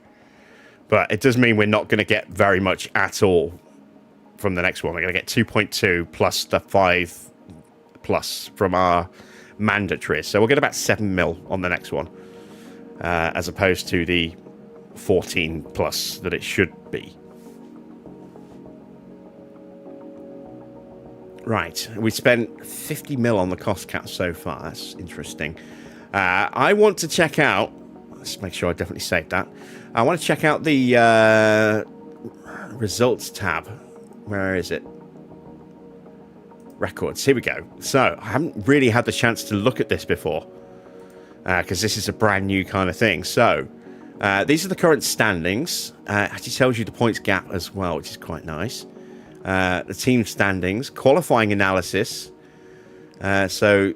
There you can see 3 pole positions for Antonelli, 2 apiece for Leclerc and Piastri.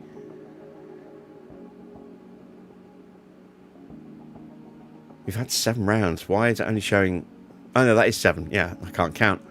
I can't add up. But I like this. You can see who has made Q3s for the sprints, Q2s for the sprints.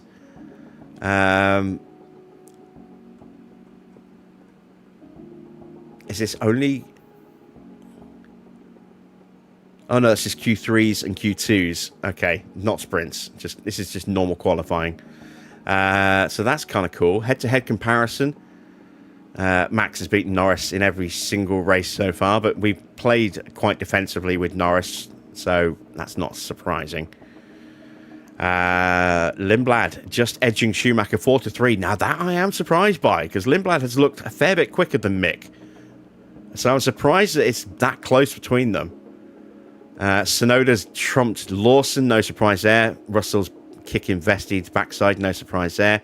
Sainz ahead of Bearman, but only just, and that's because Bearman's had some horrible luck this season. Tonight was a huge example of the horrible luck he's had.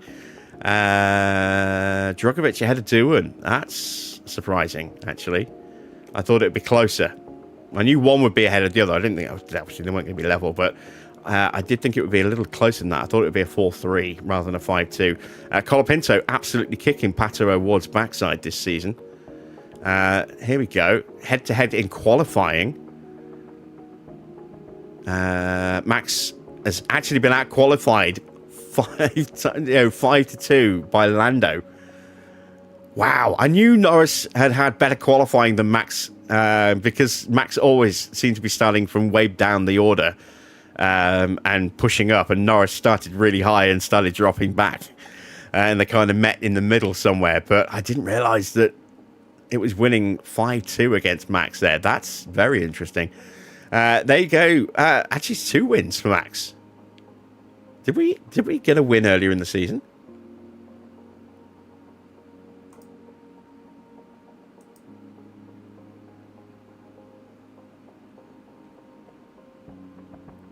Oh, that's the records hub. That's kind of cool.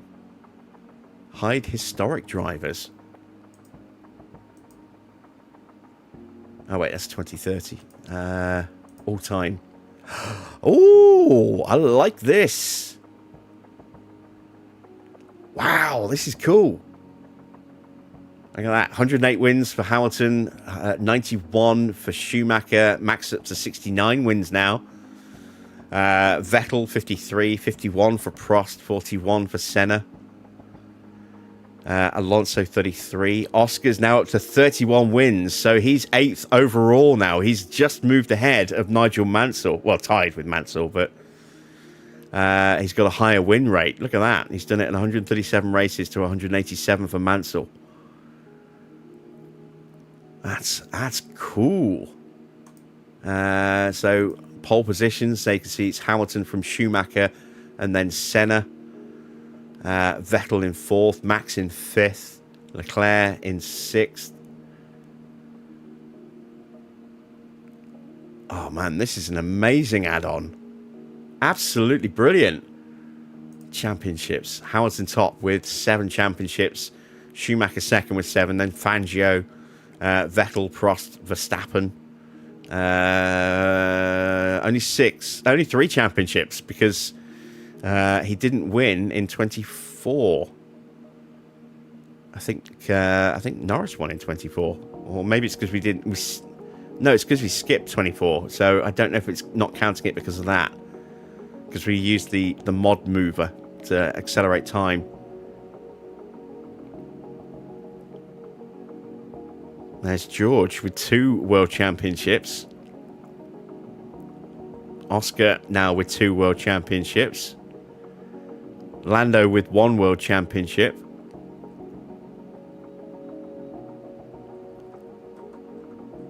That's really cool that it highlights with the team colour the active drivers like that. I do like that. Who's had the most races? Hamilton with 419 races. Alonso 403. Kimi Räikkönen on 349. Sainz is still active. He's up to 277. Technically, Hamilton's still active because he hasn't announced his retirement yet, or at least I don't think he has. Max is up to 276. Gasly is on 223, 219 for Leclerc. Lando's on the list at 197. So's George on 197. Albon on 175. Tsunoda up to 157. Piastri 137. Lawson and Bearman on 115 each. And Bortoletto and Antonelli. Schumacher's on 110 now. Wow, Lindblad's at 91 Grand Prix already. And he's racked up 1 win, 1 sprint win, 2 podiums, 2 fastest laps. A total of 138 career points so far. God, look at that. Career points. 5,076. Woohoo! Wow. That is, that's a lot. That's amazing. I've kind of got a little bit distracted here. Where were we? So, season review. Here we go. Red Bull with 9 podiums this year. We've had 5. 2 apiece for HiTech, Mercedes, Aston, McLaren and Williams have had 1 each this year. Driver of the day. We've got 7 different drivers of the day this season. 1 for every Grand Prix. That's pretty cool. That is really cool. That's an amazing addition. I haven't really had the chance to look at this yet, but that's amazing. I love it. And you can see by teams as well.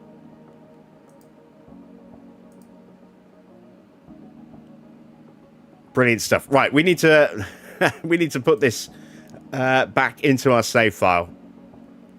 There we go. Save 18 is done. So let's minimize that. Let's open up our save folder and our downloads. Let's take that and drop it in there. Lovely stuff. And now if we load, we should have a very healthy bank balance indeed.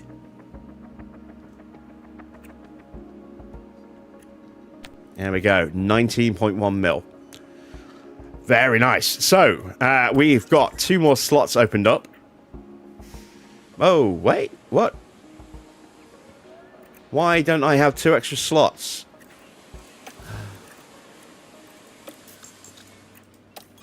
Son of a bitch, is it taking it away from me? We approved the budget.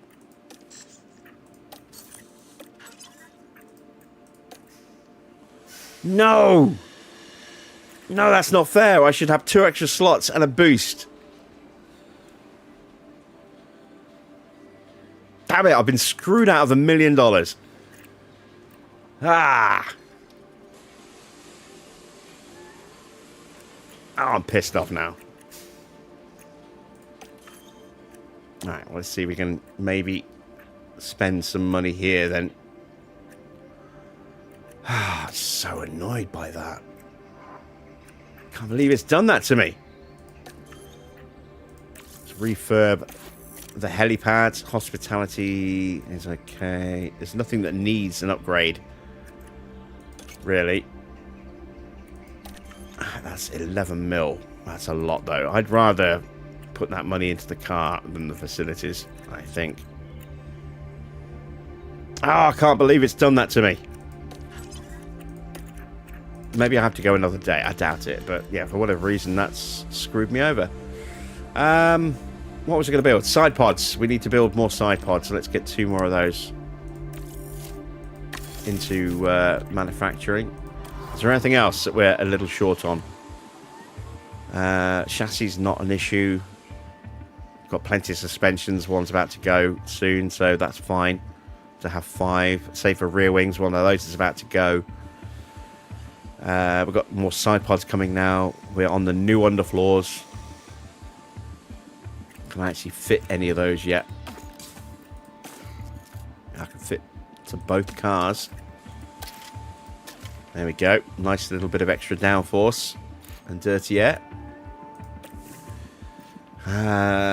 Chassis aren't finished being designed yet. Oh man, I can't believe we got screwed like that.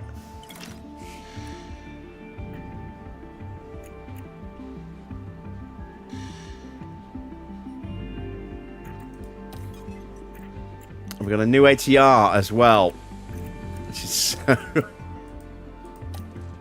yeah. Damn it! I should be able to get another research part started now, and I can't because I've got 2 slots missing. And no additional boost. No 50% boost.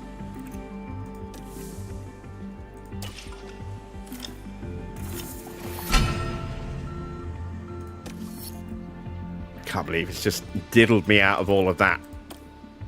That's so pathetic. And I can't undo it because I've just overwritten the save file. So, yeah, that's so bad. So bad. Right. The helipad refurb is done. Here we go. The chassis design is done. We've got all of our underfloors done now. Let's start building the new chassis.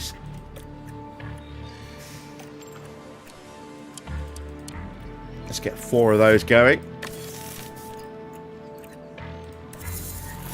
Suspension project is done. Side pod project is done. where do I need to do the next ATR period? So rear wings had one, front wings going through right now. Underfloor hasn't had one yet. I think the suspension has only had a basic one. So let's put all the hours into the underfloor.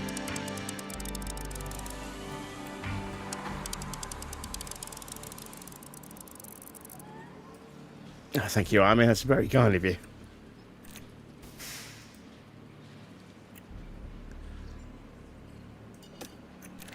What do I want to really focus on? Let's take a bit of drag down a bit. So we can just try and boost the downforce and airflow sensitivity slightly. There we go.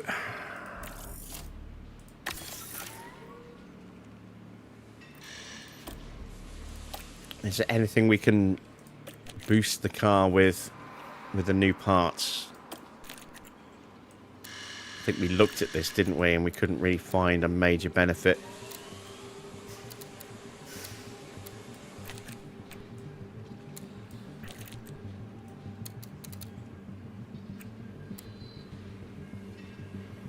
Yeah, I mean, there's no real benefit, but we could drop 3 mil just to try and boost the expertise, which is obviously lacking a little bit.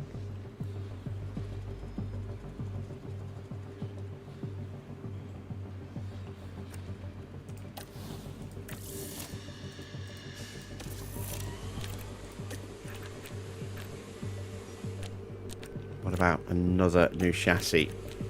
I'm kind of curious because we should theoretically have even more expertise now.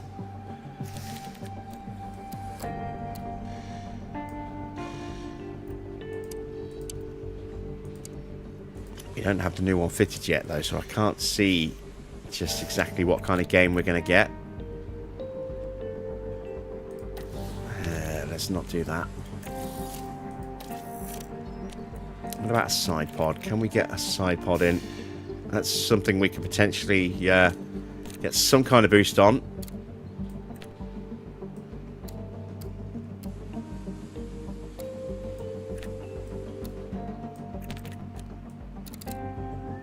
It's not much.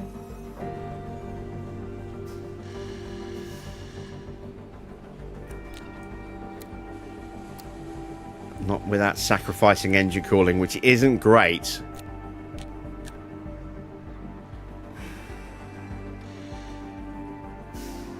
I think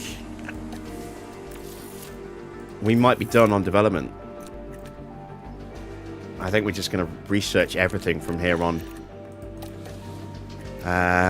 We'll wait and see what happens with the chassis after we've got the new ones fitted. I've literally just started building them, so I've got to wait yet.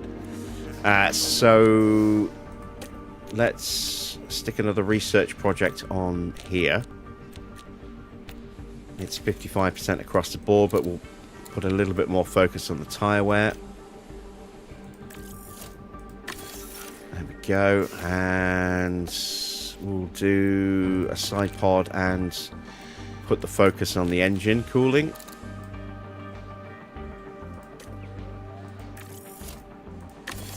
And this way we can now actually put some money into upgrading our factory for next season. Because that's going to take 100 days. So it's going to be worth it. I mean, it would have been nice to maybe drop an upgrade on this or this, but neither of these really give massive improvements to the car. So Design Center would have been a good one as well, but that's even more expensive.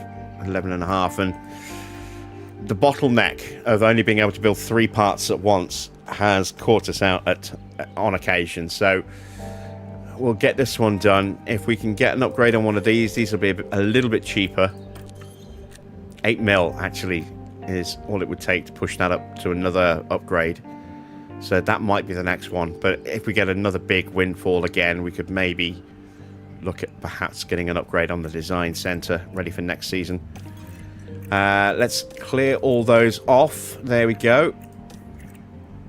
We've got 2 mil left in the bank. Let's advance time.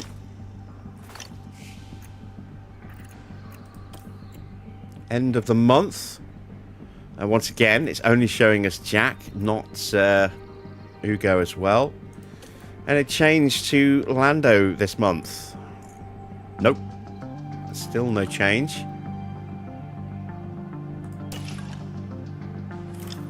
Another pit crew training schedule to do.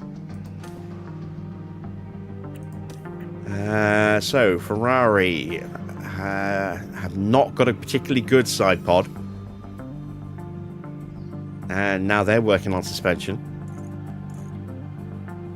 Laurent Mekies at Maserati is saying that they're doing bleh this season. Yeah, they're down in 10th. They're not doing well at all this year, are they?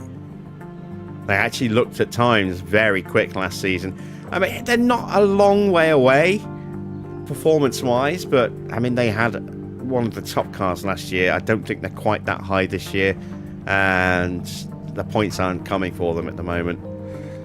So, let's strip out that. Let's go to cumulative. We are starting the month at 0 fatigue. Very nice. So, let's focus with some heavy gym training at the beginning of the month. Paying attention to our fatigue levels.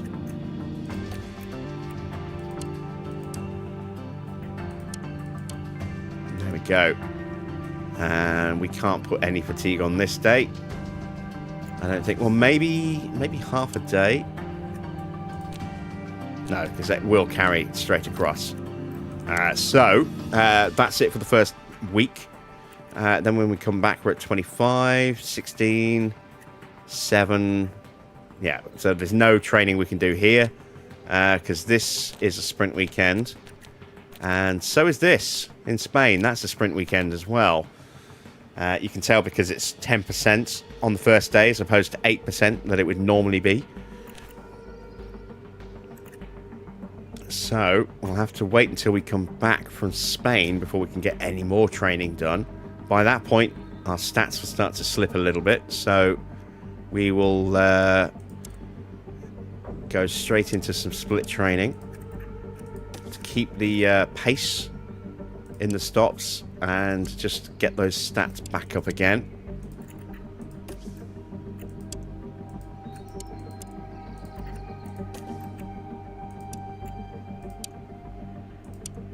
Again, keeping an eye on that fatigue level, given that we're going to Monaco. Still got a little bit of extra training we can put in yet. But we're getting close to the limit.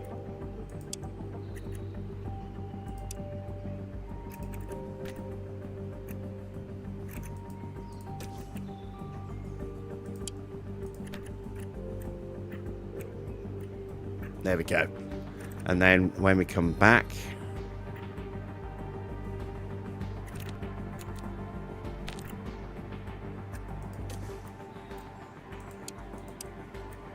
a day of gym training. Can I get another day in as well? Or am I pushing my luck a little bit? Oh, just. Excellent stuff. There we go. So that's our training for the month of July. We'll have a slight increase to the chance of a mistake, but still pretty good.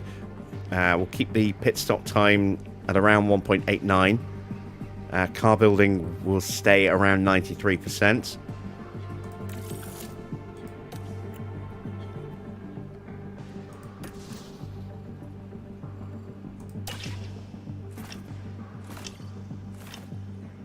Back to 3 mil again in the inbox. In the coffers now. And that is us prepped and ready for a sprint weekend in Baku. Going to be hot. Not expecting rain. Let's confirm the forecast. Ooh, a little bit of weather on the Friday. That could make qualifying interesting. And then, oh, look at how hot it's going to be on race day. Yeah, much hotter. Woo. There will be a little bit of cloud cover to help mitigate some of that extra heat, but hopefully hopefully won't get too hot, but it will make time management a factor, I think. Again, we should be looking at a one-stop, softs to mediums, or maybe the other way around. We'll see what the weather forecast actually is on race day as to where that sun is going to be. Probably run the mediums where it's going to be hottest, and then have the softs for that cooler bit to stop them from overheating quite so much. And then 20 degrees, but full sunshine for sprint and main quali on the Saturday could make tyres a little bit of an issue for quali, but I think we'll be okay in the sprint. Might actually help us in the sprint, actually. So, there we go. A bit of a long stream, because we had a lot of extra sort of paperwork to do at the end of the stream. But we are prepped and ready for Baku, which will be tomorrow's Grand Prix sprint weekend. We've decided to pretty much put a halt on car development now, given that there just there isn't much in the way of upgrades available anymore. You know, there's not much performance we can find. Still don't have a new chassis yet, so I can't put any of those on. Just double check the specs, make sure everyone's on the maximum part available. There we go. New underfloors are going to be run here in Baku, which is nice. We'll change the powertrains now while I think about it, because I will forget to do it.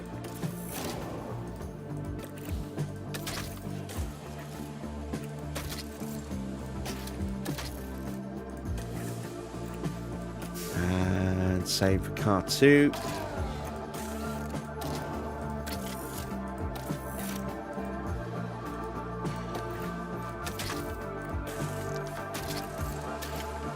There we go. And that is it. So, when we come back tomorrow, we will be heading to Baku for round 8 for the Azerbaijan Grand Prix weekend, a sprint Grand Prix weekend. So, with the potential for lots of safety car hijinks, could be another long stream tomorrow. Probably topping the 4-hour mark again. But I think that's another race where we could get a really strong result. We have had the best possible result tonight with a 1-2 in Singapore, and I'd love to be able to build on that and try and compete for another one. But it is a very fast circuit in Baku, and we are lacking in top speed. So I don't think we can challenge for the win. Without something happening to the Fords. I think they're going to be too quick for us, but we could potentially be able to challenge for the podium again. Again, it all depends what happens with safety cars. It is one of those circuits where we've seen utter chaos in the past with multiple red flags and safety cars, and that can really throw strategy out the window for some of the AI teams. So, and for us, for that matter. So you never know. Anything could potentially happen tomorrow. If you have enjoyed tonight's stream and you haven't done so already, a thumbs up would be hugely appreciated. And don't forget, if you're not subscribed, then you could hit that subscribe button. It's free, won't cost you anything, and helps support the channel. And make sure you hit that bell for notifications as well on the start of live streams, etc. I will be back at the usual time of 8 PM tomorrow for round 8. Until then, that's it from me. Thanks for watching. I am Jim Bob, and I'll be back with more F1 Manager very soon.